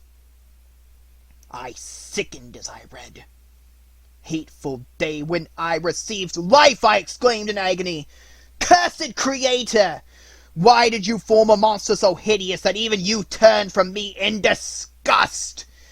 God in pity made man beautiful and alluring, after his own image, but my form is a filthy type of yours, more horrid from its very resemblance. Satan had his companions, fellow devils, to admire and encourage him, but I am solitary and detested. These were the reflections of my hours of despondency and solitude. But when I contemplated the virtues of the cottagers, their amiable and benevolent dispositions, I persuaded myself that when they should become acquainted with my admiration of their virtues, they would compensate me, and overlook my personal deformity. Could they turn from their door one, however monstrous, who solicited their compassion and friendship? I resolved at last not to despair, but in every way to fit myself for an interview with them, which would decide my fate. I postponed this attempt for some months longer, for the importance attached to a success inspired me with a dread lest I should fail. Besides, I found that my understanding improved so much with every day's experience that I was unwilling to commence this undertaking until a few more months should have added to my wisdom. Several changes in the meantime took place in the cottage. The presence of Safie diffused happiness among its inhabitants, and I also found that a greater degree of plenty reigned there. Felix and Agatha spent more time in amusement and conversation, and were assisted in their labors by servants. They did not appear rich, but they were contented and happy. Their feelings were serene and peaceful, while mine became every day more tumultuous. Increase of knowledge only discovered to me more clearly what a wretched outcast I was. I cherished hope, it is true, but it vanished, which I beheld my person reflected in water, or my shadow in the moonshine, even as that frail image in that inconstant shade. I endeavored to crush these fears, and to fortify myself for the trial which in a few months I resolved to undergo. And sometimes I allowed my thoughts, unchecked by reason, to ramble in the fields of paradise, and dared to fancy amiable and lovely creatures sympathizing with my feelings and cheering my gloom.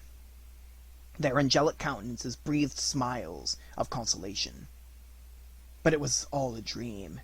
No Eve soothed my sorrows or shared my thoughts. I was alone. I remembered Adam's supplication to his Creator. But where was mine? He had abandoned me, and in the bitterness of my heart I cursed him.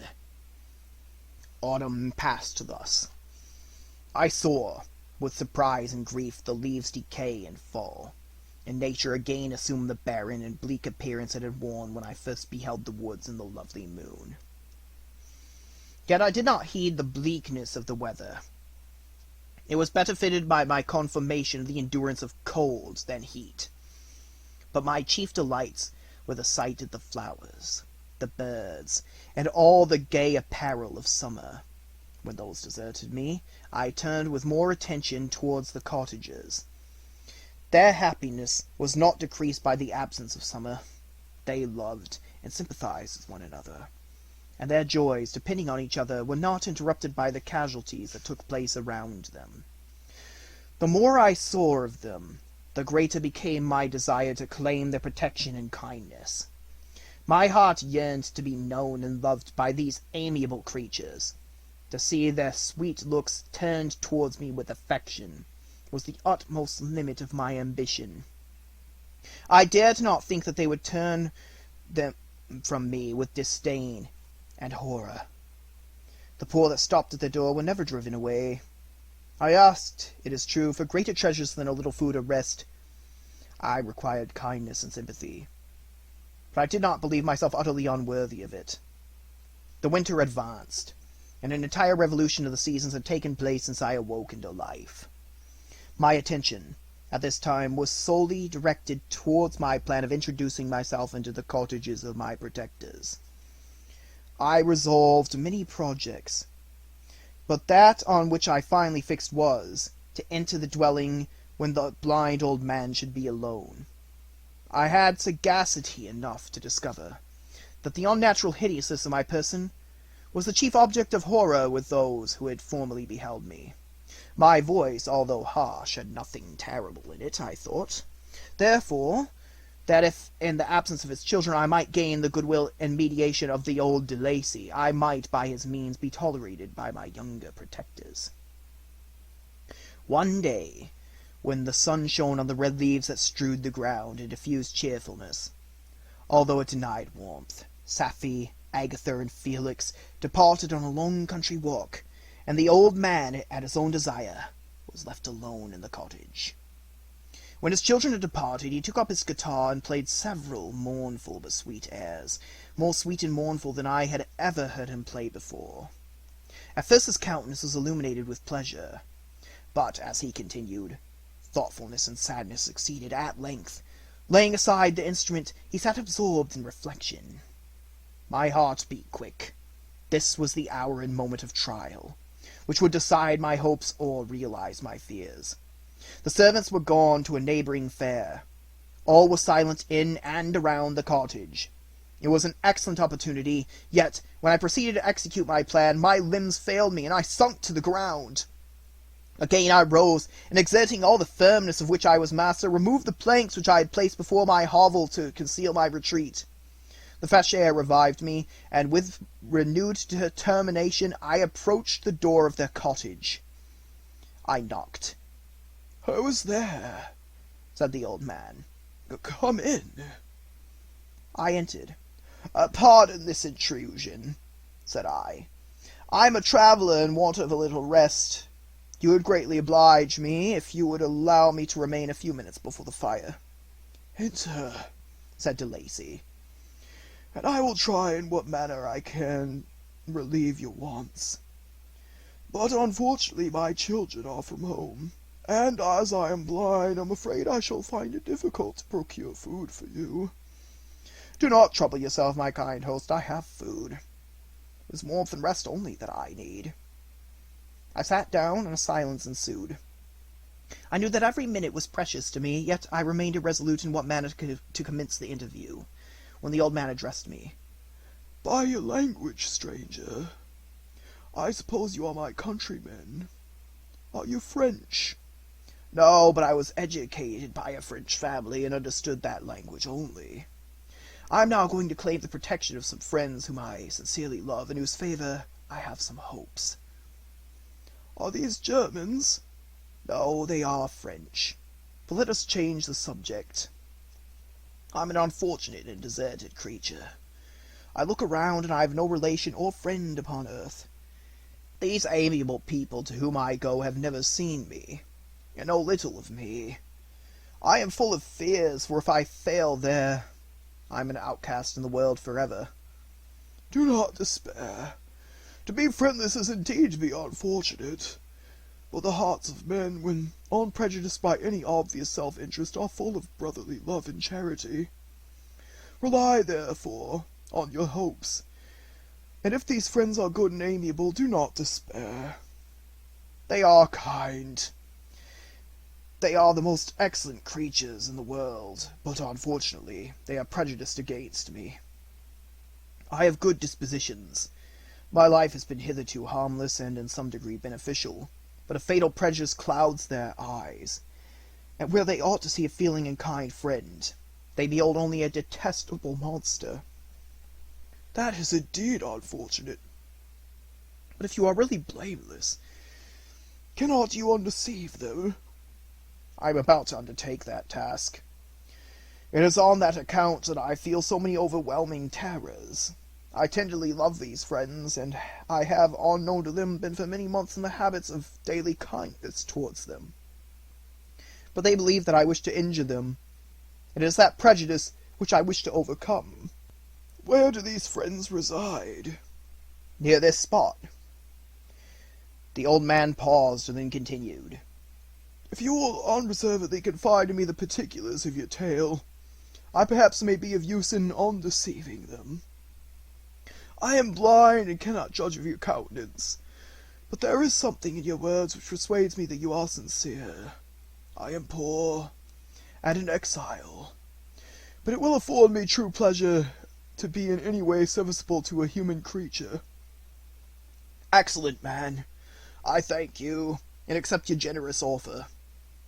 You raise me from the dust by this kindness, and I trust that by your aid I shall not be driven from the society and sympathy of your fellow creatures." "Heaven forbid!" "Even if you were really criminal, for that could only drive you to desperation and not instigate you to virtue. I also am unfortunate.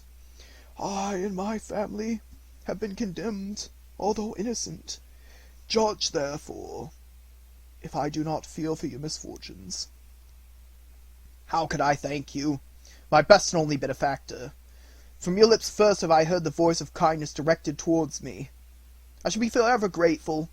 Your present humanity assures me of success with those friends whom I am on the point of meeting. May I know the names and residence of those friends? I paused. This, I thought, was the moment of decision, which was to rob me of or bestow happiness on me forever. I struggled vainly for firmness sufficient to answer him, and the effort destroyed all my remaining strength. I sank on the chair and sobbed aloud. At that moment I heard the steps of my younger protectors. I had not a moment to lose, but seizing the hand of the old man, I cried, "Now is the time! Save and protect me! You and your family are the friends whom I seek! Do not you desert me in the hour of trial!" "Great God!" exclaims the old man. "Who are you?" At that instant the cottage door was opened, and Felix, Safie, and Agatha entered. Who can describe their horror and consternation on beholding me? Agatha fainted, and Safie, unable to attend to her friend, rushed out of the cottage. Felix darted forward, and with supernatural force tore me from his father. To whose knees I clung. In a transport of fury he dashed me to the ground and struck me violently with a stick.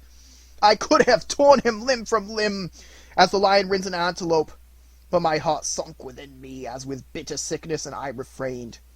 I saw him on the point of repeating his blow, when, overcome by pain and anguish, I quitted the cottage, and in the general tumult escaped unperceived to my hovel. Chapter 8. Cursed Creator, why did I live? Why in that instant did I not extinguish the spark of existence which you had so wantonly bestowed? I know not. Despair had not yet taken possession of me. My feelings were those of rage and revenge. I could with pleasure have destroyed the cottage and its inhabitants, and have glutted myself with their shrieks and misery. When night came, I quitted my retreat, and wandered in the wood. And now, no longer restrained by the fear of discovery, I gave vent to my anguish in fearful howlings. I was like a wild beast that had broken the toils, destroying the objects that obstructed me, and ranging through the wood with a stag-like swiftness. Oh, what a miserable night I passed! The cold stars shone in mockery, and the bare trees waved their branches above me. Now and then the sweet voice of a bird burst forth amidst the universal stillness. All, save I, were at rest or in enjoyment. I, like the arch-fiend, bore a hell within me, and, finding myself unsympathized with, wished to tear up the trees, spread havoc and destruction around me, and then to have sat down and enjoyed the ruin. But this was a luxury of sensation that I could not endure. I became fatigued with excess of bodily exertion, and sank on the damp grass in the sick impotence of despair. There was none among the myriads of men that existed who would pity or assist me. And should I feel kindness towards my enemies? No. From that moment I declared everlasting war against the species, and, more than all, against him who had formed me, and sent me forth to this insupportable misery. The sun rose. I heard the voices of men, and knew that it was impossible to return to my retreat during that day. Accordingly, I hid myself in some thick underwood, determining to devote the ensuing hours to reflection on my situation. The pleasant sunshine and the pure air of day restored me to some degree of tranquillity, and when I considered what had passed at the cottage, I could not help believing that I had been too hasty in my conclusions. I had certainly acted imprudently. It was apparent that my conversation had interested the father in my behalf, and I was a fool in having exposed my person to the horror of his children.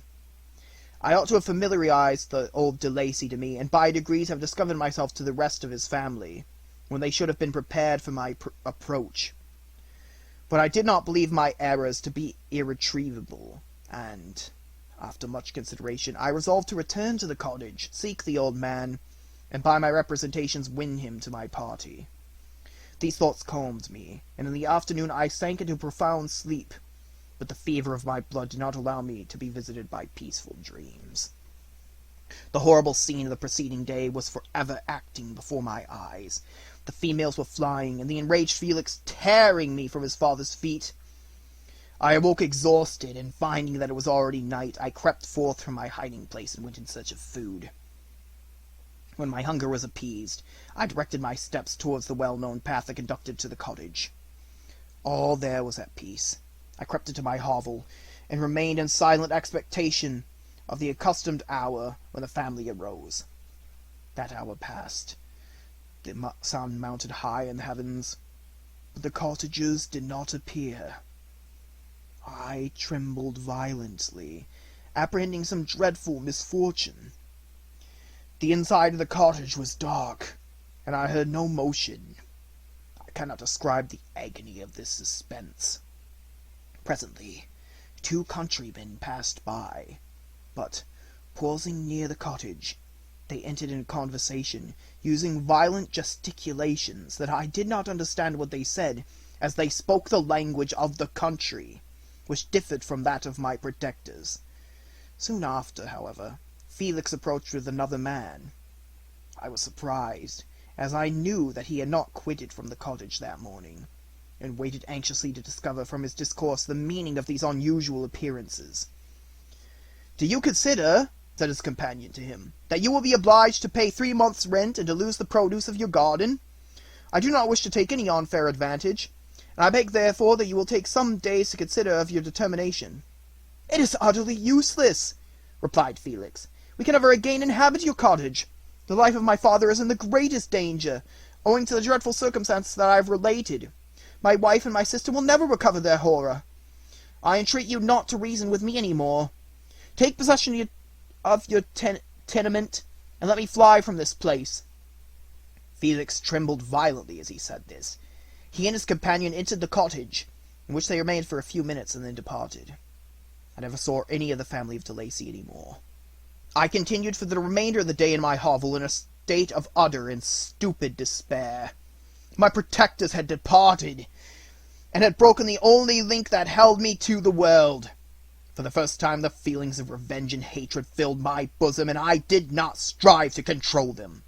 But, allowing myself to be borne away by the stream, I bent my mind towards injury and death. When I thought of my friends, of the mild voice of De Lacy, the gentle eyes of Agatha, and the exquisite beauty of the Arabian, these thoughts vanished, and a gush of tears somewhat soothed me. But again, when I reflected that they had spurned and deserted me, anger returned, a rage of anger, and unable to injure anything human, I turned my fury towards inanimate objects. As I advanced, I placed a variety of combustibles around the cottage, and, after having destroyed every vestige of cultivation in the garden, I waited with forced impatience till the moon had sunk to commence my operations. As the night advanced, a fierce wind arose from the woods, and quickly dispersed the clouds that had loitered in the heavens. The blast tore along like a mighty avalanche, and produced a kind of insanity in my spirits that burst all bounds of reason and reflection. I lighted the dry branch of a tree, and danced with fury around the devoted cottage, my eyes still fixed on the western horizon, the edge of which the moon nearly touched. A part of its orb was at length hid, and I waved my brand. It sunk.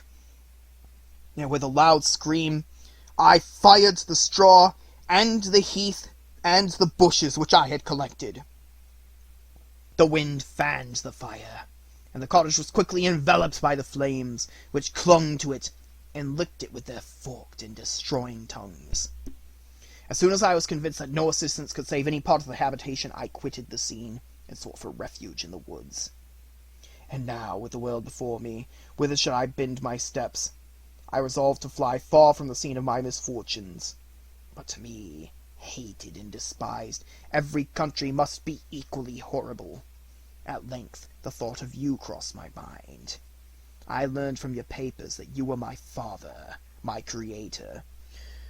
And to whom could I apply with more fitness than to him who had given me life? Among the lessons that Felix had bestowed upon Safie, geography had not been omitted. I had learned from these the relative situations of the different countries of the earth. You had mentioned Geneva as the name of your native town, and towards this place I resolved to proceed. But how was I to direct myself? I knew that I must travel in a southwesterly direction to reach my destination, but the sun was my only guide. I did not know the names of the towns that I was to pass through, nor could I ask information from a single human being. But I did not despair. From you only could I hope for succor, although towards you I felt no sentiment but that of hatred. Unfeeling, heartless creator! You had endowed me with perceptions and passions, and then cast me abroad an object for the scorn and horror of mankind. But on you only had I any claim for pity and redress, and from you I determined to seek that justice which I vainly attempted to gain from any other being that wore the human form. My travels were long, and the sufferings I endured intense. It was late in autumn when I quitted the district where I had so long resided. I travelled only at night, fearful of encountering the visage of a human being. Nature decayed around me, and the sun became heatless. Rain and snow poured around me. Mighty rivers were frozen, and the surface of the earth was hard and chill and bare, and I found no shelter. O earth! How often did I imprecate curses on the cause of my being! The mildness of my nature had fled, and all within me was turned to gall and bitterness. The nearer I approached to your habitation, the more deeply did I feel the spirit of revenge enkindled in my heart. Snow fell, and the waters were hardened, but I rested not. A few incidents now and then directed me, and I possessed a map of the country, but I often wandered wide from my path. The agony of my feelings allowed me no respite. No incident occurred from which my rage and misery could not extract its food. But a circumstance that happened when I arrived on the confines of Switzerland, when the sun had covered its warmth, and the earth again began to look green, confirmed in an especial manner the bitterness and horror of my feelings. I generally rested during the day, and travelled only when I was secured by night from the view of man. One morning, however, finding that my path lay through a deep wood, I ventured to continue my journey after the sun had risen. The day, which was one of the first of spring, cheered even me by the loveliness of its sunshine and the balminess of the air. I felt emotions of gentleness and pleasure that had long appeared dead revive within me.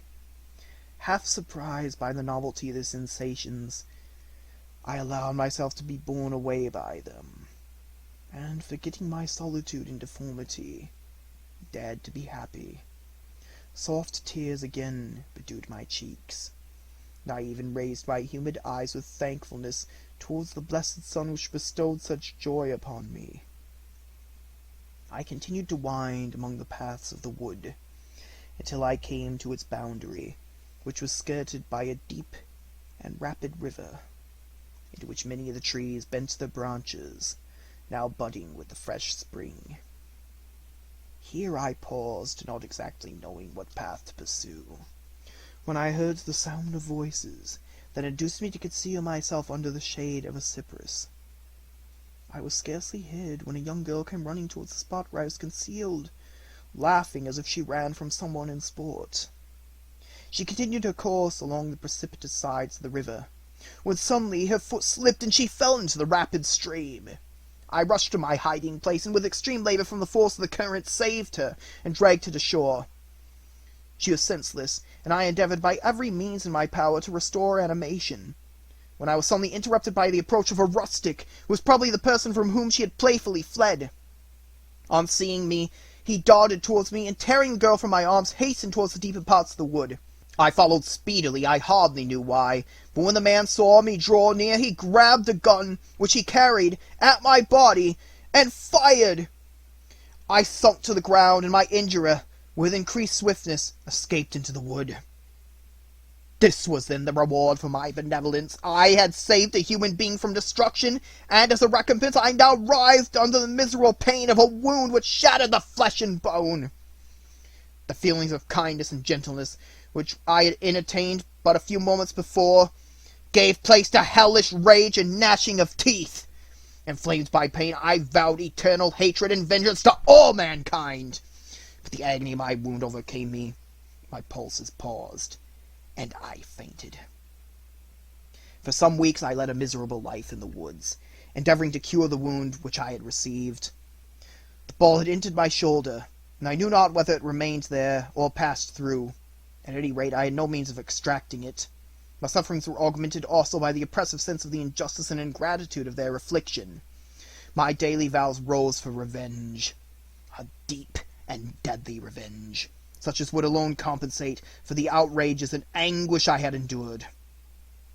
After some weeks my wound healed, and I continued my journey. The labors I endured were no longer to be alleviated by the bright sun or gentle breezes of spring. All joy is but a mockery, which insulted my desolate state, and made me feel more painfully that I was not made for the enjoyment of pleasure. But my toils now drew to a close, and 2 months from this time I reached the environs of Geneva. It was evening when I arrived, and I retired to a hiding place among the fields that surround it, to meditate in what manner I should apply to you. I was oppressed by fatigue and hunger, and far too unhappy to enjoy the gentle breezes of the evening, or the prospect of the sun setting behind the stupendous mountains of Jura.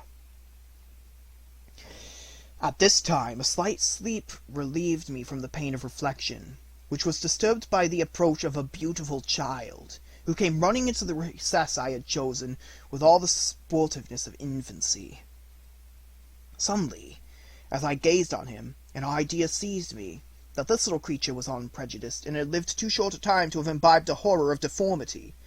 If, therefore, I could seize him and educate him as my companion and friend, I should not be so desolate in this peopled earth. Urged by this impulse, I seized on the boy as he passed, and drew him towards me. As soon as he beheld my form, he placed his hands before his eyes, and uttered a chill scream. I drew his hand forcibly from his face, and said, "Child, what is the meaning of this? I do not intend to hurt you. Listen to me." He struggled violently. "Let me go!" he cried. "Monster! Ugly wretch! You wish to eat me and tear me to pieces! You are an ogre! Let me go, or I will tell my papa!" "Boy, you will never see your father again. You must come with me." "Hideous monster, let me go! My father is a syndic. He is Monsieur Frankenstein. He would punish you. You dare not keep me." "Frankenstein! You belong then to my enemy, him towards whom I have sworn eternal revenge. You shall be my first victim." The child still struggled, and loaded me with epithets which carried despair into my heart. I grasped his throat to silence him, and in a moment he lay dead at my feet. I gazed on my victim, and my heart swelled with exultation and hellish triumph. Clapping my hands, I exclaimed, "I, too, can create desolation. My enemy is not impregnable. This death will carry despair to him, and 1,000 other miseries shall torment and destroy him." As I fixed my eyes on the child, I saw something glittering on his breast. I took it. It was a portrait of a most lovely woman. In spite of my malignity, it softened and attracted me. For a few moments I gazed with delight on her dark eyes, fringed by deep lashes, and her lovely lips. But presently my rage returned. I remembered that I was forever deprived of the delights that such beautiful creatures could bestow, and that she whose resemblance I contemplated would, in regarding me, have changed that air of divine benignity into one expressive of disgust and affright. Can you wonder that such thoughts transported me with rage? I only wonder that at that moment, instead of venting my sensations in exclamations and agony, I did not rush among mankind and perish in the attempt to destroy them. While I was overcome by these feelings, I left the spot where I had committed the murder, and was seeking a more secluded hiding place, when I perceived a woman passing near me. She was young, not indeed so beautiful as her whose portrait I held, but of an agreeable aspect, and blooming in the loveliness of youth and health. Here, I thought, is one of those whose smiles are bestowed on all but me. She shall not escape, thanks to the lessons of Felix and the sanguinary laws of man. I have learned how to work mischief. I approached her, unperceived, and placed the portrait securely in one of the folds of her dress. For some days I haunted the spot where these scenes had taken place, sometimes wishing to see you, sometimes resolved to quit the world and its miseries forever. At length I wandered towards these mountains, and have ranged through their immense recesses, consumed by a burning passion which you alone can gratify. We may not part until you have promised to comply with my requisition. I am alone and miserable. Man will not associate with me, but one as deformed and horrible as myself will not deny herself to me. My companion must be of the same species, and have the same defects. This being, you must create. Chapter 9. The being finished speaking, and fixed his looks upon me in expectation of a reply. But I was bewildered, perplexed, and unable to arrange my ideas sufficiently to understand the full extent of his proposition. He continued, "You must create a female for me, with whom I can live in the interchange of those sympathies necessary for my being. This you alone can do, and I demand it of you as a right which you must not refuse." The latter part of his tale had kindled anew in me the anger that had died away while he narrated his peaceful life among the cottages. And as he said this, I could no longer suppress the rage that burned within me. "I do refuse it," I replied, "and no torture shall ever extort a consent from me. You may render me the most miserable of men, but you shall never make me base in my own eyes. Shall I create another like yourself, whose joint wickedness might desolate the world? Be gone! I have answered you, and you may torture me, but I will never consent." "You are in the wrong," replied the fiend, "and instead of threatening, I am content to reason with you. I am malicious because I am miserable. Am I not shunned and hated by all mankind? You, my creator, would tear me to pieces in triumph. Remember that, and tell me why I should pity man more than he pities me. You would not call it murder if you could precipitate me into one of those ice rifts and destroy my frame, the works of your own hands. Shall I respect man when he condemns me? Let him live with me in the interchange of kindness, and instead of injury, I would bestow every benefit upon him with tears of gratitude at his acceptance.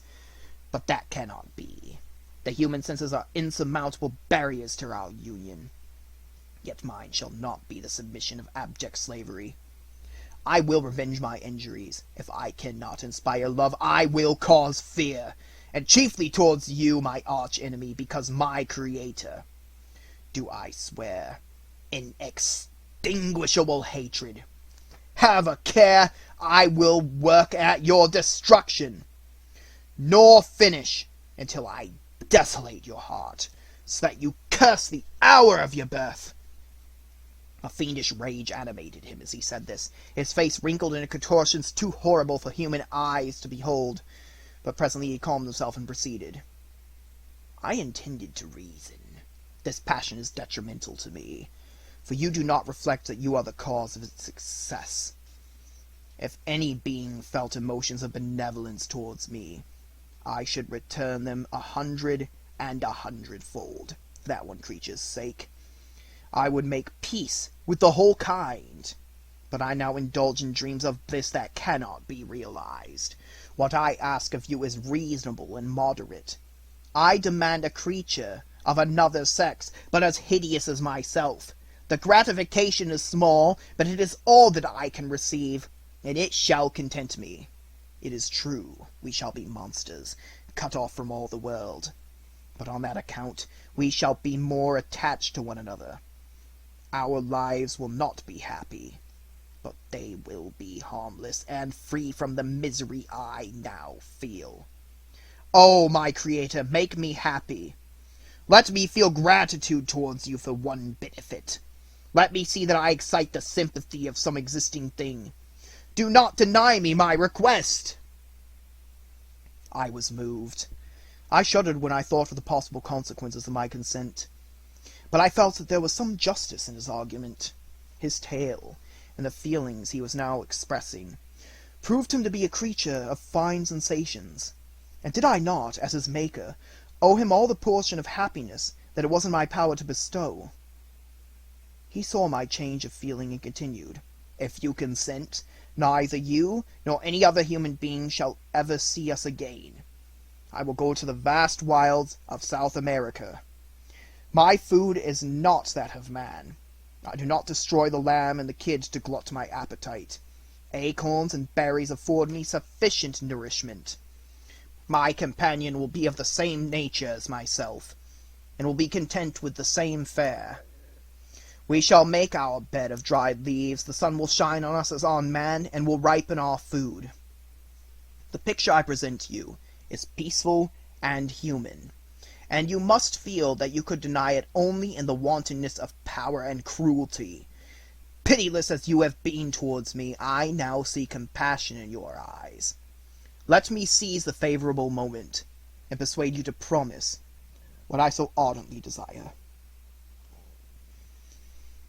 "You propose," replied I, "to fly from the habitations of man, to dwell in those wilds where the beasts of the field will be your only companions. How can you, who so long for the love and sympathy of man, persevere in this exile? You will return, and again seek their kindness, and you will meet with their detestation. Your evil passions will be renewed, and you will then have a companion to aid you in the task of destruction. This may not be. Cease to argue the point, for I cannot consent. How inconstant are your feelings!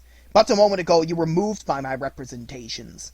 And why do you again harden yourself to my complaints? I swear to you, by the earth which I inhabit, and by you that made me, that with the companion you bestow I will quit the neighborhood of man, and dwell, as it might chance, in the most savage of places. My evil passions will have fled, and I shall meet with sympathy. My life will flow quietly away, and in my dying moments I shall not curse my Maker."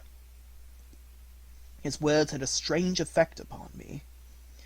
I compassionated him, and sometimes felt a wish to console him.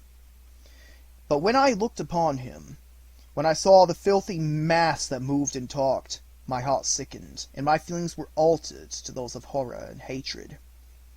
I tried to stifle these sensations. I thought that as I could not sympathize with him, I had no right to withhold from him the small portion of happiness which was yet in my power to bestow. "You swear," I said, "to be harmless, but have you not already shown a degree of malice that should reasonably make me distrust you? May not even this be a feint that will increase your triumph in affording a wider scope for your revenge?" "How is this?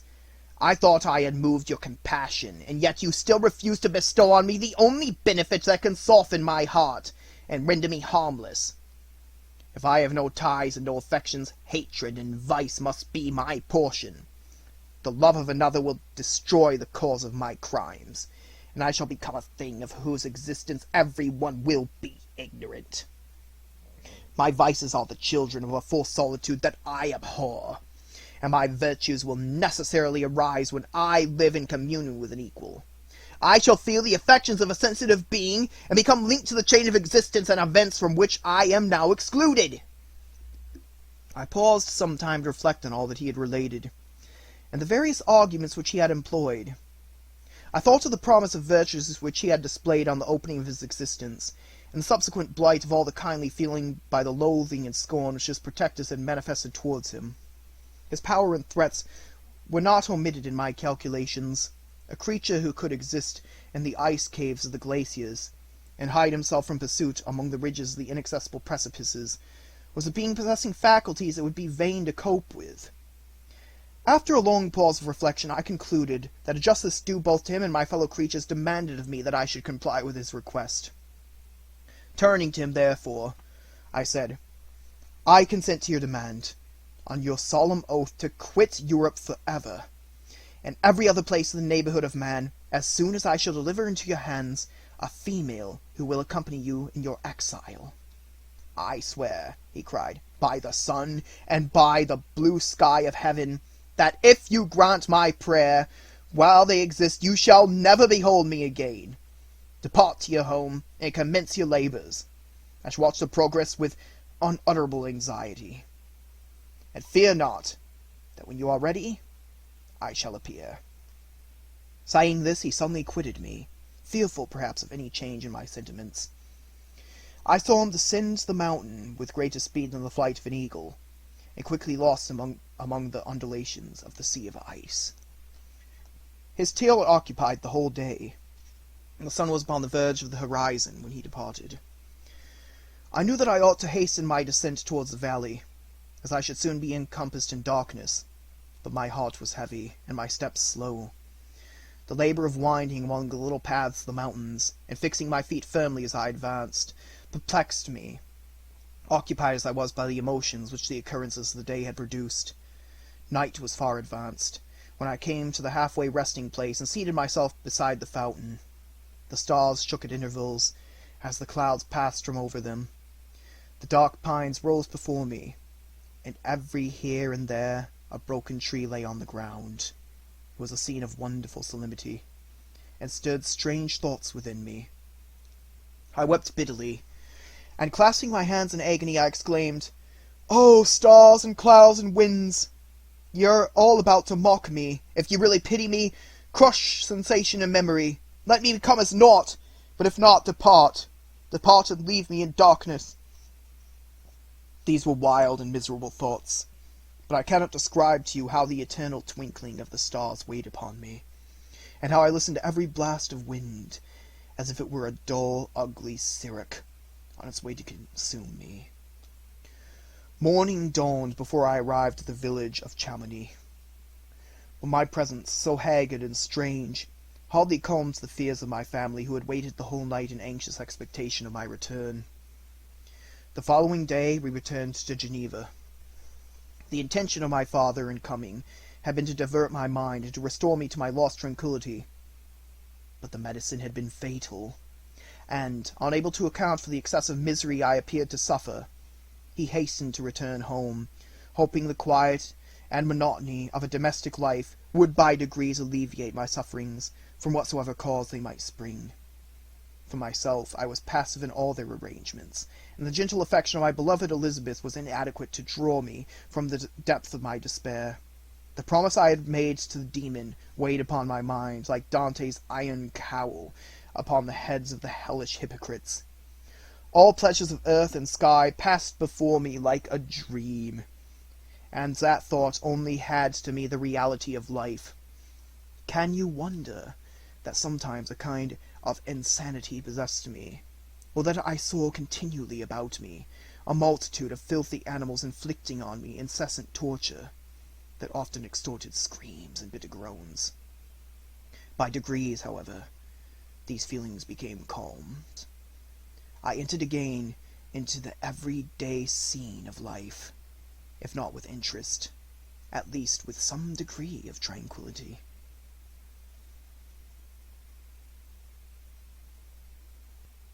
Volume 3, Chapter 1. Day after day, week after week, passed away on my return to Geneva, and I could not collect the courage to recommence my work.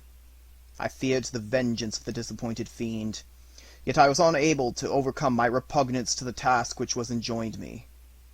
I found that I could not compose a female without again devoting several months to profound study and laborious disquisition. I had heard of some discoveries having been made by an English philosopher, the knowledge of which was material to my success, and I sometimes thought of obtaining my father's consent to visit England for this purpose, but I clung to my every pretense of delay, and could not resolve to interrupt my returning tranquillity. My health, which had hitherto declined, was now much restored, and my spirits, when unchecked by the memory of my unhappy promise, rose proportionately. My father saw this change with pleasure, and he turned his thoughts towards the best method of eradicating the remains of my melancholy, which every now and then would return by fits, and with a devouring blackness overcast the approaching sunshine. At these moments I took refuge in the most perfect solitude. I passed whole days on the lake alone in a little boat, watching the clouds and listening to the rippling of the waves, silent and listless. But the fresh air and bright sun seldom failed to restore me to some degree of composure, and, on my return, I met the salutations of my friends with a readier smile and a more cheerful heart. It was after my return from one of these rambles that my father, calling me aside, thus addressed me. "I am happy to remark, my dear son, that you have resumed your former pleasures, and seem to be returning to yourself. And yet you are still unhappy, and still avoid our society. For some time I was lost in conjecture as to the cause of this, but yesterday an idea struck me, and if it is well founded, I conjure you to avow it. Reserve on such a point would not be only useless, but draw down treble misery on us all." I trembled violently at this exordium, and my father continued, "I confess, my son, that I have always looked forward to your marriage with your cousin as the tie of our domestic comfort and the stay of my declining years. You were attached to each other from your earliest infancy. You studied together, it appeared, in dispositions and tastes, entirely suited to one another. But so blind is the experience of man, that what I conceived to be the best assistance to my plan may have entirely destroyed it. You perhaps regard her as your sister, without any wish that she might become your wife. Nay, you may have met with another whom you may love, and, considering yourself as bound in honor to your cousin, this struggle may occasion the poignant misery which you appear to feel. My dear father, reassure yourself. I love my cousin tenderly and sincerely. I never saw any woman who excited, as Elizabeth does, my warmest admiration and affection. My future hopes and prospects are entirely bound up by the expectation of our union." "The expression of your sentiments on this subject, my dear Victor, gives me more pleasure than I have for some time experienced. If you feel thus, we shall assuredly be happy, however present events may cast a gloom over us. But it is this gloom, which appears to have taken so strong a hold of your mind, that I wish to dissipate. Tell me, therefore, whether you object to an immediate solemnization of the marriage. We have been unfortunate, and recent events have drawn us from that everyday tranquillity befitting my years and infirmities. You are younger, yet I do not suppose, possessed as you are of a competent fortune, that an early marriage would at all interfere with any future plans of honor and utility that may have formed. Do not suppose, however, that I wish to dictate happiness to you, or that a delay on your part would cause me any serious uneasiness. Interpret my words with candor, and answer me, I conjure you, with confidence and sincerity." I listened to my father in silence, and remained for some time incapable of offering any reply. I revolved rapidly in my mind a multitude of thoughts, and endeavored to arrive at some conclusion. Alas, to me the idea of an immediate union with my cousin was one of horror and dismay. I was bound by a solemn promise which I had not yet fulfilled, and dared not break. Or, if I did, what manifold miseries might not impend over me and my devoted family? Could I enter into a festival with this deadly weight yet hanging round my neck, and bowing me to the ground? I must perform my engagement, and let the monster depart with his mate, before I allowed myself to enjoy the delight of an union from which I expected peace. I remembered also the necessity imposed upon me of either journeying to England or entering into a long correspondence with those philosophers of that country, whose knowledge and discoveries were of indispensable use to me in my present undertaking. The latter method of obtaining the desired intelligence was dilatory and unsatisfactory. Besides, any variation was agreeable to me, and I was delighted with the idea of spending a year or two in change of scene, and variety of occupation, and absence from my family, during which period some event might happen which would restore me to them in peace and happiness. My promise might be fulfilled, and the monster have departed, or some accident might occur to destroy him and put an end to my slavery forever. These feelings dictated my answer to my father. I expressed a wish to visit England, but concealing the true reasons of this request, I clothed my desires under the guise of wishing to travel and see the world before I sat down for life within the walls of my native town. I urged my entreaty with earnestness, and my father was easily induced to comply, for a more indulgent and less dictatorial parent did not exist upon earth. Our plan was soon arranged. I should travel to Strasbourg, where Clerval would join me. Some short time would be spent in the towns of Holland, and our principal stay would be in England. We should return by France, and it was agreed that the tour should occupy the space of 2 years. My father pleased himself with the reflection that my union with Elizabeth should take place immediately on my return to Geneva. "These 2 years," said he, "will pass swiftly. It will be the last delay that will oppose itself to your happiness, and indeed, I earnestly desire that period to arrive when we shall all be united, and neither hopes or fears arise to disturb our domestic calm." "I am content," I replied, "with your arrangement. By that time we shall both have become wiser, and I hope happier, than we at present are." I sighed, but my father kindly forbore to question me further concerning the cause of my dejection. He hoped that new scenes and the amusement of travelling would restore my tranquillity. I now made arrangements for my journey, but one feeling haunted me, which filled me with fear and agitation. During my absence I should leave my friends unconscious of the existence of their enemy, and unprotected from his attacks, exasperated as he might be by my departure. But he had promised to follow me wherever I might go, and would he not accompany me to England? That imagination was dreadful in itself, but soothing, inasmuch as it supposed the safety of my friends. I was agonized at the idea of the possibility of the reverse of this might happen. But through the whole period during which I was the slave of my creature, I allowed myself to be governed by the impulses of the moment, and my present sensations strongly intimated that the fiend would follow me, and exempt my family from the danger of his machinations. It was on the latter end of August that I departed, to pass 2 years of exile.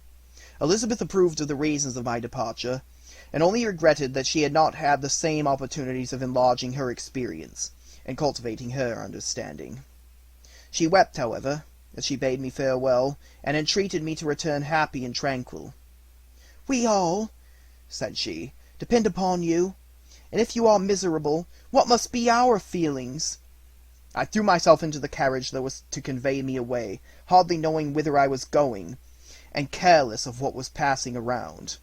I remember it only, and it was with a bitter anguish that I reflected on it, to order that my chemical instruments should be packed to go with me, for I resolved to fulfill my promise while abroad, and return, if possible, a free man. Filled with dreary imaginations, I passed through many beautiful and majestic scenes, but my eyes were fixed and unobserving.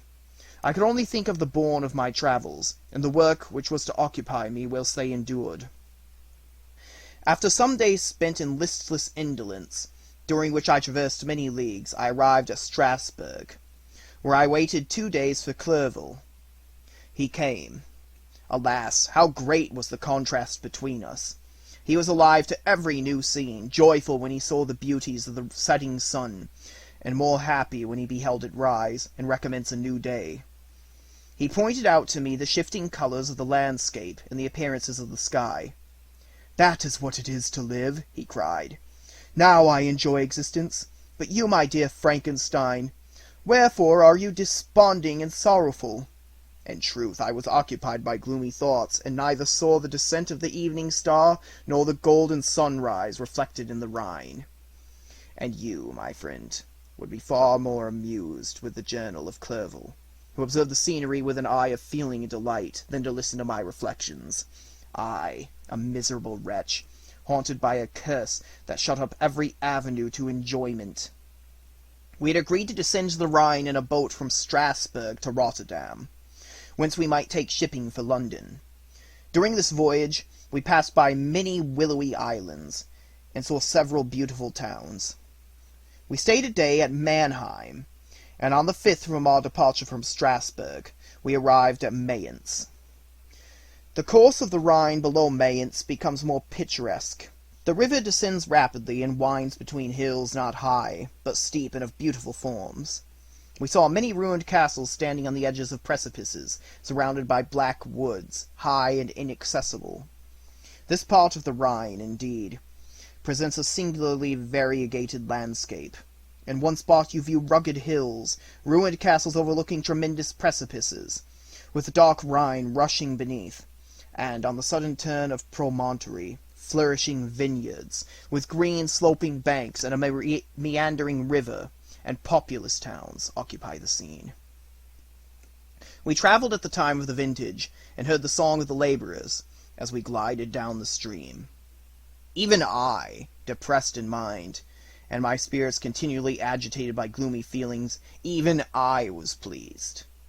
I lay at the bottom of the boat, and as I gazed on the cloudless blue sky, I seemed to drink in a tranquillity to which I had long been a stranger. And if these were my sensations, who can describe those of Henry? He felt as if he had been transported to fairyland, and enjoyed a happiness seldom tasted by man. "I have seen," he said, "the most beautiful scenes of my own country.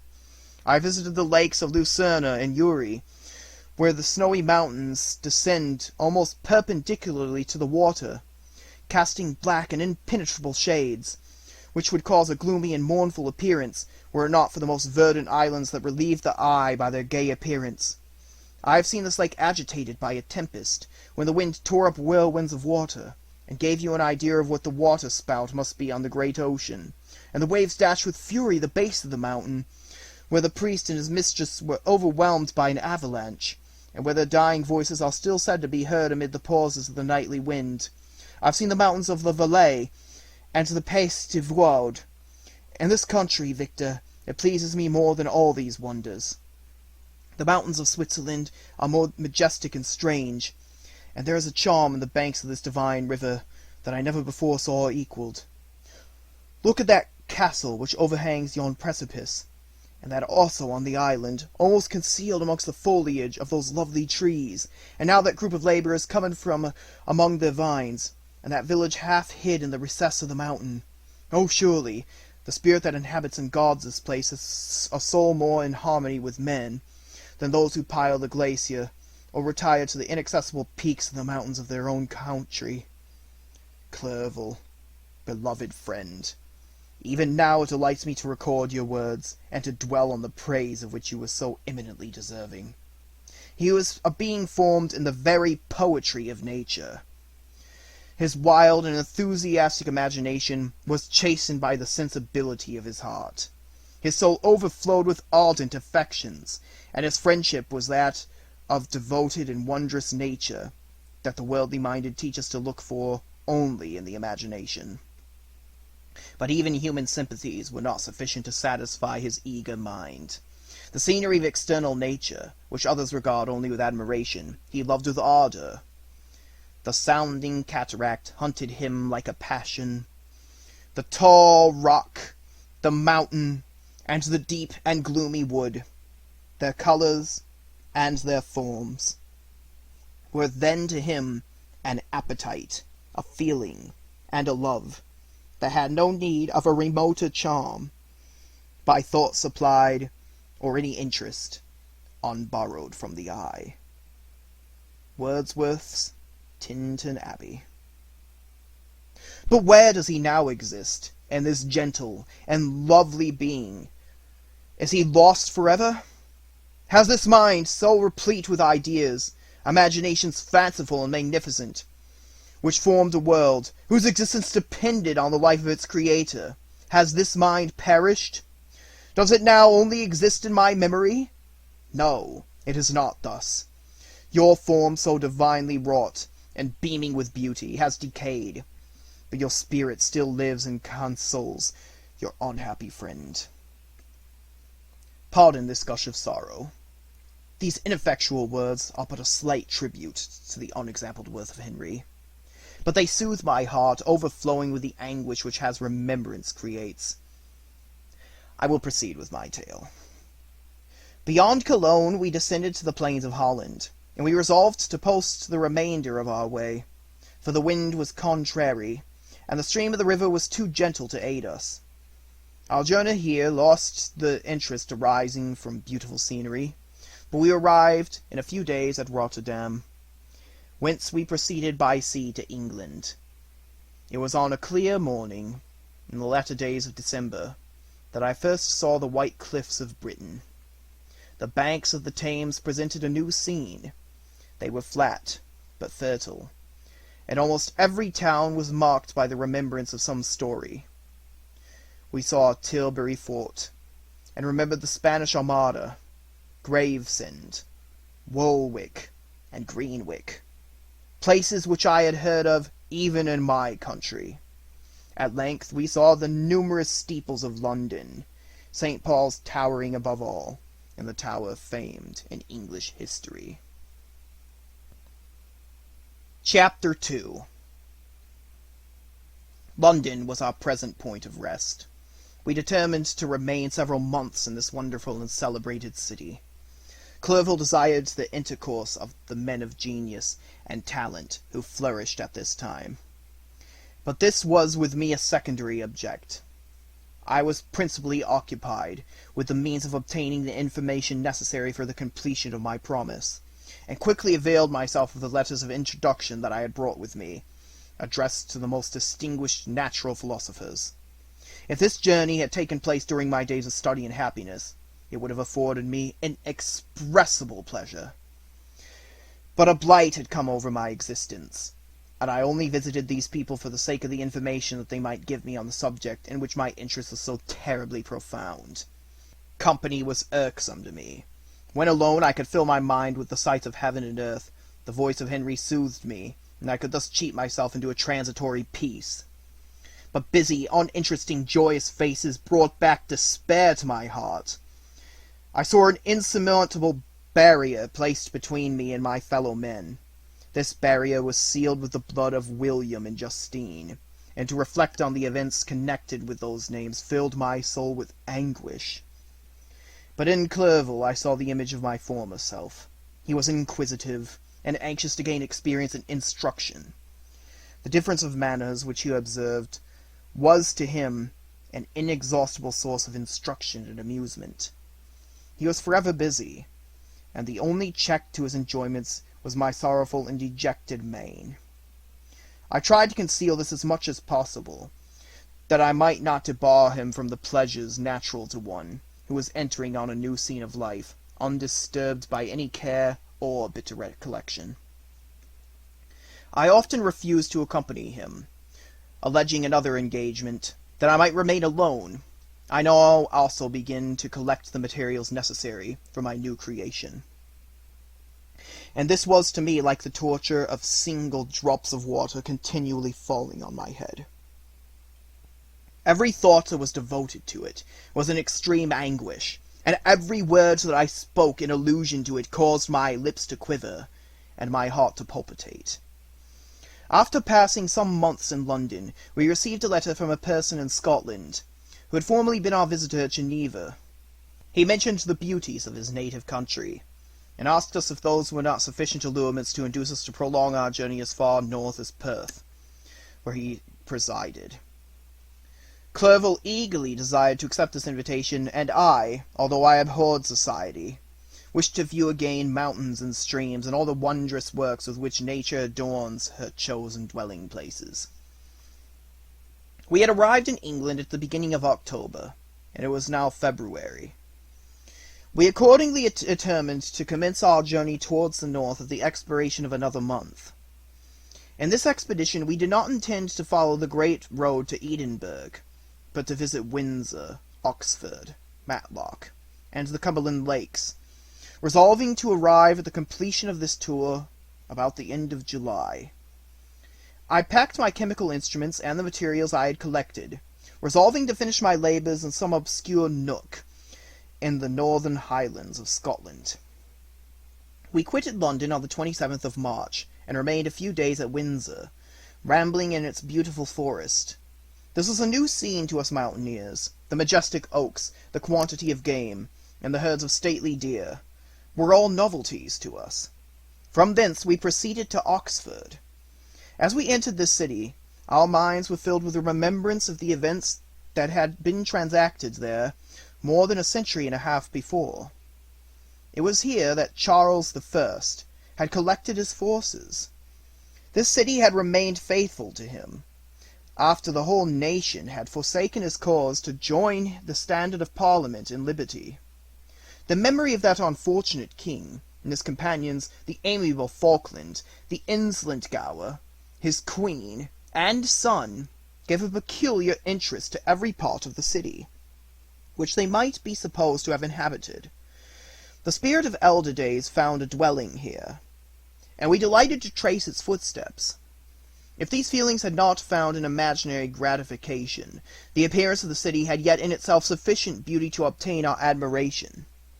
The colleges are ancient and picturesque, the streets are almost magnificent, and the lovely Isis which flows beneath it through meadows of exquisite verdure is spread forth into a placid expanse of waters, which reflects its majestic assemblage of towers and spires and domes, embosomed among aged trees.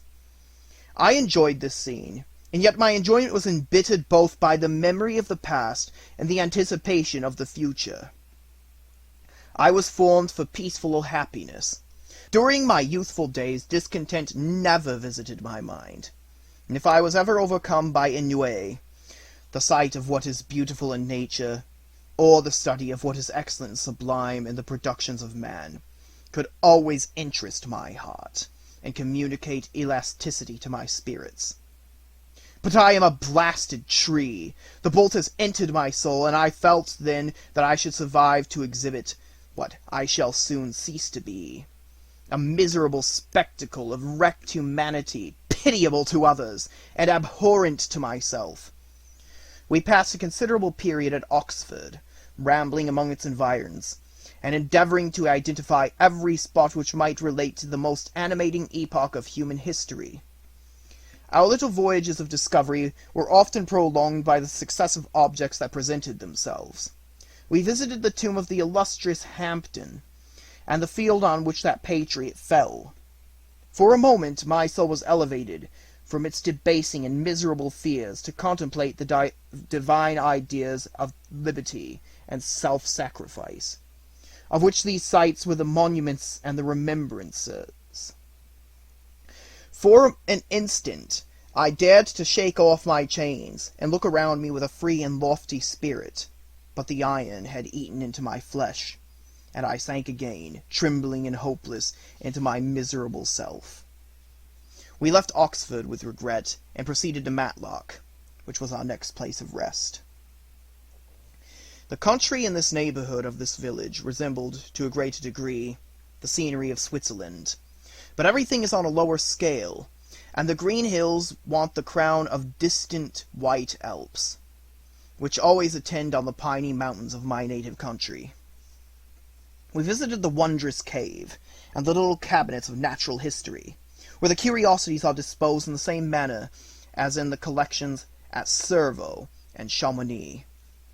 The latter name made me tremble when pronounced by Henry, and I hastened to quit Matlock, with which that terrible scene was thus associated.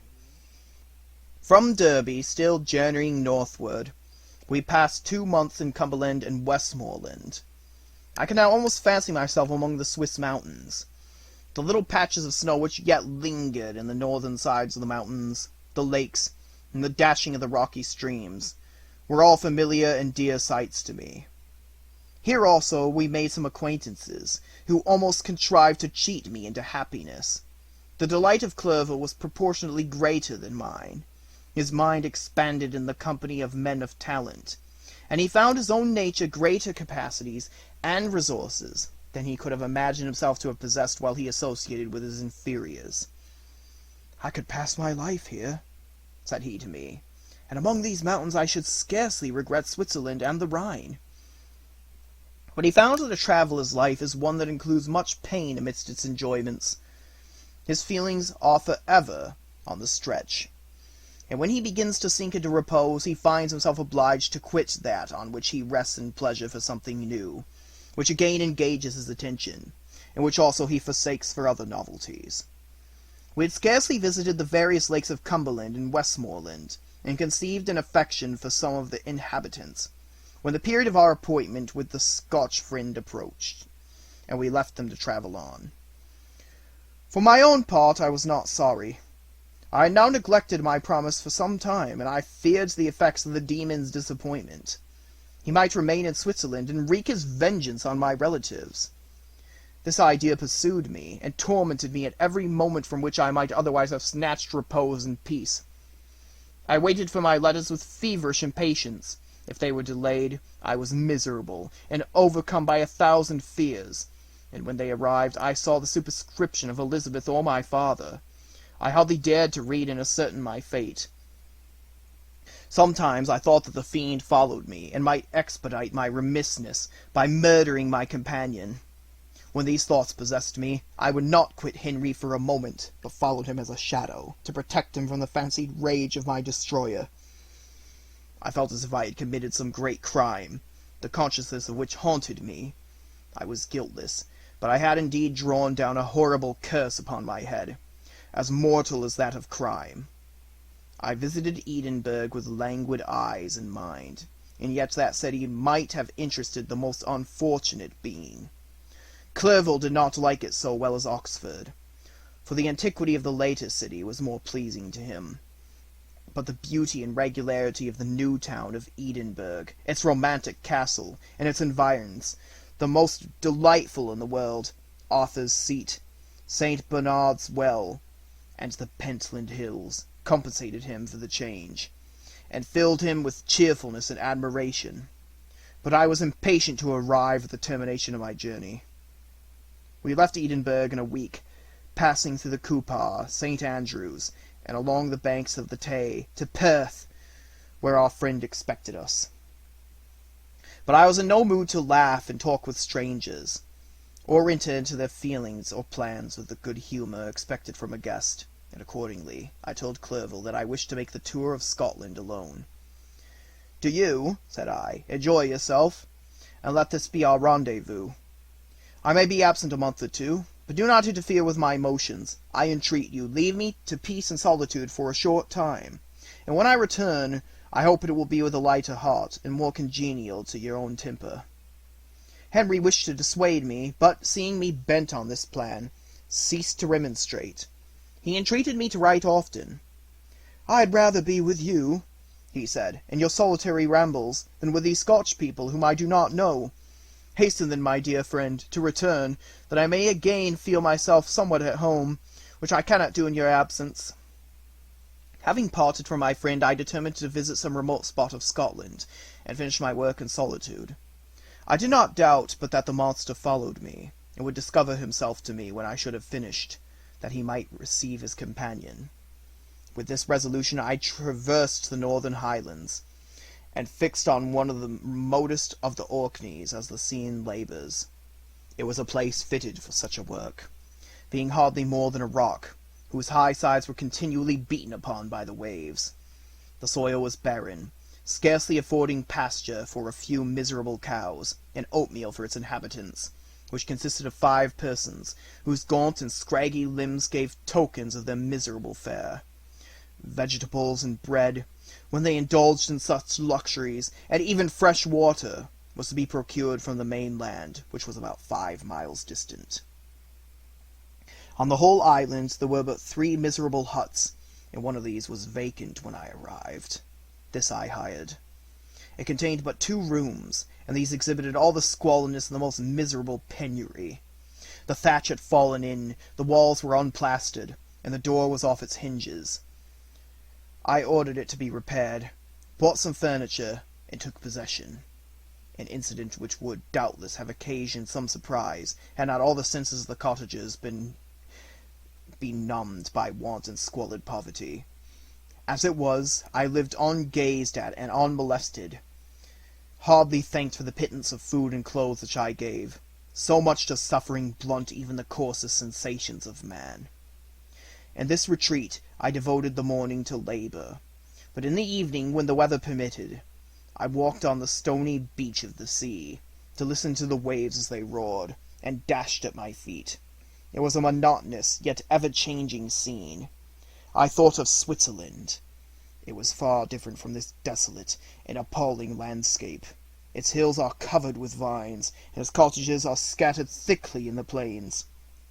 Its fair lakes reflect a blue and gentle sky, and, when troubled by the winds, their tumult is but as the play of a lively infant when compared to the roarings of the giant ocean. In this manner I distributed my occupations when I first arrived, but, as I proceeded in my labor, it became every day more horrible and irksome to me. Sometimes I could not prevail on myself to enter my laboratory for several days, and at other times I toiled day and night in order to complete my work. It was indeed a filthy process in which I was engaged. During my first experiment, a kind of enthusiastic frenzy had blinded me to the horror of my employment. My mind was intently fixed on the sequel of my labor, and my eyes were shut to the horror of my proceedings. But now I went to it in cold blood, and my heart often sickened at the work of my hands. Thus situated, employed in the most detestable occupation, immersed in a solitude when nothing could for an instant call my attention from the actual scene in which I was engaged, my spirits became unequal. I grew restless and nervous. Every moment I feared to meet my persecutor. Sometimes I sat with my eyes fixed on the ground, fearing to raise them lest they should encounter the object which I so much dreaded to behold. I feared to wander from the sight of my fellow creatures, lest when alone I should come to claim his companion. In the meantime I worked on, and my labor was already considerably advanced. I looked towards its completion with a tremulous and eager hope, which I dared not trust myself to question, but which was intermixed with obscure forebodings of evil that made my heart sicken in my bosom. Chapter 3. I sat one evening in my laboratory. The sun had set, and the moon was just rising from the sea. I had not sufficient light for my employment, and I remained idle in a pause of consideration of whether I should leave my labor for the night, or hasten its conclusion by an unremitting attention to it. As I sat, a train of reflection occurred to me, which led me to consider the effects of what I was now doing. 3 years before I was engaged in the same manner, and had created a fiend whose unparalleled barbarity had desolated my heart, and filled it forever with the bitterest remorse. I was now about to form another being, of whose dispositions I was alike ignorant. She might become 10,000 times more malignant than her mate, and delight, for its own sake, in murder and wretchedness. He had sworn to quit the neighborhood of man, and hide himself in deserts, but she had not, and she, who in all probability was to become a thinking and reasoning animal, might refuse to comply with a compact made before her creation. They might even hate each other. The creature who already lived loathed his own deformity, and might he not conceive a greater abhorrence for it when it came before his eyes in the female form? She might turn with disgust from him to the superior beauty of man. She might quit him, and he be again alone, exasperated by the fresh provocation of being deserted by one of his own species. Even if they were to leave Europe, and inhabit the deserts of the New World, yet one of the first results of those sympathies for which the demon thirsted would be children, and a race of devils would be propagated upon the earth, who might make the very existence of the species of man a condition precarious and full of terror. Had I a right, for my own benefit, to inflict this curse upon everlasting generations? I had before been moved by the sophisms of the being I had created. I had been struck senseless by his fiendish threats, but now, for the first time, the wickedness of my promise burst upon me. I shuddered to think that future ages might curse me as their pest, whose selfishness had not hesitated to buy its own peace at the price, perhaps, of the existence of the whole human race. I trembled, and my heart failed within me, when, On looking up, I saw, by the light of the moon, the demon at the casement. A ghastly grin wrinkled his lips as he gazed on me, where I sat fulfilling the task which he had allotted to me. Yes, he had followed me in my travels. He had loitered in forests, hid himself in caves, or taken refuge and wide in desert heaths, and he now came to mark my progress and claim the fulfillment of my promise. As I looked on him, his countenance expressed the utmost extent of malice and treachery. I thought with a sensation of madness on my promise of creating another like to him, and, trembling with passion, tore to pieces the thing on which I was engaged. The wretch saw me destroy the creature on whose future existence he depended for happiness, and with a howl of devilish despair and revenge, withdrew. I left the room, and, locking the door, made a solemn vow in my own heart never to resume my labors. And then, with trembling steps, I sought my own apartment. I was alone. None were near me to dissipate the gloom, and relieve me from the sickening impression of the most terrible reveries. Several hours passed, and I remained near my window gazing on the sea. It was almost motionless, for the winds were hushed, and all nature reposed under the eye of the quiet moon. A few fishing vessels alone specked the water, and now and then the gentle breeze wafted the sound of voices as the fishermen called to one another. I felt the silence, although I was hardly conscious of its extreme profundity, until my ear was suddenly arrested by the paddling of oars near the shore, and a person landed close to my house. In a few minutes after, I heard the creaking of my door, as if someone endeavored to open it softly. I trembled from head to foot. I felt a presentiment of who it was, and wished to rouse one of the peasants who dwelt in a cottage not far from mine. But I was overcome by the sensation of helplessness, so often felt in frightful dreams, when you in vain endeavored to fly from an impending danger, and was rooted to the spot. Presently, I heard the sound of footsteps along the passage. The door opened, and the wretch whom I dreaded appeared. Shutting the door, he approached me, and said, in a smothered voice, "You have destroyed the work which you began. What is it that you intend? Do you dare to break your promise? I have endured toil and misery. I left Switzerland with you. I crept along the shores of the Rhine, among its willow islands, and over the summits of its hills. I have dwelt many months in the heaths of England, and among the deserts of Scotland. I have endured incalculable fatigue, and cold, and hunger. Do you dare destroy my hopes? Begone! I do break my promise. Never will I create another like yourself, equal in deformity and wickedness. Slave, I before reasoned with you, but you have proved yourself unworthy of my condescension. Remember that I have power. You believe yourself miserable, but I can make you so wretched that the light of day will be hateful to you. You are my creator, but I am your master. Obey. The hour of my weakness is past, and the period of your power has arrived. Your threats cannot move me to do an act of wickedness, but they confirm me in a resolution of not creating you a companion in vice. Shall I, in cool blood, set loose upon the earth a demon, whose delight is in death and wretchedness? Begone! I am firm, and your words will only exasperate my rage. The monster saw my determination in my face, and gnashed his teeth in the impotence of anger. Shall each man, cried he, find a wife for his bosom, and each beast have his mate, and I be alone?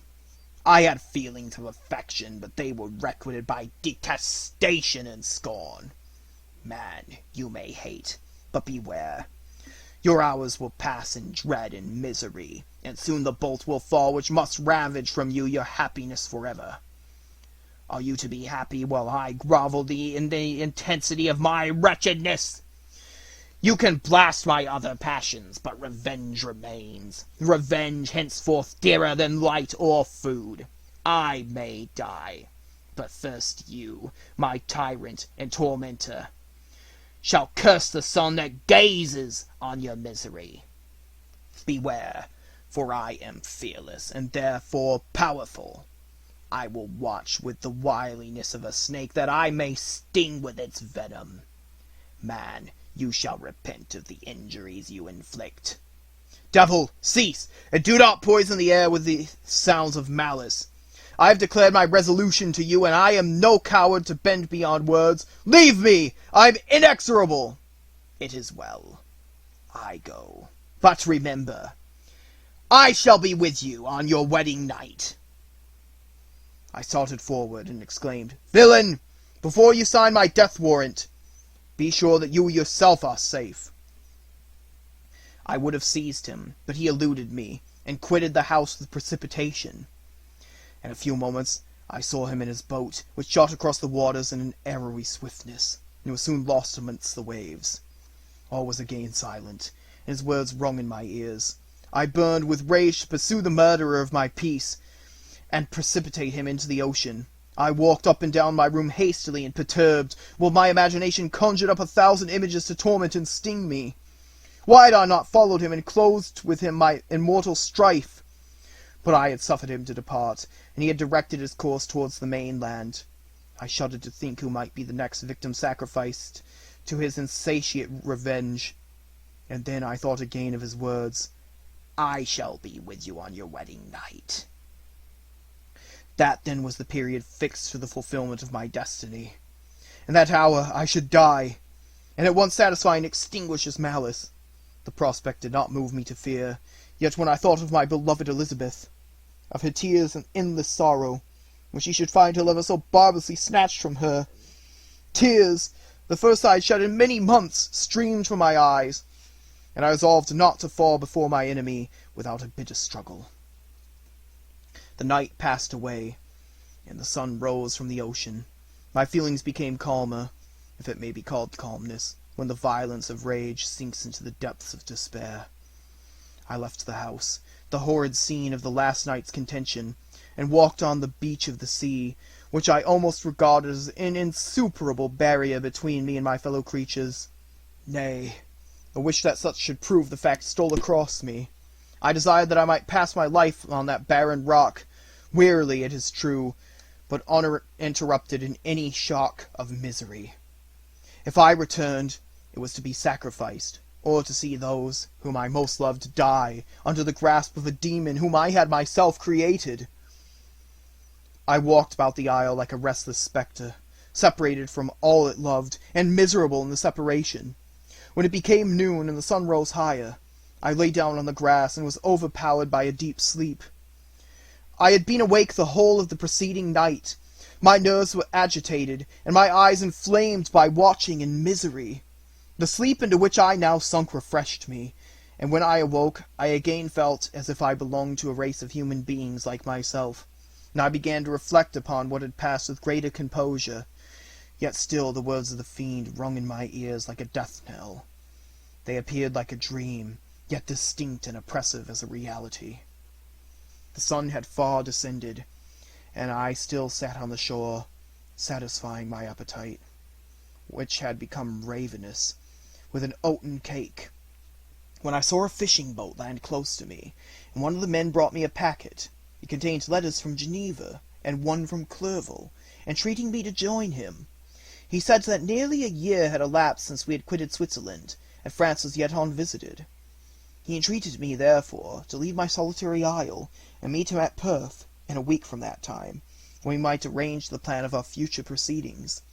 The letter in a degree recalled me to life, and I determined to quit my island at the expiration of 2 days. Yet, before I departed, there was a task to perform, on which I shuddered to reflect. I must pack my chemical instruments, and for that purpose I must enter the room which had been the scene of my odious work, and I must handle those utensils, the sight of which was sickening to me. The next morning, at daybreak, I summoned sufficient courage, and unlocked the door of my laboratory. The remains of the half-finished creature, whom I had destroyed, lay scattered on the floor, and I almost felt as if I had mangled the living flesh of a human being. I paused to collect myself, and then entered the chamber. With trembling hand I conveyed the instruments out of the room, but I reflected that I ought not to leave the relics of my work to excite the horror and suspicion of the peasants, and I accordingly put them into a basket with a great quantity of stones, and laying them up, determined to throw them into the sea that very night. And in the meantime I sat upon the beach, employed in cleaning and arranging my chemical apparatus. Nothing could be more complete than the alteration that had taken place in my feelings since the night of the appearance of the demon. I had before regarded my promise with a gloomy despair, as a thing that, with whatever consequences, must be fulfilled. But I now felt as if a film had been taken from my eyes, and that I, for the first time, saw clearly. The idea of renewing my labors did not for one instant occur to me. The threat I had heard weighed on my thoughts, but I did not reflect that a voluntary act of mine could avert it. I had resolved in my own mind that to create another like the fiend I had first made would be an act of the basest and most atrocious selfishness, and I banished from my mind every thought that could lead to a different conclusion. Between 2 and 3 in the morning the sun rose, and I then, putting my basket aboard a little skiff, sailed out about 4 miles from the shore. The scene was perfectly solitary. A few boats were returning towards land, but I sailed away from them. I felt as if I was about the commission of a dreadful crime, and avoided with shuddering anxiety any encounter with my fellow creatures. At one time the moon, which had before been clear, was suddenly overspread by a thick cloud, and I took advantage of the moment of darkness, and cast my basket into the sea. I listened to the gurgling sound as it sunk, and then sailed away from the spot. The sky became clouded, but the air was pure, although chilled by the northeast breeze that was then rising. But it refreshed me, and filled me with such agreeable sensations, that I resolved to prolong my stay on the water, and fixing the rudder in a direct position, stretched myself at the bottom of the boat. Clouds hid the moon. Everything was obscure, and I heard only the sound of the boat as its keel cut through the waves. The murmur lulled me, and in a short time I slept soundly. I do not know how long I remained in this situation, but when I awoke I found that the sun had already mounted considerably. The wind was high, and the waves continually threatened the safety of my little skiff. I found that the wind was northeast, and must have driven me far from the coast of which I had embarked. I endeavored to change my course, but quickly found that if I again made the attempt the boat would be instantly filled with water. Thus situated, my only resource was to drive before the wind. I confess that I felt a few sensations of terror. I had no compass with me, and was so little acquainted with the geography of this part of the world that the sun was of little benefit to me. I might be driven into the wide Atlantic, and feel all the tortures of starvation, or be swallowed up in the immeasurable waters that roared and buffeted around me. I had already been out many hours, and felt the torment of a burning thirst, a prelude to my other sufferings. I looked on the heavens, which were covered by clouds that flew before the wind, only to be replaced by others. I looked upon the sea. It was to be my grave. "Fiend!" I exclaimed, "your task is already fulfilled." I thought of Elizabeth, of my father, and of Clerval, and sunk into a reverie, so despairing and frightful that even now, when the scene is on the point of closing before me forever, I shudder to reflect on it. Some hours passed thus, but by degrees, as the sun declined towards the horizon, the wind died away into a gentle breeze, and the sea became free from breakers. But these gave place to a heavy swell. I felt sick, and hardly able to hold the rudder, when suddenly I saw a line of high land towards the south.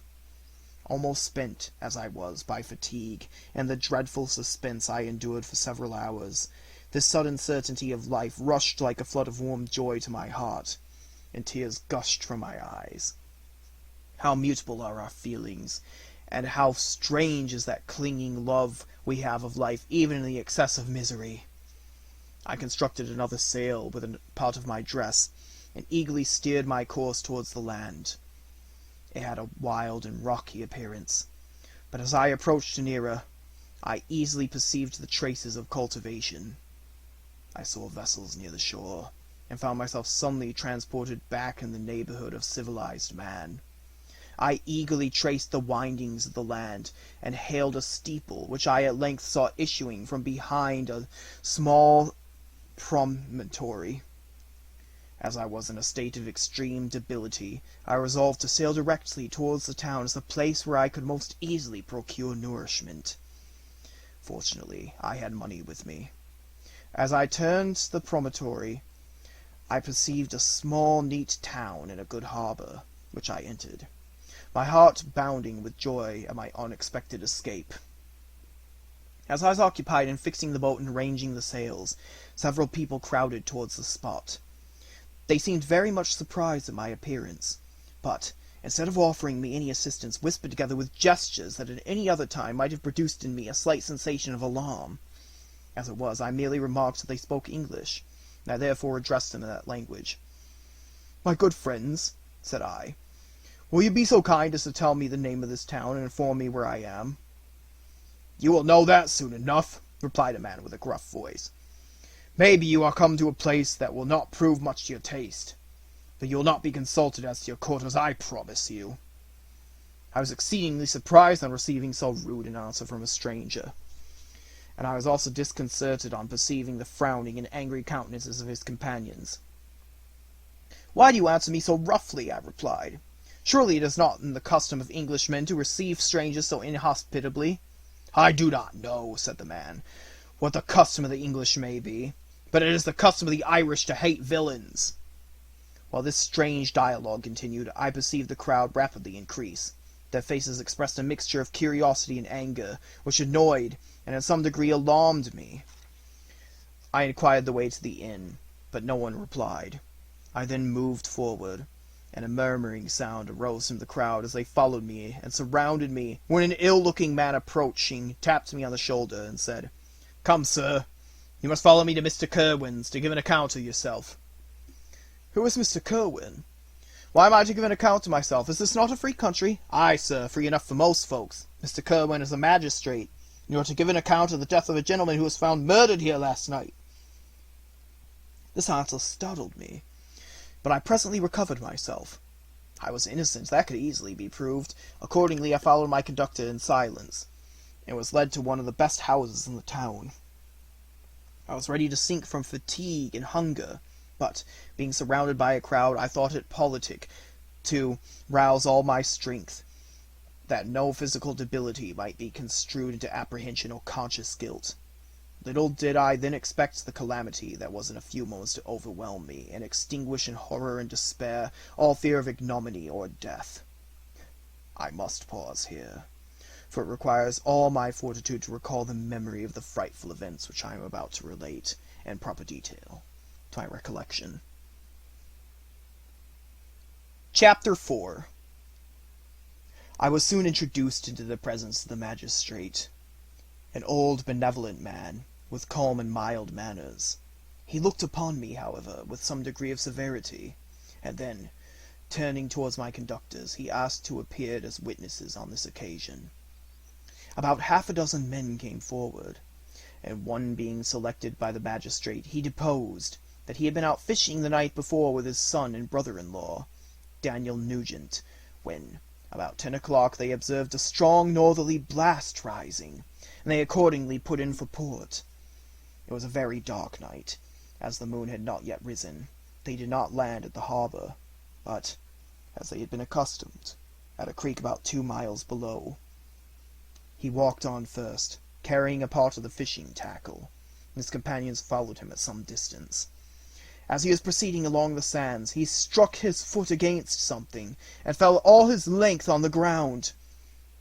His companions came up to assist him, and by the light of their lantern, they found that he had fallen on the body of a man, who was to all appearance dead.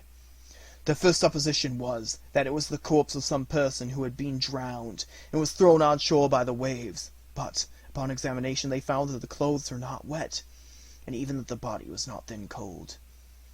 They instantly carried it to the cottage of an old woman near the spot, and endeavored, but in vain, to restore it to life. He appeared to be a handsome young man, about 25 years of age. He had apparently been strangled, for there was no sign of any violence except the black mark of fingers on his neck. The first part of this deposition did not in the least interest me, but when the mark of the fingers was mentioned, I remembered the murder of my brother, and felt extremely agitated. My limbs trembled, and a mist came over my eyes. which obliged me to lean on a chair for support. The magistrate observed me with a keen eye, and of course drew an unfavorable augury from my manner. The son confirmed his father's account, but when Daniel Nugent was called, he swore positively that, just before the fall of his companion, he saw a boat with a single man in it at a short distance from the shore, and, as far as he could judge by the light of a few stars, it was the same boat in which I had just landed. A woman deposed that she lived near the beach, and was standing at the door of her cottage, waiting for the return of a fisherman, about an hour before she heard the discovery of the body, when she saw a boat, with only one man in it, push off from that part of the shore where the corpse was afterwards found. Another woman confirms the account of the fishermen having brought the body into her house. It was not cold. They put it into a bed and rubbed it, and Daniel went to the town for an apothecary. But life was gone. Several other men were examined concerning my landing, and they agreed that, with the strong north winds that had arisen during the night, it was very probable that I had beaten about for many hours, and had been obliged to return nearly to the same spot from which I had departed. Besides, they observed that it appeared that I had brought the body from another place, and it was likely that, as I did not appear to know the shore, I might have put into the harbour ignorant of the distance of the town from the place where I had deposited the corpse. Mr. Kerwin, on hearing this evidence, desired that I should be taken into the room where the body lay for interment, that it might be observed what effect the sight of it would produce upon me. This idea was probably suggested by the extreme agitation I exhibited when the mode of the murder had been described. I was accordingly conducted by the magistrate and several other persons to the inn. I could not help being struck by the strange coincidences that had taken place during this eventful night, but, knowing that I had been conversing with several persons on the island I had inhabited about the time that the body had been found, I was perfectly tranquil as to the consequences of the affair. I entered the room where the corpse lay, and was led up to the coffin. How can I describe my sensations on beholding it? I feel yet parched with horror.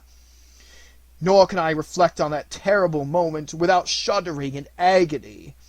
That faintly reminds me of the anguish of the recognition, the trial, the presence of the magistrate in witness, passed like a dream from my memory, when I saw the lifeless form of Henry Clerval stretched before me.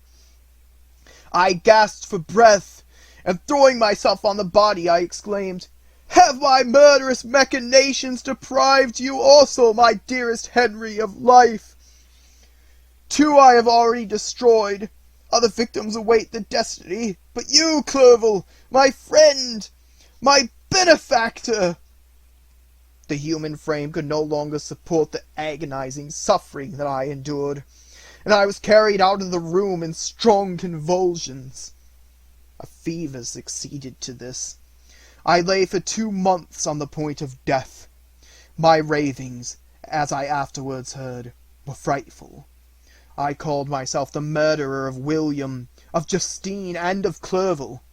Sometimes I entreated my attendants to assist me in the destruction of the fiend by whom I was tormented, and at others I felt the fingers of the monster already grasping at my neck, and screamed aloud with agony and terror.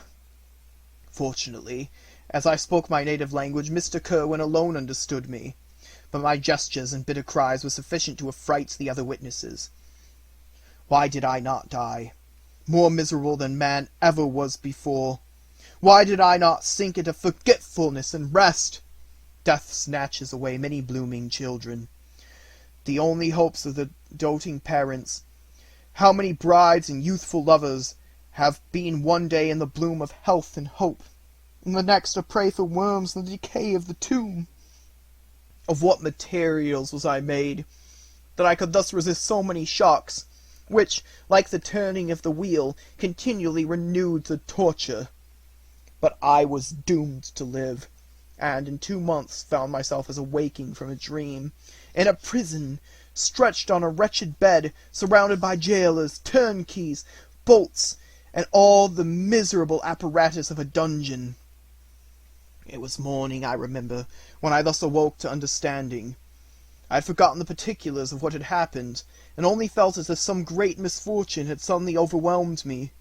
But when I looked around and saw the barred windows and the squalidness of the room in which I was, all flashed across my memory, and I groaned bitterly. This sound disturbed an old woman who was sleeping in a chair beside me. She was a hired nurse, the wife of one of the turnkeys, and her countenance expressed all those bad qualities which often characterize that class. The lines of her face were hard and rude, like that of persons accustomed to see without sympathizing in sights of misery. Her tone expressed her entire indifference. She addressed me in English, and the voice struck me as one that I had heard during my sufferings. "Are you better now, sir?" said she. I replied in the same language with a feeble voice, "I believe I am. But if it be all true, if indeed I did not dream, I am sorry that I am still alive to feel this misery and horror." "For that matter," replied the old woman, "if you mean about the gentleman you murdered, I believe that it were better for you if you were dead, for I fancy it will go hard with you. But you will be hung when the next sessions come on. However, that's none of my business. I am sent to nurse you, and get you well. I do my duty with a safe conscience. It were well if everybody did the same." I turned with loathing from the woman who could utter so unfeeling a speech to a person just saved on the very edge of death. But I felt languid and unable to reflect on all that had passed. The whole series of my life appeared to me as a dream. I sometimes doubted if indeed it were all true, for it never presented itself to my mind with the force of reality. As the images that floated before me became more distinct, I grew feverish. A darkness pressed around me. No one was near me who soothed me with the gentle voice of love. No dear hand supported me. The physician came and prescribed medicines, and the old woman prepared them for me. But utter carelessness was visible in the first, and the expression of brutality was strongly marked in the visage of the second. Who could be interested in the fate of a murderer but the hangman who would gain his fee? These were my first reflections, but I soon learned that Mr. Kerwin had shown me extreme kindness. He had caused the best room in the prison to be prepared for me. Wretched indeed was the best, and it was he who had provided a physician and a nurse. It is true he seldom came to see me, for, although he ardently desired to relieve the sufferings of every human creature, he did not wish to be present at the agonies and miserable ravenings of a murderer. He came, therefore, sometimes to see that I was not neglected, but his visits were short, and at long intervals. One day, when I was gradually recovering, I was seated in a chair, my eyes half open, and my cheeks livid like those in death. I was overcome by gloom and misery, and often reflected I had better seek death than remain miserably pent up, only to be let loose in a world replete with wretchedness. At one time I considered whether I should not declare myself guilty, and suffer the penalty of the law, less innocent than poor Justine had been. Such were my thoughts when the door of my apartment was opened, and Mr. Kerwin entered. His countenance expressed sympathy and compassion. He drew a chair close to mine and addressed me in French. "I fear that this place is very shocking to you. Can I do anything to make you more comfortable? I thank you, but all that you mention is nothing to me. On the whole earth there is no comfort which I am capable of receiving. I know that the sympathy of a stranger can be but of little relief to one borne down as you are by so strange a misfortune. But you will, I hope, soon quit this melancholy abode, for, doubtless, evidence can easily be brought to free you from the criminal charge. That is my least concern. I am, by a course of strange events, become the most miserable of mortals, persecuted and tortured as I am, and have been. Can death be any evil to me? Nothing, indeed, could be more unfortunate and agonizing than the strange chances that have lately occurred. You were thrown by some surprising accident on this shore, renowned for its hospitality, seized immediately and charged with murder. The first sight that was presented to your eyes was the body of your friend, murdered in so unaccountable a manner and place, as it were, by some fiend across your path." As Mr. Kerwin said this, notwithstanding the agitation I endured on this retrospect of my sufferings, I also felt considerable surprise at the knowledge he seemed to possess concerning me. I suppose some astonishment was exhibited in my countenance, for Mr. Kerwin hastened to say, "It was not until a day or two after your illness that I thought of examining your dress, that I might discover some trace of which I could send to your relations an account of your misfortune and illness. I found several letters, and among others one which I discovered from its commencement to be from your father. I instantly wrote to Geneva. Nearly 2 months have elapsed since the departure of my letter. But you are ill. Even now you tremble. You are unfit for agitation of any kind. This suspense is 1,000 times worse than the most horrible event. Tell me what new scene of death has been acted, and whose murder I am now to lament. Your family is perfectly well, said Mr. Kerwin with gentleness, and someone, a friend, has come to visit you. I knew not by what chain of thoughts the idea presented itself, but it instantly darted into my mind that the murderer had come to mock at my misery, and taunt me with the death of Clerval as a new incitement for me to comply with his hellish desires. I put my hand before my eyes and cried out in agony, "Oh, take him away! I cannot see him! For God's sake, do not let him enter!" Mr. Kerwin regarded me with a troubled countenance. He could not help regarding my exclamation with a presumption of my guilt, and said in a rather severe tone, "I should have thought, young man, that the presence of your father would have been welcome, instead of inspiring such violent repugnance." "My father!" cried I, while every feature and every muscle was relaxed from anguish to pleasure. "Is my father indeed come? How kind! How very kind! But where is he? Why does he not hasten to me?" My change in manner surprised and pleased the magistrate. Perhaps he thought that my former exclamation was a momentary return of delirium. Now he instantly resumed his former benevolence. He arose and quitted the room with my nurse, and in a moment my father entered it. Nothing at this moment could have given me greater pleasure than the arrival of my father. I stretched out my hand to him and cried, "Are you then safe? And Elizabeth? And Ernest?" My father calmed me with assurances of their welfare, and endeavoured, by dwelling on these subjects so interesting to my heart, to raise my desponding spirits, but he soon felt that a prison could not be the abode of cheerfulness. "What a place is this that you inhabit, my son?" said he, looking mournfully at the barred windows and wretched appearance of the room. "You travel to seek happiness, but a fatality seems to pursue you. And poor Clerval!" The name of my unfortunate and murdered friend was an agitation too great to be endured in my weak state. I shed tears. "Alas, yes, my father," I replied. "Some destiny of the most horrible kind hangs over me, and I must live to fulfill it, or surely I should have died on the coffin of Henry." We were not allowed to converse for any length of time, for the precarious state of my health rendered every precaution necessary that could ensure tranquillity. Mr. Kerwin came in, and insisted that my strength should not be exhausted by too much exertion. But the appearance of my father was to me like that of my good angel, and I gradually recovered my health. As my sickness quitted me, I was absorbed by a gloomy and black melancholy that nothing could dissipate. That image of Clerval was forever before me, ghastly and murdered. More than once the agitation to which these reflections threw me made my friends dread a dangerous relapse. Alas, why did they preserve so miserable and detested a life? It was surely that I might fulfill my destiny, which is now drawing to a close. Soon, oh very soon, will death extinguish these throbbings, and relieve me from the mighty weight of anguish that bears me to dust. And, in executing the award of justice, I shall also sink to rest. Then the appearance of death was distant, although the wish was ever present to my thoughts, and I often sat for hours motionless and speechless, wishing for some mighty revolution that might bury me with my destroyer in its ruins. The season of the assizes approached. I had already been 3 months in prison, and although I was still weak and in continual danger of a relapse, I was obliged to travel nearly 100 miles to the county town, where the court was held. Mr. Kerwin charged himself with every care of collecting witnesses and arranging my defence. I was spared the disgrace of appearing publicly as a criminal, as the case was not brought before the court that decides on life and death. The grand jury rejected the bill, on its being proved that I was on the Orkney Islands at the hour of the body of my friend that was found, and a fortnight after my removal I was liberated from prison. My father was enraptured on finding me freed from the vexations of a criminal charge, that I was again allowed to breathe the fresh atmosphere, and allowed to return to my native country.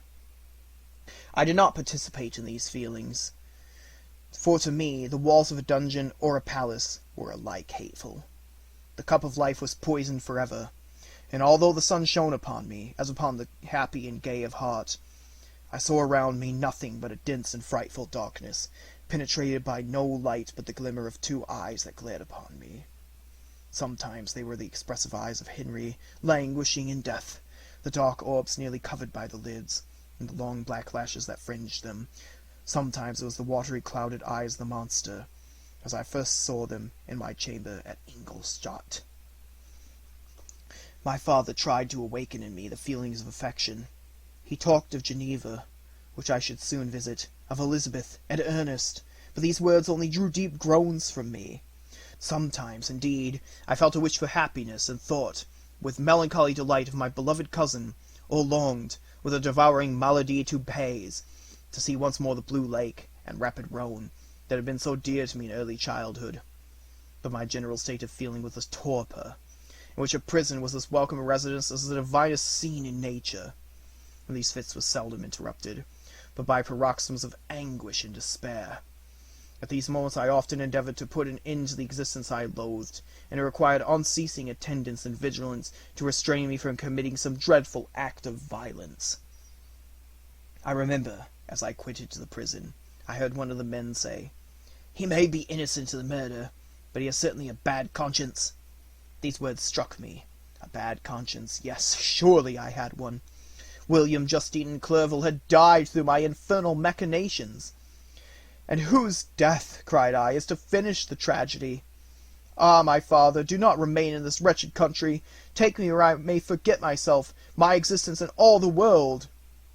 My father easily acceded to the desire, and, after having taken leave of Mr. Curwen, we hastened to Dublin. I felt as if I was relieved from a heavy weight, when the packet sailed with a fair wind from Ireland, and I had quitted forever the country which had been to me the scene of so much misery. It was midnight. My father slept in the cabin, and I lay on the deck, looking at the stars and listening to the dashing of the waves. I hailed the darkness that shut Ireland from my sight, and my pulse beat with a feverish joy, when I reflected that I should soon see Geneva. The past appeared to me in the light of a frightful dream, yet the vessel in which I was, the winds that blew me from the detested shore of Ireland, and the sea which surrounded me, told me too forcibly that I was deceived by no vision, and that Clerval, my friend and dearest companion, had fallen a victim to me and the monster of my creation. I repassed, in my memory, my whole life, my quiet happiness while residing with my family in Geneva, the death of my mother, and my departure for Ingolstadt. I remembered shuddering at the mad enthusiasm that hurried me on the creation of my hideous enemy, and I called to mind the night during which he first lived. I was not able to pursue the train of thought. 1,000 feelings pressed upon me, and I wept bitterly. Ever since my recovery from the fever, I had been in the custom of taking every night a small quantity of laudanum, for it was by means of this drug only that I was able to gain the rest necessary for the preservation of life. Oppressed by the recollection of my various misfortunes, I now took a double dose, and soon slept profoundly. But sleep did not afford me respite from thought and misery. My dreams presented 1,000 objects that scared me. Towards morning I was possessed by a kind of nightmare. I felt the fiend's grasp in my neck, and could not free myself from it. Groans and cries wrung from my ears. My father, who was watching over me, perceiving my restlessness, awoke me, and pointed to the port of Holyhead, which we were now entering. Chapter 5. We had resolved not to go to London, but to cross the country at Portsmouth, and thence to embark for Havre. I preferred this plan principally because I dreaded to see again those places in which I had enjoyed a few moments of tranquillity with my beloved Clerval. I thought of horror of seeing again those persons whom we had been accustomed to visit together, and who might make inquiries concerning an event, the very remembrance of which made me again feel the pang I endured when I gazed on his lifeless form in the inn at. As for my father, his desires and exertions were bounded to the again seeing me restored to health and peace of mind. His tenderness and attentions were unremitting. My grief and gloom was obstinate, but he would not despair. Sometimes he thought that I felt deeply the degradation of being obliged to answer a charge of murder, and he endeavored to prove me to me the futility of pride. "Alas, my father," said I, "how little do you know me! Human beings, their feelings and passions, would indeed be degraded if such a wretch as I felt pride. Justine, poor unhappy Justine, was as innocent as I, and she suffered the same charge. She died for it, and I am the cause of this. I murdered her. William, Justine, and Henry, they all died in my hands." My father had often, during my imprisonment, heard me make the same assertion.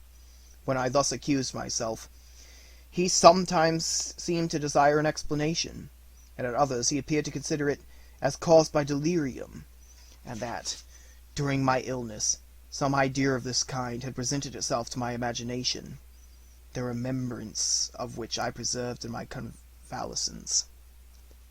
I avoided explanation, and maintained a continual silence concerning the wretch I had created. I had a feeling that I should be supposed mad, and this forever chained my tongue, when I would have given the whole world to have confided the fatal secret. Upon this occasion my father said, with an expression of unbounded wonder, "What do you mean, Victor? Are you mad? My dear son, I entreat you never to make such an assertion again." "I am not mad," I cried energetically. "The sun and the heavens, who have viewed my operations, can bear witness of my truth. I am the assassin of those most innocent victims. They died by my machinations. 1,000 times would I have shed my own blood drop by drop to have saved their lives, but I could not, my father. Indeed, I could not sacrifice the whole human race." The conclusion of this speech convinced my father that my ideas were deranged, and he instantly changed the subject of our conversation, and endeavored to alter the course of my thoughts. He wished as much as possible to obliterate the memory of the scenes that had taken place in Ireland, and never alluded to them, or suffered me to speak of my misfortunes. As time passed away, I became more calm. Misery had her dwelling in my heart, but I no longer talked in the same incoherent manner of my own crimes. Sufficient for me was the consciousness of them. By the utmost self-violence I curbed the imperious voice of wretchedness, which sometimes desired to declare itself to the whole world, and my manners were calmer and more composed than they had ever been since my journey to the Sea of Ice. We arrived at Havre on the 8th of May, and instantly proceeded to Paris, where my father had some business which detained us for a few weeks. In this city I received the following letter from Elizabeth. To Victor Frankenstein. My dearest friend, it gave me the greatest pleasure to receive a letter from my uncle dated at Paris. You are no longer at a formidable distance, and I may hope to see you in less than a fortnight. My poor cousin, how much you must have suffered! I expect to see you looking even more ill than when you quitted Geneva. This winter has been passed most miserably, tortured as I have been by anxious suspense. Yet I hope to see peace in your countenance, and to find that your heart is not totally devoid of comfort and tranquillity. Yet I fear that the same feelings now exist that made you so miserable a year ago, perhaps even augmented by time. I would not disturb you at this period, when so many misfortunes weigh upon you, but a conversation that I had with my uncle, previous to his departure, renders some explanation necessary before we meet. Explanation, you may possibly say. What can Elizabeth have to explain? If you really say this, my questions are answered, and I have no more to do than to sign myself to your affectionate cousin. But you are distant from me, and it is possible that you may dread, and yet be pleased with this explanation, and, in a probability of this being the case, I dare not any longer postpone writing what, during your absence, I have often wished to express to you, but have never had the courage to begin. You well know, Victor, that our union has been the favorite plan of your parents ever since our infancy. We were told this when young, and taught to look forward to it as an event that would certainly take place. We were affectionate playfellows during childhood, and, I believe, dear and valued friends to one another as we grew older. But as brother and sister often entertain a lively affection towards each other, without desiring a more intimate union, may not such also be our case? Tell me, dearest Victor, answer me, I conjure you, by our mutual happiness, with simple truth. Do you not love another? You have travelled. You have spent several years of your life at Ingolstadt, and I confess to you, my friend, that when I saw you last autumn so unhappy, flying to solitude from the society of every creature, I could not help supposing that you might regret our connection, and believe yourself bound in honour to fulfil the wishes of your parents, although they oppose themselves to your inclinations. But this is false reasoning. I confess to you, my cousin, that I love you, and that in my airy dreams of futurity you have been my constant friend and companion.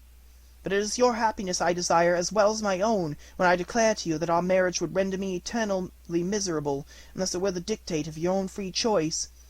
Even now I weep to think that, borne down as you are by the cruellest misfortunes, you may stifle, by the word honour, all hope of that love and happiness which would alone restore you to yourself.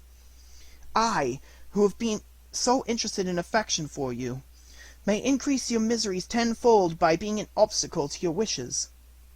Ah, Victor, be assured that your cousin and playmate has too sincere a love for you not to be made miserable by this supposition.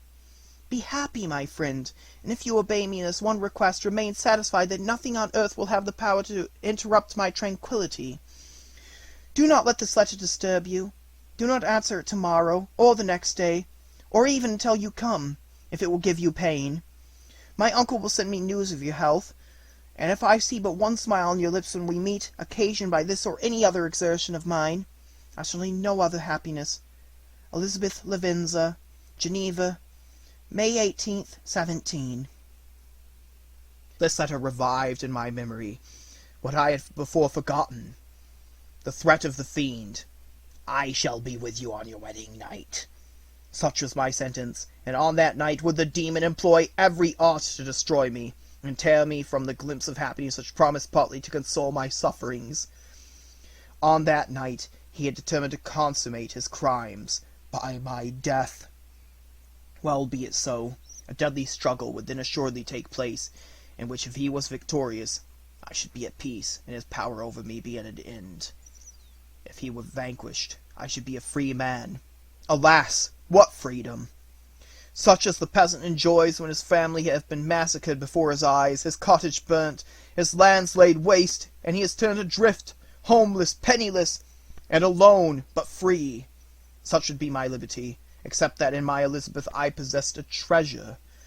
Alas, balanced by those horrors of remorse and guilt, which would pursue me until death. Sweet and beloved Elizabeth, I read and re-read her letter, and some softened feeling stole into my heart, and dared to whisper paradisiacal dreams of love and joy. But the apple was already eaten, and the angel's arm bared to drive me from all hope. Yet I would die to make her happy. If the monster executed his threat, death was inevitable. Yet, again, I considered whether my marriage would hasten my fate.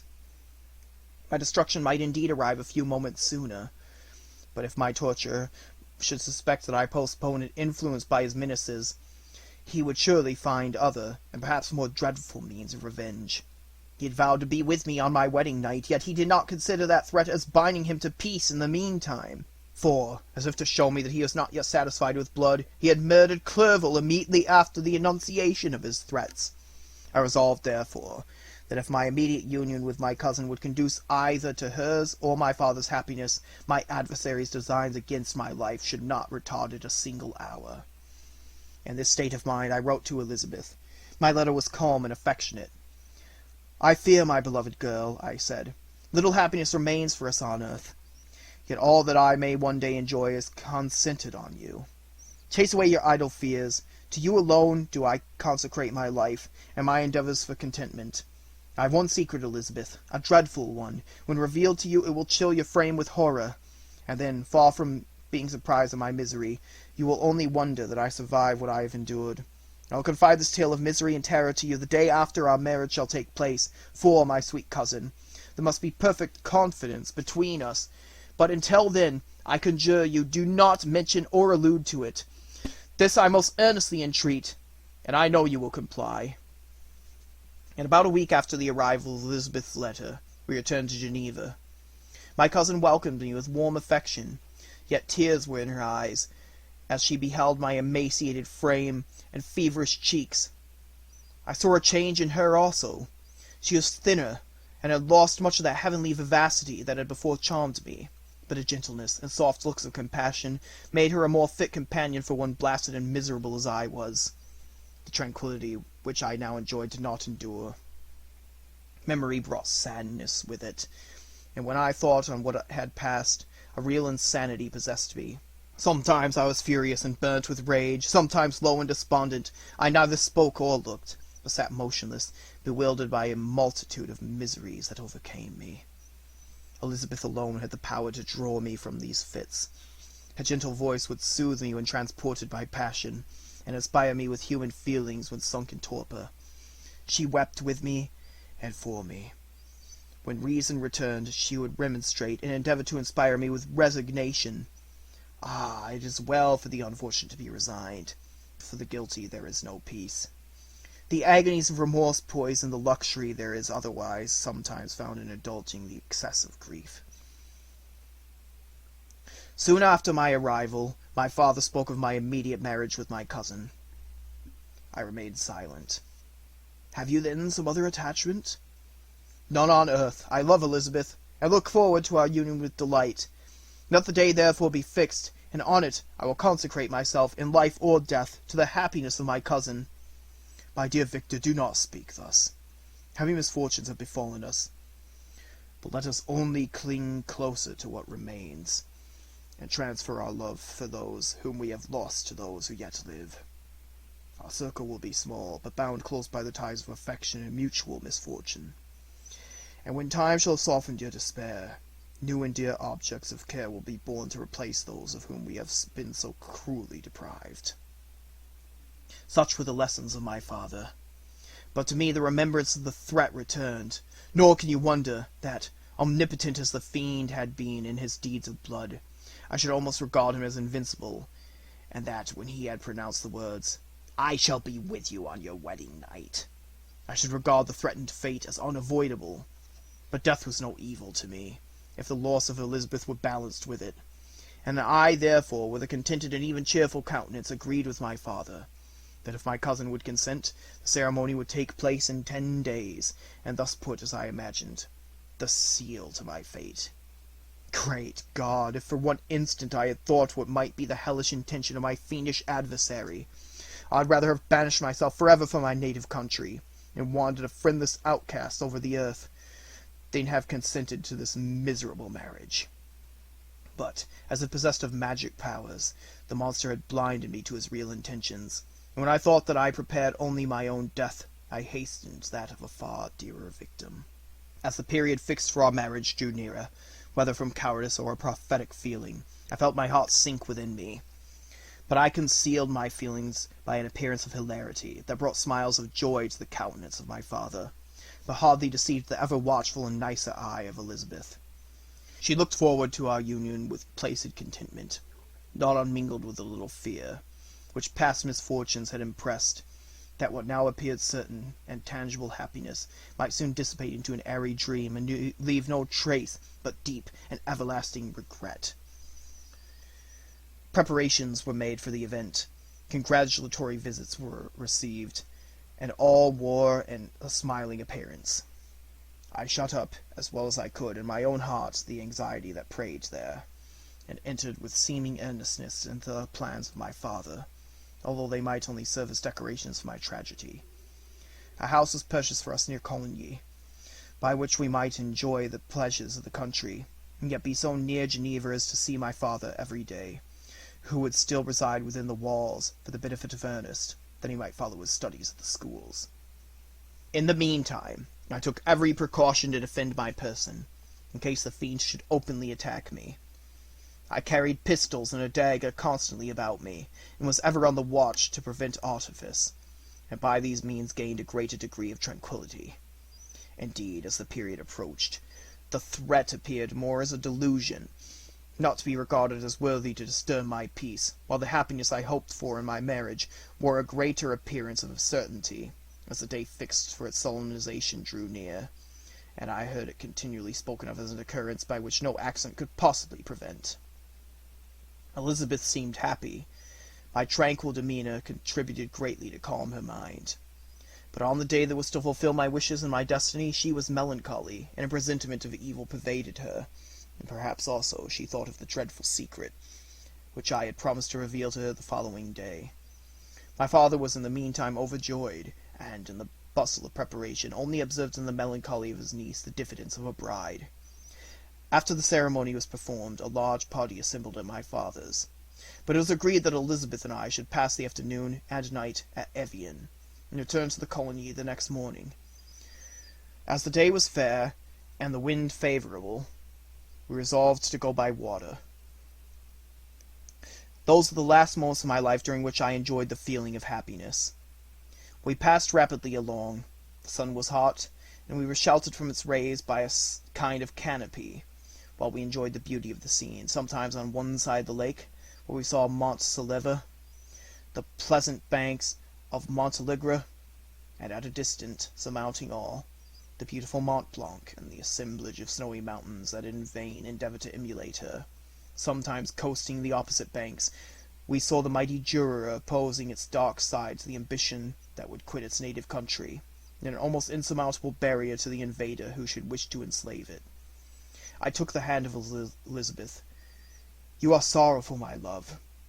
Ah, if you knew what I have suffered, and what I may yet endure, you would endeavour to let me taste the quiet and freedom from despair that this one day at least permits me to enjoy." "Be happy, my dear Victor," replied Elizabeth. "There is, I hope, nothing to distress you, and be assured that if a lively joy is not painted in my face, my heart is contented. Something whispers to me not to depend too much on the prospect that is opened before us, but I will not listen to such a sinister voice.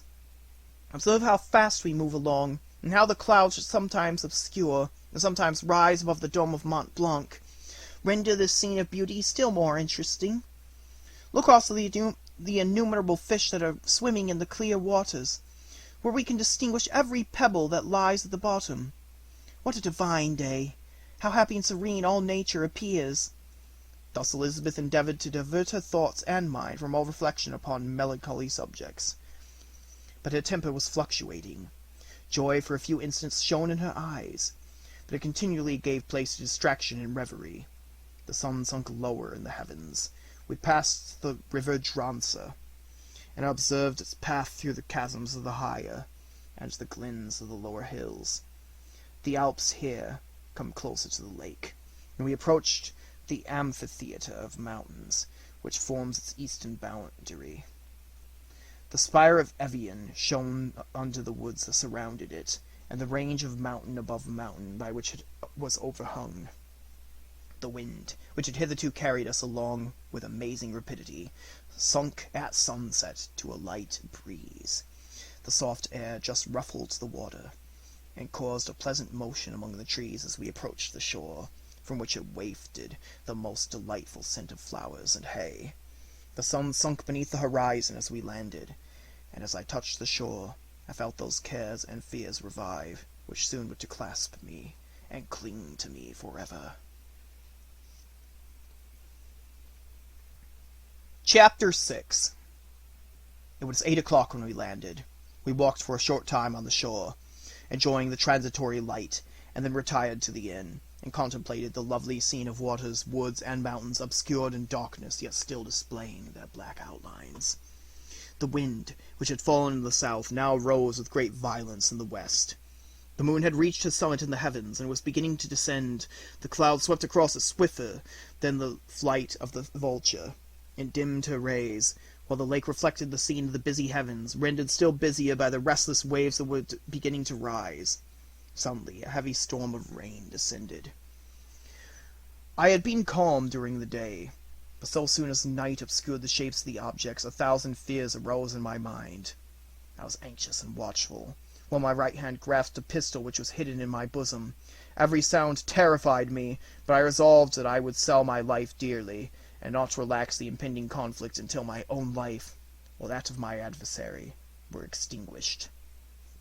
Elizabeth observed my agitation for some time in timid and fearful silence. At length she said, "What is it that agitates you, my dear Victor? What is it you fear?" "Oh, peace, peace, my love," replied I. "This night, and all will be safe, but this night is dreadful, very dreadful." I passed an hour in this state of mind, when suddenly I reflected how dreadful the combat which I momentarily expected would be to my wife, and I earnestly entreated her to retire. resolving not to join her until I had obtained some knowledge as to the situation of my enemy. She left me, and I continued some time walking up and down the passages of the house and inspecting every corner that might afford a retreat to my adversary. But I discovered no trace of him, and was beginning to conjecture that some fortunate chance had intervened to prevent the execution of his menaces, when suddenly I heard a shrill and dreadful scream. It came from the room into which Elizabeth had retired. As I heard it, the whole truth rushed into my mind. My arms dropped, the motion of every muscle and fibre was suspended. I could feel the blood trickling in my veins, and tingling in the extremities of my limbs. The state lasted for but an instant. The scream was repeated, and I rushed into the room. Great God, why did I not then expire? Why am I here to relate the destruction of the best hope, and the purest creature of earth? She was there, lifeless and inanimate, thrown across the bed, her head hanging down, and her pale and distorted features half covered by her hair. Everywhere I turn, I see the same figure, her bloodless arms and relaxed form flung by the murderer on its bridal bier. Could I behold this and live? Alas, life is obstinate and clings closest where it is most hated. For a moment only did I lose recollection. I fainted. When I recovered, I found myself surrounded by the people of the inn. Their countenances expressed a breathless terror, but the horror of others appeared only as a mockery, a shadow of the feelings that oppressed me. I escaped from them to the room where lay the body of Elizabeth, my love, my wife, so lately living, so dear, so worthy. She had been moved from the posture in which I had first beheld her, and now, as she lay, her head upon her arm, and a handkerchief thrown across her face and neck, I might have supposed her asleep. I rushed towards her, and embraced her with ardour, but the deathly languor and coldness of the limbs told me that what I now held in my arms had ceased to be the Elizabeth whom I had loved and cherished. The murderous mark of the fiend's grasp was on her neck, and the breath had ceased to issue from her lips. While I still hung over her in the agony of despair, I happened to look up. The windows of the room had before been darkened, and I felt a kind of panic on seeing the pale yellow light of the moon illuminate the chamber. The shutters had been thrown back, and, with a sensation of horror not to be described, I saw at the open window a figure of the most hideous and abhorred. A grin was on the face of the monster. He seemed to jeer, as with his fiendish finger he pointed towards the corpse of my wife. I rushed towards the window, and, drawing a pistol from my bosom, shot. But he eluded me, leaped from his station, and, running with the swiftness of lightning, plunged into the lake. The report of the pistol brought a crowd into the room. I pointed to the spot where he had disappeared, and we followed the track with boats. Nets were cast, but in vain. After passing several hours, we returned hopeless, most of my companions believing it to have been a form conjured by my fancy. After having landed, they proceeded to search the country, parties going in different directions among the woods and vines. I did not accompany them. I was exhausted. A film covered my eyes, and my skin was parched with the heat of fever. In this state I lay on a bed, hardly conscious of what had happened. My eyes wandered round the room, as if to seek something that I had lost. At length I remembered that my father would anxiously expect the return of Elizabeth and myself, and I must return alone. This reflection brought tears into my eyes, and I wept for a long time, but my thoughts rambled to various subjects, reflecting on my misfortunes and their cause. I was bewildered in a cloud of wonder and horror. The death of William, the execution of Justine, the murder of Clerval, and lastly, of my wife. Even at that moment I knew not that my only remaining friends were safe from the malignity of the fiend. My father might even now be writhing under his grasp, and Ernest might be dead at his feet. This idea made me shudder, and recalled me to action. I started up, and resolved to return to Geneva with all possible speed. There were no horses to be procured, and I must return by the lake, but the wind was unfavourable, and the rain fell in torrents. However, it was hardly morning, and I might reasonably hope to arrive by night. I hired men to row, and took an oar myself, for I had always experienced relief from mental torment in bodily exercise. But the overflowing misery I now felt, and the excessive agitation I endured, rendered me incapable of any exertion. I threw down the oar, and, leaning my head upon my hands, gave way to every gloomy idea that arose. If I looked up, I saw the scenes which were familiar to me in my happier time, and which I had contemplated but the day before in the company of her who was now but a shadow and a recollection. Tears streamed from my eyes. The rain had ceased for a moment, and I saw the fish play in the waters as they had done a few hours before. They had then been observed by Elizabeth. Nothing is so painful to the human mind as a great and sudden change. The sun might shine, or the clouds might lower, but nothing could appear to me as it had done the day before. A fiend had snatched from me every hope of future happiness. No creature had ever been so miserable as I was. So frightful an event is single in the history of man.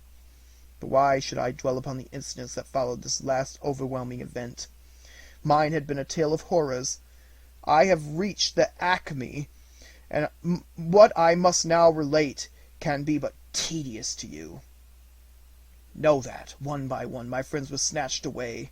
I was left desolate. My own strength is exhausted, and I must tell in a few words what remains of my hideous narration.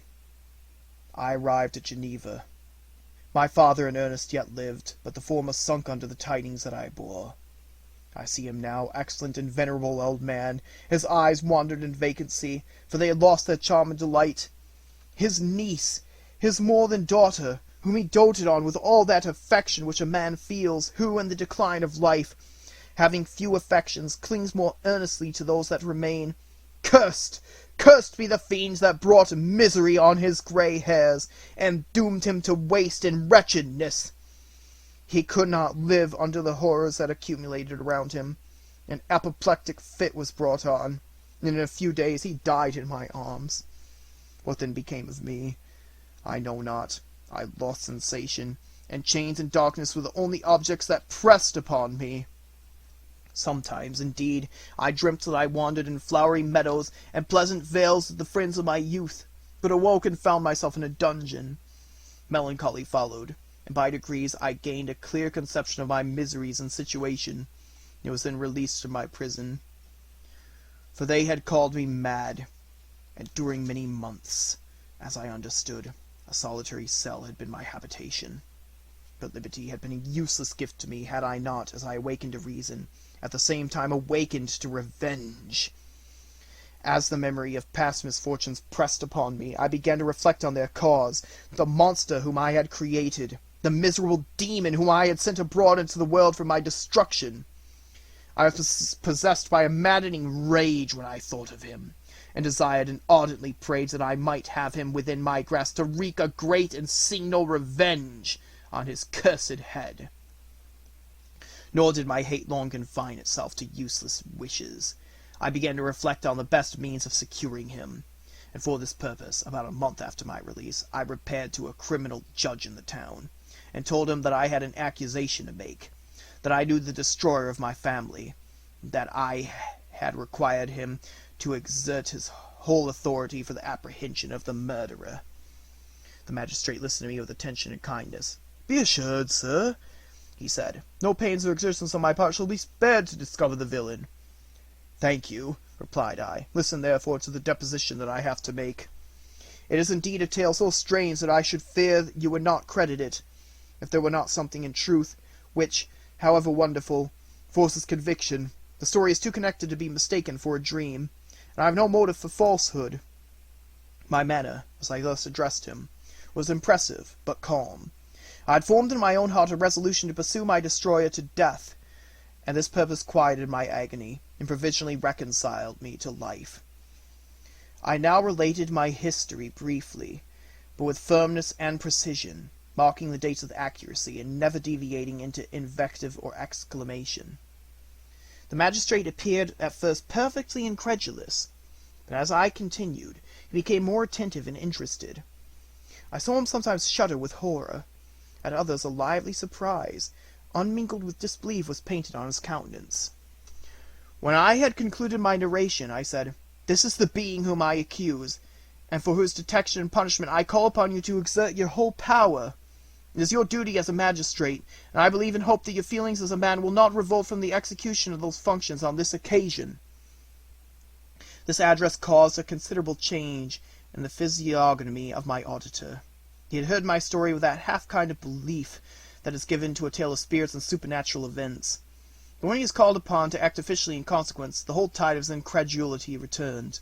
He, however, announced mildly, "I would willingly afford you every aid in your pursuit, but the creature of whom you speak appears to have powers which would put all my exertions to defiance. Who can follow an animal which can traverse the sea of ice, and inhabit caves and dens, where no man would venture to intrude? Besides, some months have elapsed since the commission of his crimes, and no one can conjecture to what place he has wandered, or what region he may now inhabit. I do not doubt that he hovers near the spot which I inhabit, and if he has indeed taken refuge in the Alps, he may be hunted like the chamois, and destroyed as a beast of prey. But I perceive your thoughts, and do not credit my narrative, and do not intend to pursue my enemy with the punishment which is his desert." As I spoke, rage sparkled in my eyes. The magistrate was intimidated. "You are mistaken," said he. "I will exert myself, and if it is in my power to seize the monster, be assured that he shall suffer punishment proportionate to his crimes. But I fear, from what you have yourself described to be his properties, that this will prove impracticable, and that, while every proper measure is pursued, you should endeavor to make up your mind to disappointment. That cannot be, but all that I can say will be of little avail. My revenge is of no moment to you, while I allow it to be a vice. I confess that it is the devouring and only passion of my soul. My rage is unspeakable when I reflect that the murderer, whom I have turned loose upon society, still exists. You refuse my just demand. I have but one resource, to devote myself either in my life or death to his destruction." I trembled with excessive agitation as I said this. There was a frenzy in my manner, and something, I doubt not, of that haughty fierceness which the martyrs of old are said to have possessed. But to a Genevan magistrate, whose mind has occupied by far other ideas than those of devotion and heroism, this elevation of mind had much the appearance of madness.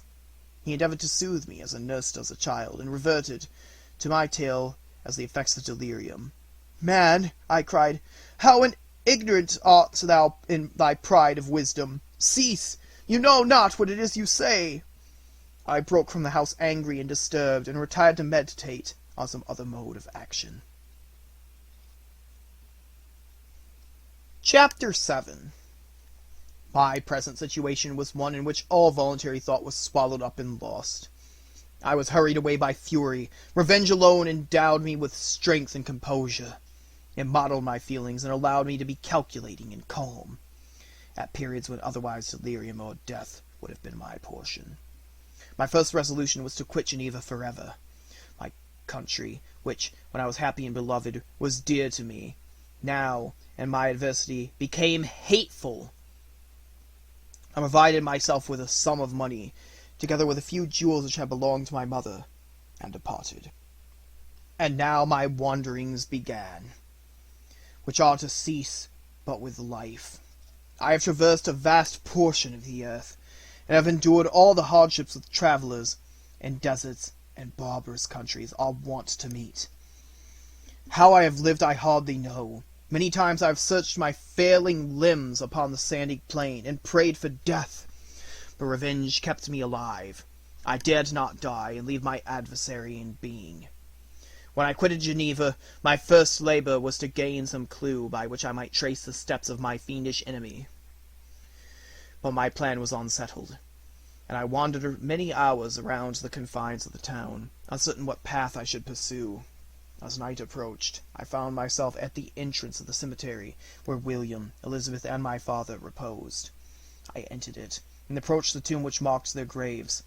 Everything was silent, except the leaves of the trees, which were gently agitated by the wind. The night was nearly dark, and the scene would have been solemn and affecting even to an uninterested observer. The spirits of the departed seemed to flit around and to cast a shadow, which was felt but seen not, around the head of the mourner. The deep grief which the scene had at first excited quickly gave way to rage and despair. They were dead, and I lived. Their murderer also lived, and to destroy him I must drag out my weary existence. I knelt on the grass and kissed the earth, and with quivering lips exclaimed, "By the sacred earth on which I kneel, by the shades that wander near me, by the deep and eternal grief that I feel, I swear, and by thee, O night, and by the spirits that preside over thee, I swear to pursue the demon who caused this misery, until he or I shall perish in mortal conflict. For this purpose I will preserve my life, to execute this dear revenge. Will I again behold the sun, and tread the green herbage of earth, which otherwise should vanish from my eyes forever? And I call on you, spirits of the dead, and on you, wandering ministers of vengeance, to aid and conduct me in my work. Let the cursed and hellish monster drink deep of agony. Let him feel the despair that now torments me." I had begun my adjuration in solemnity, and in awe which almost assured me that the shades of my murdered friends heard and approved my devotion. But the furies possessed me as I concluded, and rage choked my utterance. I was answered through the stillness of night by a loud and fiendish laugh. It rung on my ears long and heavily. The mountains re-echoed it, and I felt as if all hell surrounded me with mockery and laughter. Surely in that moment I should have been possessed by frenzy, and have destroyed my miserable existence. But that my vow was heard, and that I was reserved for vengeance. The laughter died away, when a well-known and abhorred voice, apparently close to my ear, addressed me in an audible whisper. "I am satisfied, miserable wretch. You have determined to live, and I am satisfied." I darted toward the spot from which the sound proceeded, but the devil eluded my grasp. Suddenly the broad disk of the moon arose, and shone full upon his ghastly and distorted shape as he fled with more than mortal speed. I pursued him, and for many months this has been my task. Guided by a slight clue, I followed the windings of the Rhona, but vainly. The blue Mediterranean appeared, and by a strange chance I saw the fiend enter by night and hide himself in a vessel bound for the Black Sea. I took my passage in the same ship, but he escaped, I know not how. Amidst the wiles of Tartary and Russia, although he still evaded me, I have ever followed in his track. Sometimes the peasants, scared by this horrid apparition, informed me of his path. Sometimes he himself, who feared that if I lost all trace I should despair and die, often left some mark to guide me. The snows descended on my head, and I saw the print of his huge step on the white plain. To you first entering on life, to whom care is new and agony unknown, how can you understand what I have felt and still feel? Cold, want, and fatigue were the least pains which I was destined to endure. I was cursed by some devil, and carried about with me my eternal hell. Yet still a spirit of good followed and directed my steps, and, when I most murmured, would suddenly extricate me from seemingly insurmountable difficulties. Sometimes, when nature, overcome by hunger, sunk under the exhaustion, a repast was prepared for me in the desert, that restored and inspirited me. The fare was indeed coarse, such as the peasants of the country ate, but I may not doubt that it was set there by the spirits that I had invoked to aid me. Often, when all was dry, the heavens cloudless, and I was parched with thirst, a slight cloud would bedim the sky, shed the few drops that revived me, and vanish. I followed, when I could, the courses of the rivers, but the demon generally avoided these, as it was here that the population of the country chiefly collected. In other places human beings were seldom seen, and I generally subsisted on the wild animals that crossed my path. I had money with me, and gained the friendship of the villagers by distributing it, or bringing with me some food that I had killed, which, after taking a small part, I always presented to those who had provided me with fire and utensils for cooking. My life, as it passed thus, was indeed hateful to me, and it was during sleep alone that I could taste joy. Oh, blessed sleep! Often, when most miserable, I sank to repose, and my dreams lulled me even to rapture. The spirits that guarded me had provided these moments, or rather hours, of happiness, that I might retain strength to fulfill my pilgrimage. Deprived of this respite, I should have sunk under my hardships.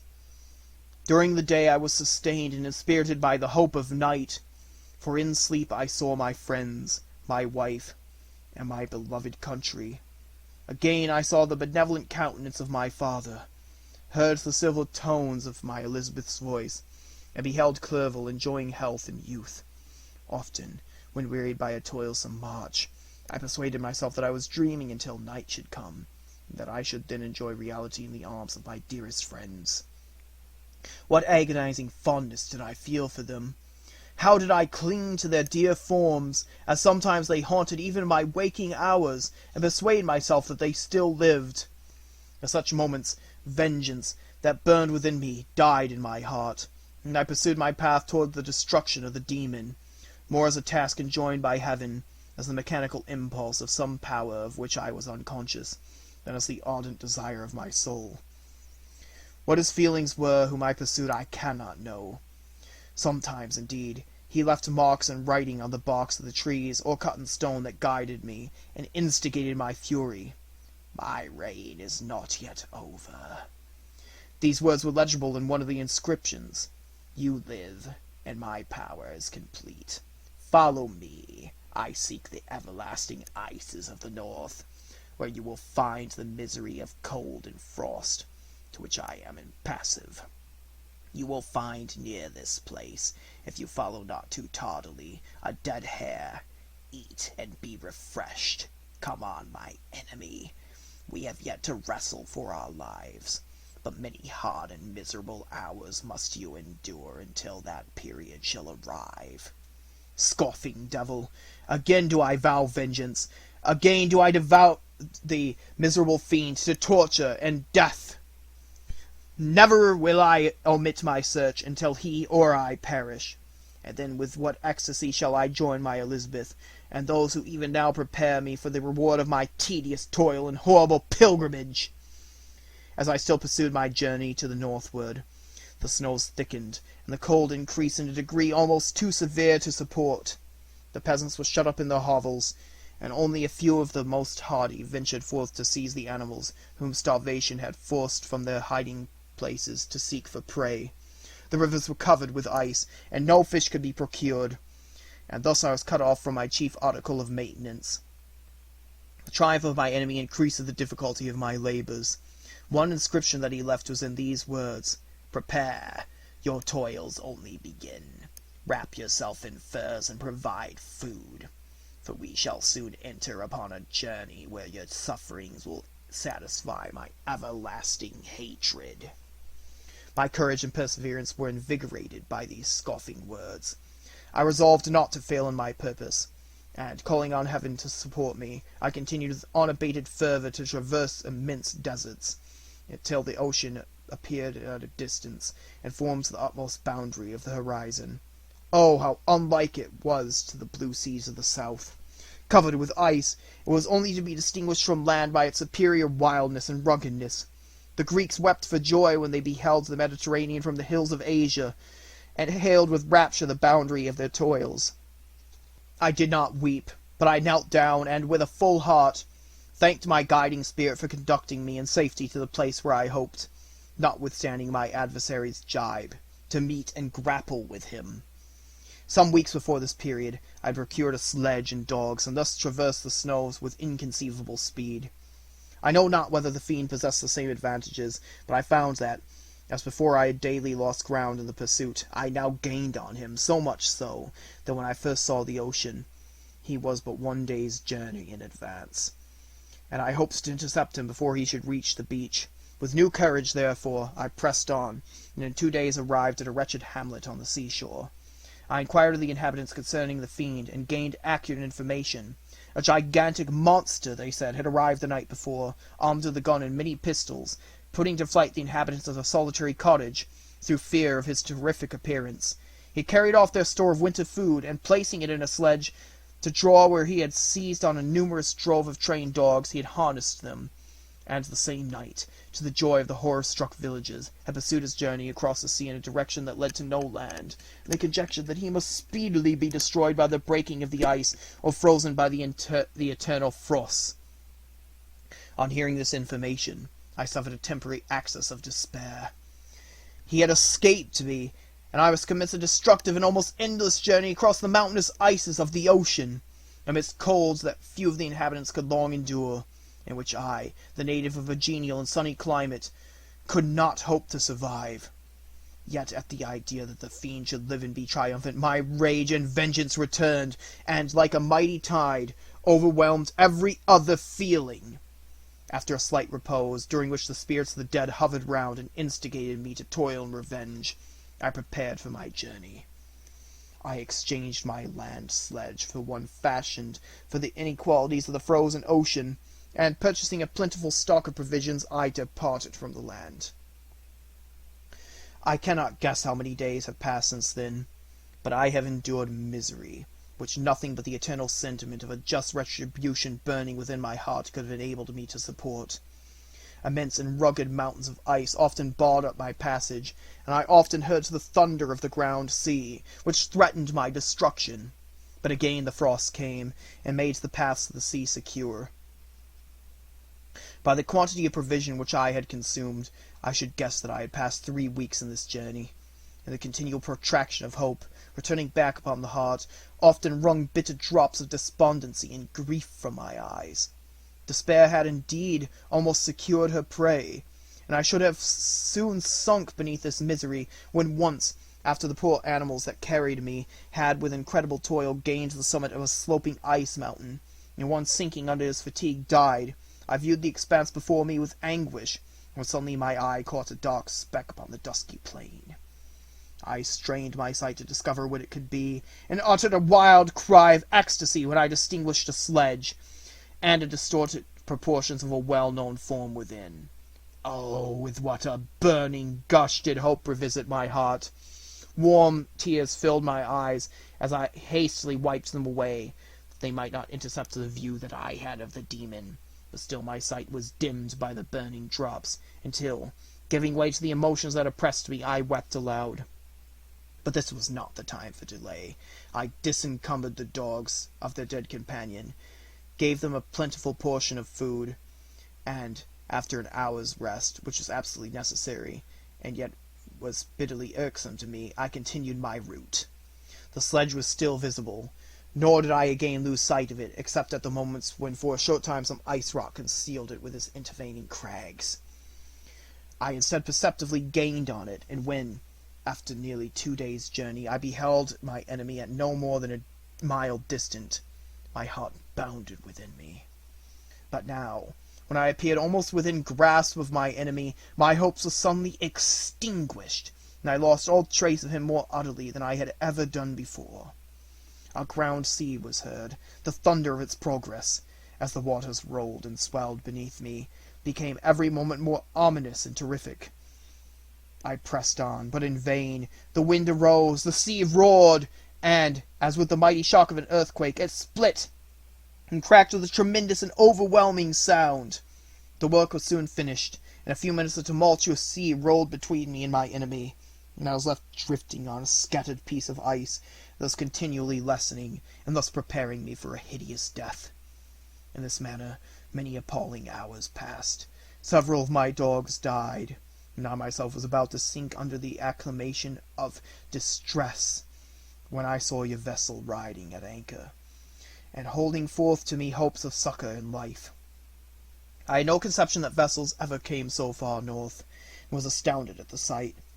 I quickly destroyed part of my sledge to construct oars, and by these means was enabled, with infinite fatigue, to move my ice raft in the direction of your ship. I had determined, if you were going southward, still to trust myself to the mercy of the seas, rather than abandon my practice. I hoped to induce you to grant me a boat, with which I could still pursue my enemy, but your direction was northward.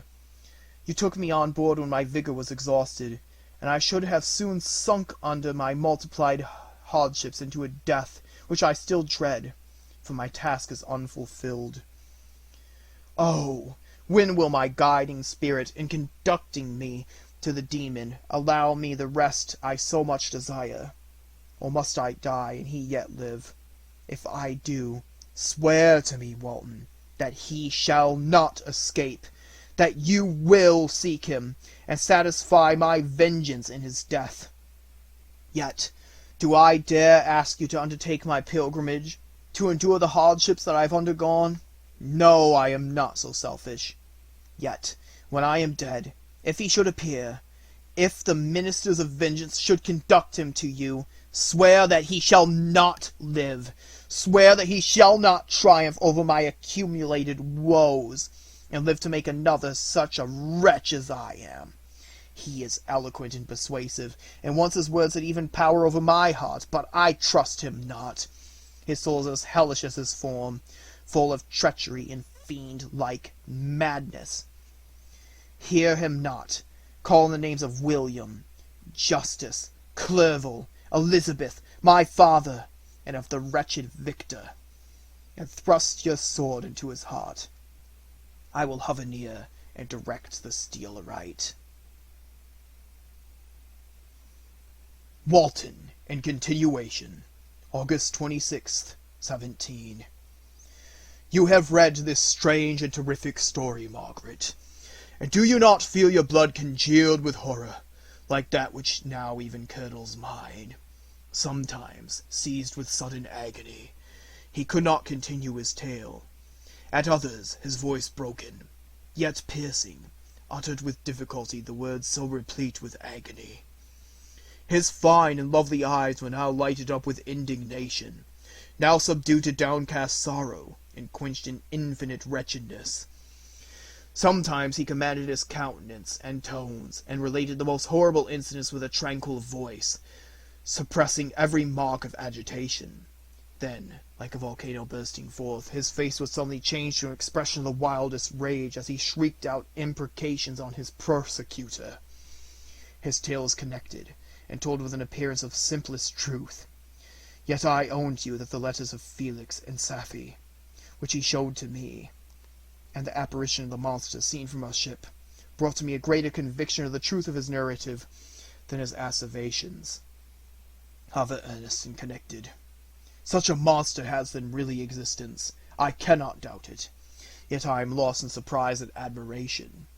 Sometimes I endeavor to gain from Frankenstein the particulars of his creature's formation, but on this point he was impenetrable. "Are you mad, my friend?" said he. "Or whither does your senseless curiosity lead you? Would you also create for yourself and the world a demoniacal enemy? Or to what do your questions tend? Peace! Peace! Learn my miseries, and do not seek to increase your own."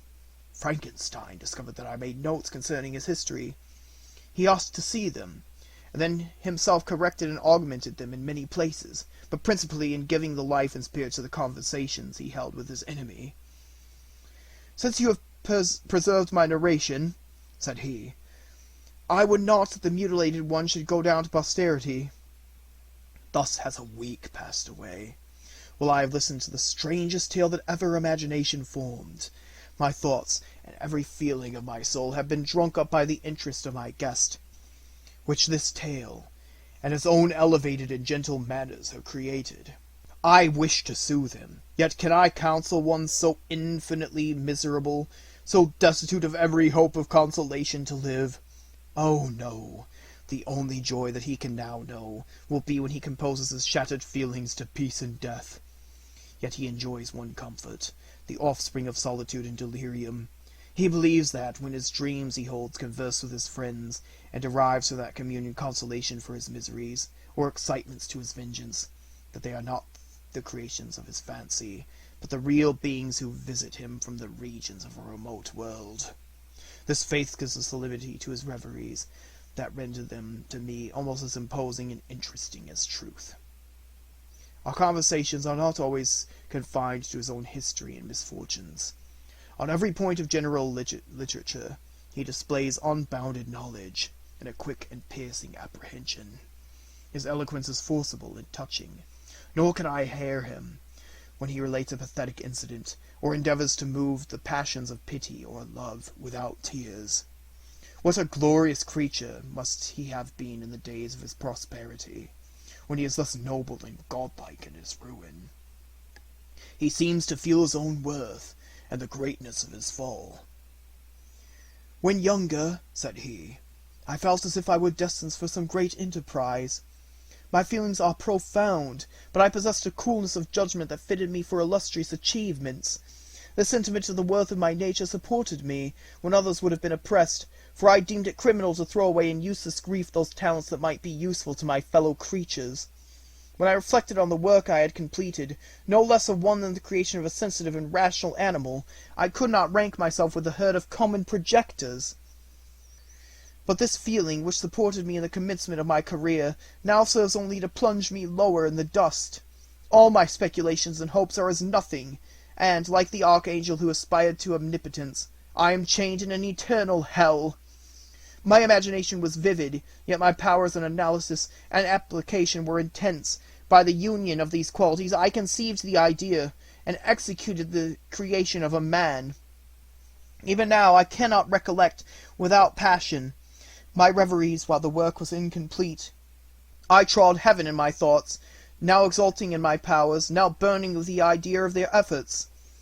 From my infancy I was imbued with high hopes and a lofty ambition, but how I am sunk!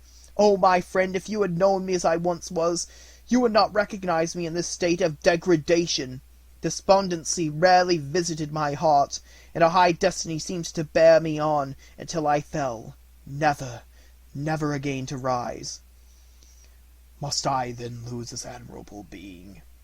I have longed for a friend. I have sought one who would sympathize with and love me.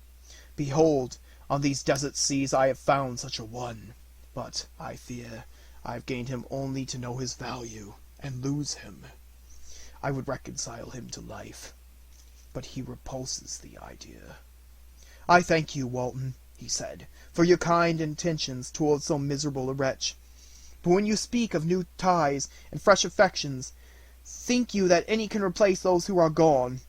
Can any man be to me as Clerval was, or any woman another Elizabeth?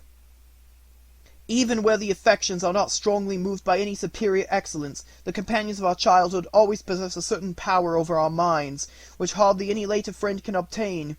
They know our infantine dispositions, which, however they may be afterwards modified, are never eradicated, but they can judge our actions with more certain conclusions as to the integrity of our motives. A sister or a brother can never, unless indeed such symptoms have been shown early, suspect the other of fraud or false dealing, when another friend, however strongly he may be attached, may, in spite of himself, be invaded with suspicion. But I enjoyed friends, dear not only through habit and association, but from their own merits, and wherever I am, the soothing voice of my own Elizabeth, and the conversation of Clerval, will be ever whispered in my ear. They are dead, and but one feeling in such a solitude can persuade me to preserve my life. If I were engaged in any high undertaking or design, fraught with extensive utility as to my fellow creatures, then I could live to fulfill it. But such is not my destiny. I must pursue and destroy the being to whom I gave existence. Then my lot on earth will be fulfilled, and I may die. September 2nd. My beloved sister, I write to you, encompassed by peril, and ignorant whether I am ever doomed to see again dear England, and the dear friends that inhabit it. I am surrounded by mountains of ice, which admit of no escape, and threaten every moment to crush my vessel. The brave fellows, whom I have persuaded to be my companions, look towards me for aid, but I have none to bestow. There is something terribly appalling in our situation, yet my courage and hopes do not desert me. We may survive, and if we do not, I will repeat the lessons of my Seneca, and die with a good heart. Yet what, Margaret, will be the state of your mind? You will not hear of my destruction, and you will anxiously await my return. Years will pass, and you will have visitings of despair, and yet be tortured by hope. Oh, my beloved sister, the sickening failings of your heartfelt experiences are, in prospect, more terrible to me than my own death. But you have a husband and lovely children. You may be happy, heaven bless you, and make you so. My unfortunate guest regards me with the tenderest compassion. He endeavors to fill me with hope, and talks as if life were a possession which he valued. He reminds me how often the same accidents have happened to other navigators who have attempted this sea, and in spite of myself he fills me with cheerful auguries. Even the sailors feel the power of his eloquence. When he speaks, they no longer despair. He rouses their energies, and, while they hear his voice, they believe these vast mountains of ice are molehills which will vanish before the resolutions of man. These feelings are transitory. Every day's expectation delayed fills him with fear, and I almost dread a mutiny caused by this despair. September 5th.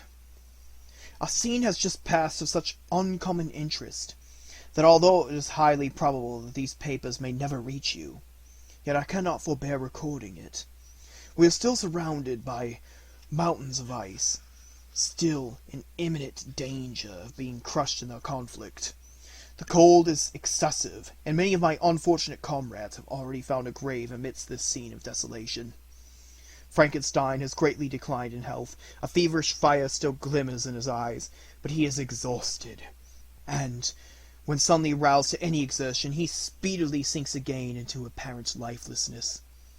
I mentioned in my last letter the fears I entertained of mutiny. This morning, as I sat watching the wan countenance of my friend, his eyes half closed, his limbs hanging listlessly, I was roused by half a dozen of the sailors who desired admission into the cabin. They entered, and the leader addressed me.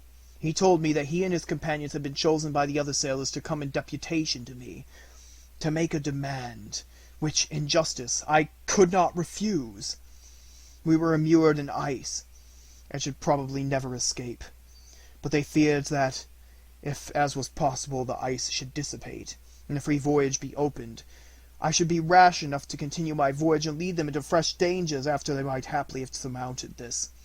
They desired, therefore, that I should engage with a solemn promise that if the vessel should be freed, I would instantly direct my course southward. This speech troubled me. I had not despaired, nor had I yet conceived the idea of returning, if set free. Yet could I, in justice or even in possibility, refuse this demand? I hesitated before I answered, when Frankenstein, who had at first been silent, and indeed appeared hardly to have force enough in it to attend, now roused himself. His eyes sparkled, and his cheeks flushed with momentary vigor. Turning towards the men, he said, "What do you mean? What do you demand from your captain? Are you then so easily turned from your design? Did you not call this a glorious expedition? And wherefore was it glorious? Not because the way was smooth and placid as the southern sea, but because it was full of dangers and terror. Because, at every new incident, your fortitude was to be called forth, and your courage exhibited, because danger and death surrounded, and these dangers were to be brave and overcome. For this was it a glorious, for this was it an honorable undertaking. You were hereafter to be hailed as the benefactors of your species, your name adored, as belonging to brave men who encountered death for honor and benefit of mankind. And now behold, with the first imagination of danger, or, if you will, the first mighty and terrific trial of your courage, you sink away and are content to be handed down as men who had not enough strength to endure cold and peril. And so, poor souls, they were chilly, and returned to their warm firesides. Why, that requires not this preparation. Ye need not have come thus far, and dragged your captain to the shame of defeat, merely to prove yourselves cowards. Oh, be men, or more than men. Be steady to your purposes, and firm as a rock. This ice is not made of stuff as your hearts might be. It is mutable, cannot withstand you, if you say that it shall not. Do not return to your families with the stigma of disgrace marked on your brows. Rather, return as heroes, who have fought and conquered, and who know not what it is to turn their backs on the foe." He spoke this speech so modulated by the different feelings expressed in his speech, with an eye so full of lofty design and heroism, that you can wonder that these men were moved. They looked at one another, and were unable to reply. I spoke. I told them to retire and consider what had been said, that I would not lead them further north if they strenuously desired the contrary, but I hoped that, with reflection, their courage would return. They retired, and I turned towards my friend, but he was sunk in languor and almost deprived of life. How all this will terminate I know not, but I had rather die than return shamefully, my purpose unfulfilled. Yet I fear such will be my fate. The men, unsupported by ideas of glory and honor, can never willingly continue to endure their present hardships. September 7th. The die is cast. I have consented to return, if we are not destroyed. Thus are my hopes blasted by cowardice and indecision. I come back ignorant and disappointed. It requires more philosophy than I possess to bear this injustice with patience. September 12th. It is past. I am returning to England. I have lost my hopes of utility and glory. I have lost my friend. But I will endeavour to detail these bitter circumstances to you, my dear sister, and, while I am wafted towards England and towards you, I will not despond. September 9th. The ice began to move. The roarings like thunder were heard at a distance, as the island split and cracked in every direction. We were in the most imminent peril, but, as we could only remain passive, my chief attention was occupied by my unfortunate guest. His illness increased in such a degree that he was entirely confined to his bed. The ice cracked behind us, and was driven with force towards the north. A breeze sprung from the west, and on the 11th the passage towards the south became perfectly free. When the sailors saw this, and that the return to the native country was apparently assured, a shout of tumultuous joy broke from them, loud and long continued. Frankenstein, who was dozing, awoke, and asked the cause of the tumult. "They shout," I said, "because they will soon return to England." "Do you then really return?" "Alas, yes. I cannot withstand their demands. I cannot lead them unwillingly to danger, and I must return." "Do so if you will, but I will not." "You may give up your purpose, but mine is assigned to me by heaven, and I dare not. I am weak, but surely the spirits who assist my vengeance will endow me with sufficient strength." Saying this, he endeavored to spring from the bed, but the exertion was too great for him. He fell back and fainted. It was long before he was restored, and I often thought that life was entirely extinct. At length he opened his eyes, but he breathed with difficulty and was unable to speak. The surgeon gave him a composing draught, and ordered us to leave him undisturbed. In the meantime he told me that my friend certainly had not many hours to live. His sentence was pronounced, and I could only grieve and be patient. I sat by his bed watching him. His eyes were closed, and I thought he slept. But presently he called to me in a feeble voice, and bidding me come near, said, "Alas, the strength I relied on is gone. I feel that I shall soon die, and he, my enemy and persecutor, may still be in being. Think not, Walton, that in the last moments of my existence I feel that burning hatred and ardent desire of revenge I once expressed, but I feel myself justified in desiring the death of my adversary. During these last days I have been occupied in examining my past conduct, nor do I find it blamable. In a fit of enthusiastic madness I created a rational creature, and was bound towards him, to assure, as far as was in my power, his happiness and well-being. This was my duty, but there was another still paramount to that. My duties towards my fellow creatures had greater claims to my attention, because they included a greater proportion of happiness or misery. Urged by this view, I refused, and I did right in refusing, to create a companion for the first creature. He showed unparalleled malignity and selfishness, and evil. He destroyed my friends. He devoted to destruction beings who possessed exquisite sensations, happiness, and wisdom. Nor do I know where this thirst for vengeance may end.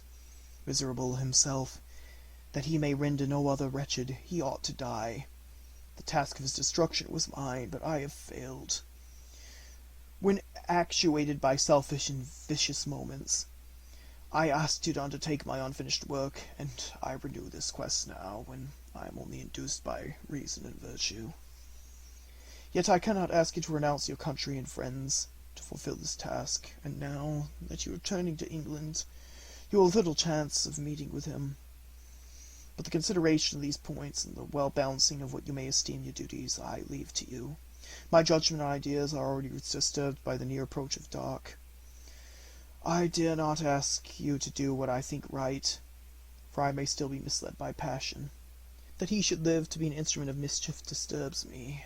In other respects, this hour, when I momentarily expect my release, is the only happy one which I have enjoyed for several years. The forms of the beloved dead flit before me, and I hasten to their arms. Farewell, Walton. Seek happiness and tranquillity, and avoid ambition, even if it be only the apparently innocent one of distinguishing yourself in science and discoveries. Yet why do I say this? I have myself been blasted in these hopes, yet another may succeed.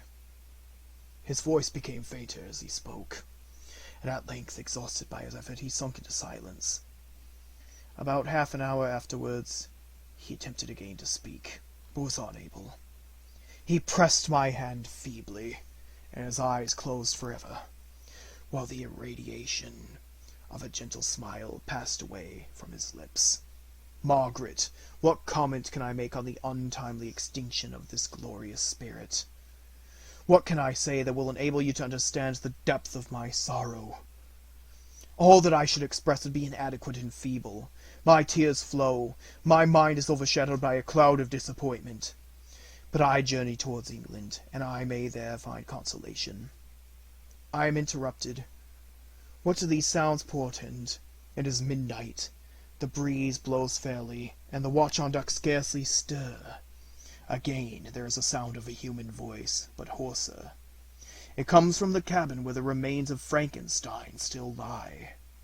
I must arise and examine. Good night, my sister. Great God, what a scene has taken place! I am yet dizzy with the remembrance of it. I hardly know whether I shall have the power to detail it, yet the tale which I have recorded would be incomplete without this final and wonderful catastrophe. I entered the cabin, where lay the remains of my ill-fated and admirable friend. Over him hung a form which I cannot find words to describe, gigantic in stature, yet uncouth and distorted in its proportions. As he hung over the coffin, his face is concealed by long locks of ragged hair, but the one vast hand was extended, in color and apparent texture like that of a mummy. When he heard the sound of my approach, he ceased to utter exclamations of grief and horror, and sprung towards the window. Never did I behold a vision so horrible as his face, of such loathsome, yet appalling hideousness. I shut my eyes involuntarily, and endeavored to recollect what were my duties with regard to this destroyer. I called him on to stay. He paused, looking on me with wonder, and again turning towards the lifeless form of his creator. He seemed to forget my presence, and every feature and gesture seemed instigated by the wildest rage of some uncontrollable passion.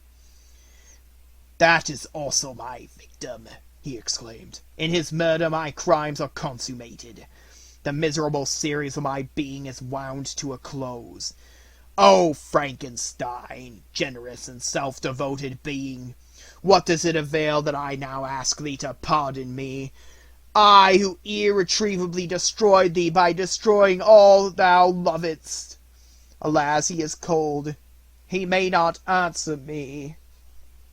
His voice seemed suffocated, and my first impulses, which had suggested to me the duty of obeying the dying request of my friend, in destroying his enemy, were now suspended by a mixture of curiosity and compassion. I approached this tremendous being, and dared not again raise my looks upon his face. There was something so scaring and unearthly in his ugliness. I attempted to speak, but the words died away on my lips. The monster continued to utter wild and incoherent self-reproaches. At length I gathered resolution to address him, in a pause of the tempest of his passion. "Your repentance," I said, "is now superfluous.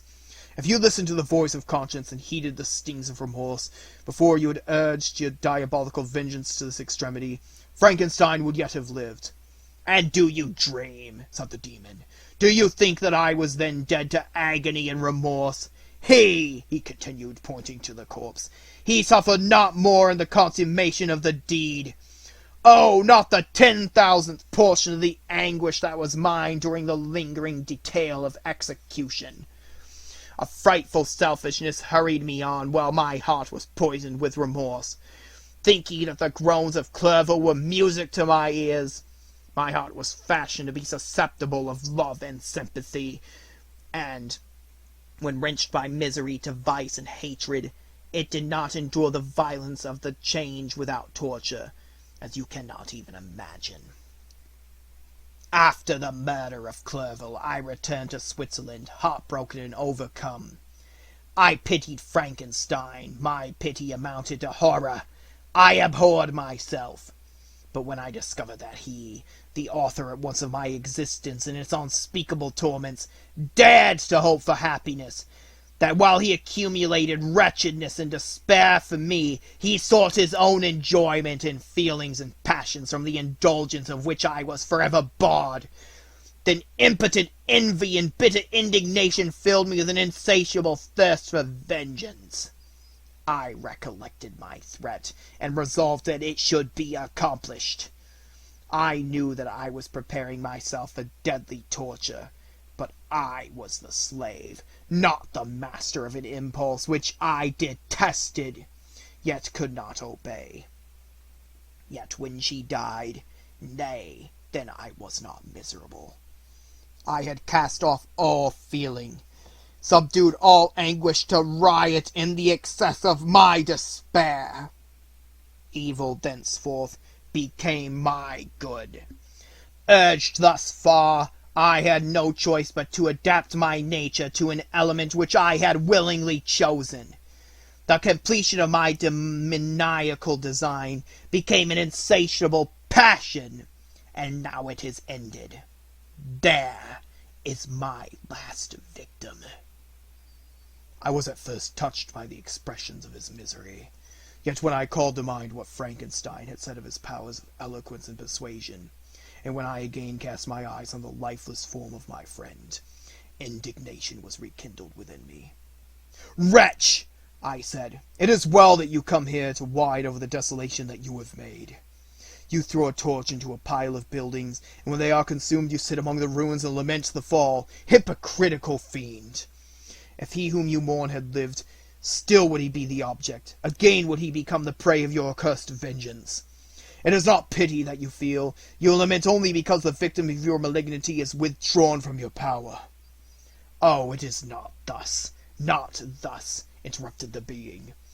"Yet such must be the impression conveyed to you by what appears to be the purport of my actions.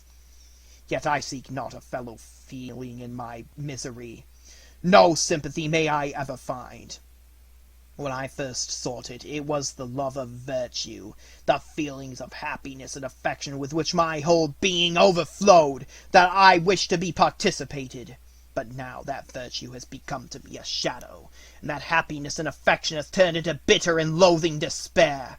And what should I seek for sympathy? I am content to suffer alone. While my sufferings shall endure, when I die, I am well satisfied that abhorrence and opprobrium shall load my memory.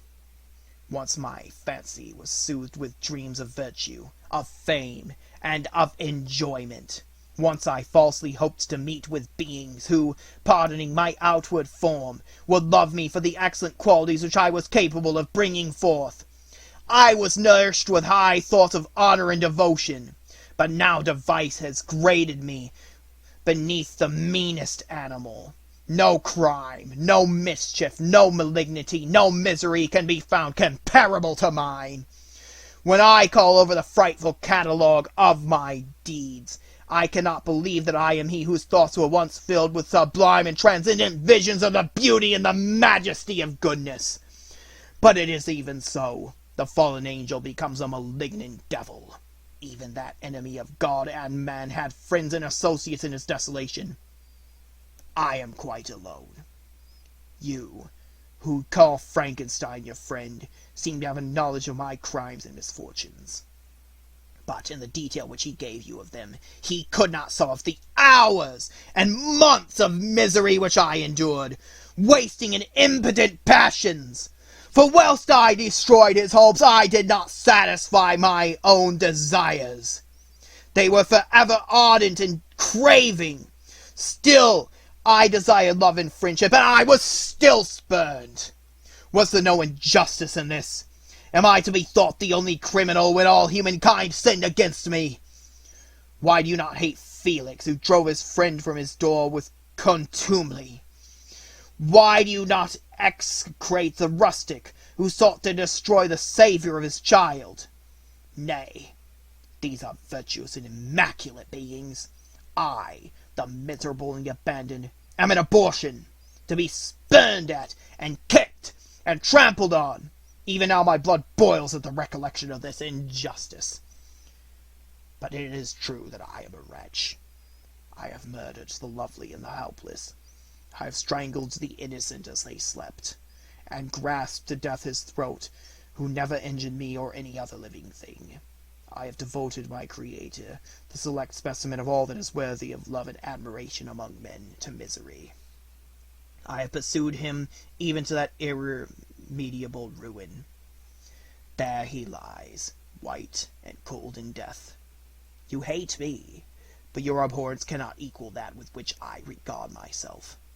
I look on the hands which executed the deed. I think on the heart in which the imagination of it was conceived, and long for the moment when they will meet my eyes, when it will haunt my thoughts no more. Fear not that I shall be the instrument of future mischief. My work is nearly complete. Neither yours nor any man's death is needed to consummate the series of my being, and accomplish that which must be done. But it requires my own. Do not think that I shall be slow to perform this sacrifice.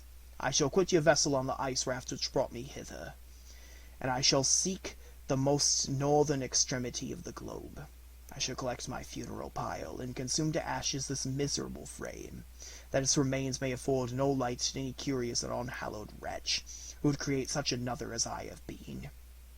I shall die.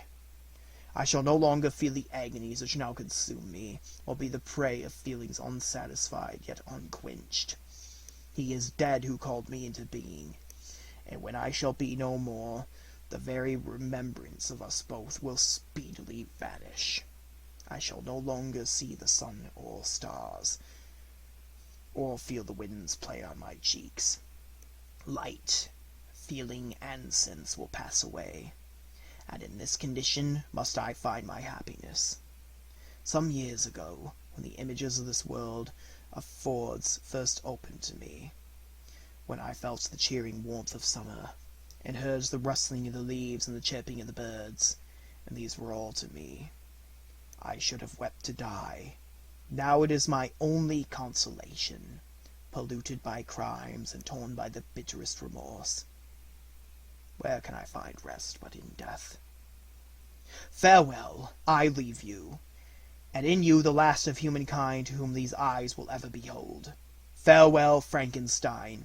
If thou wert yet alive, and yet cherished a desire of revenge against me, it would be better satiated in my life than in my destruction. But it was not so.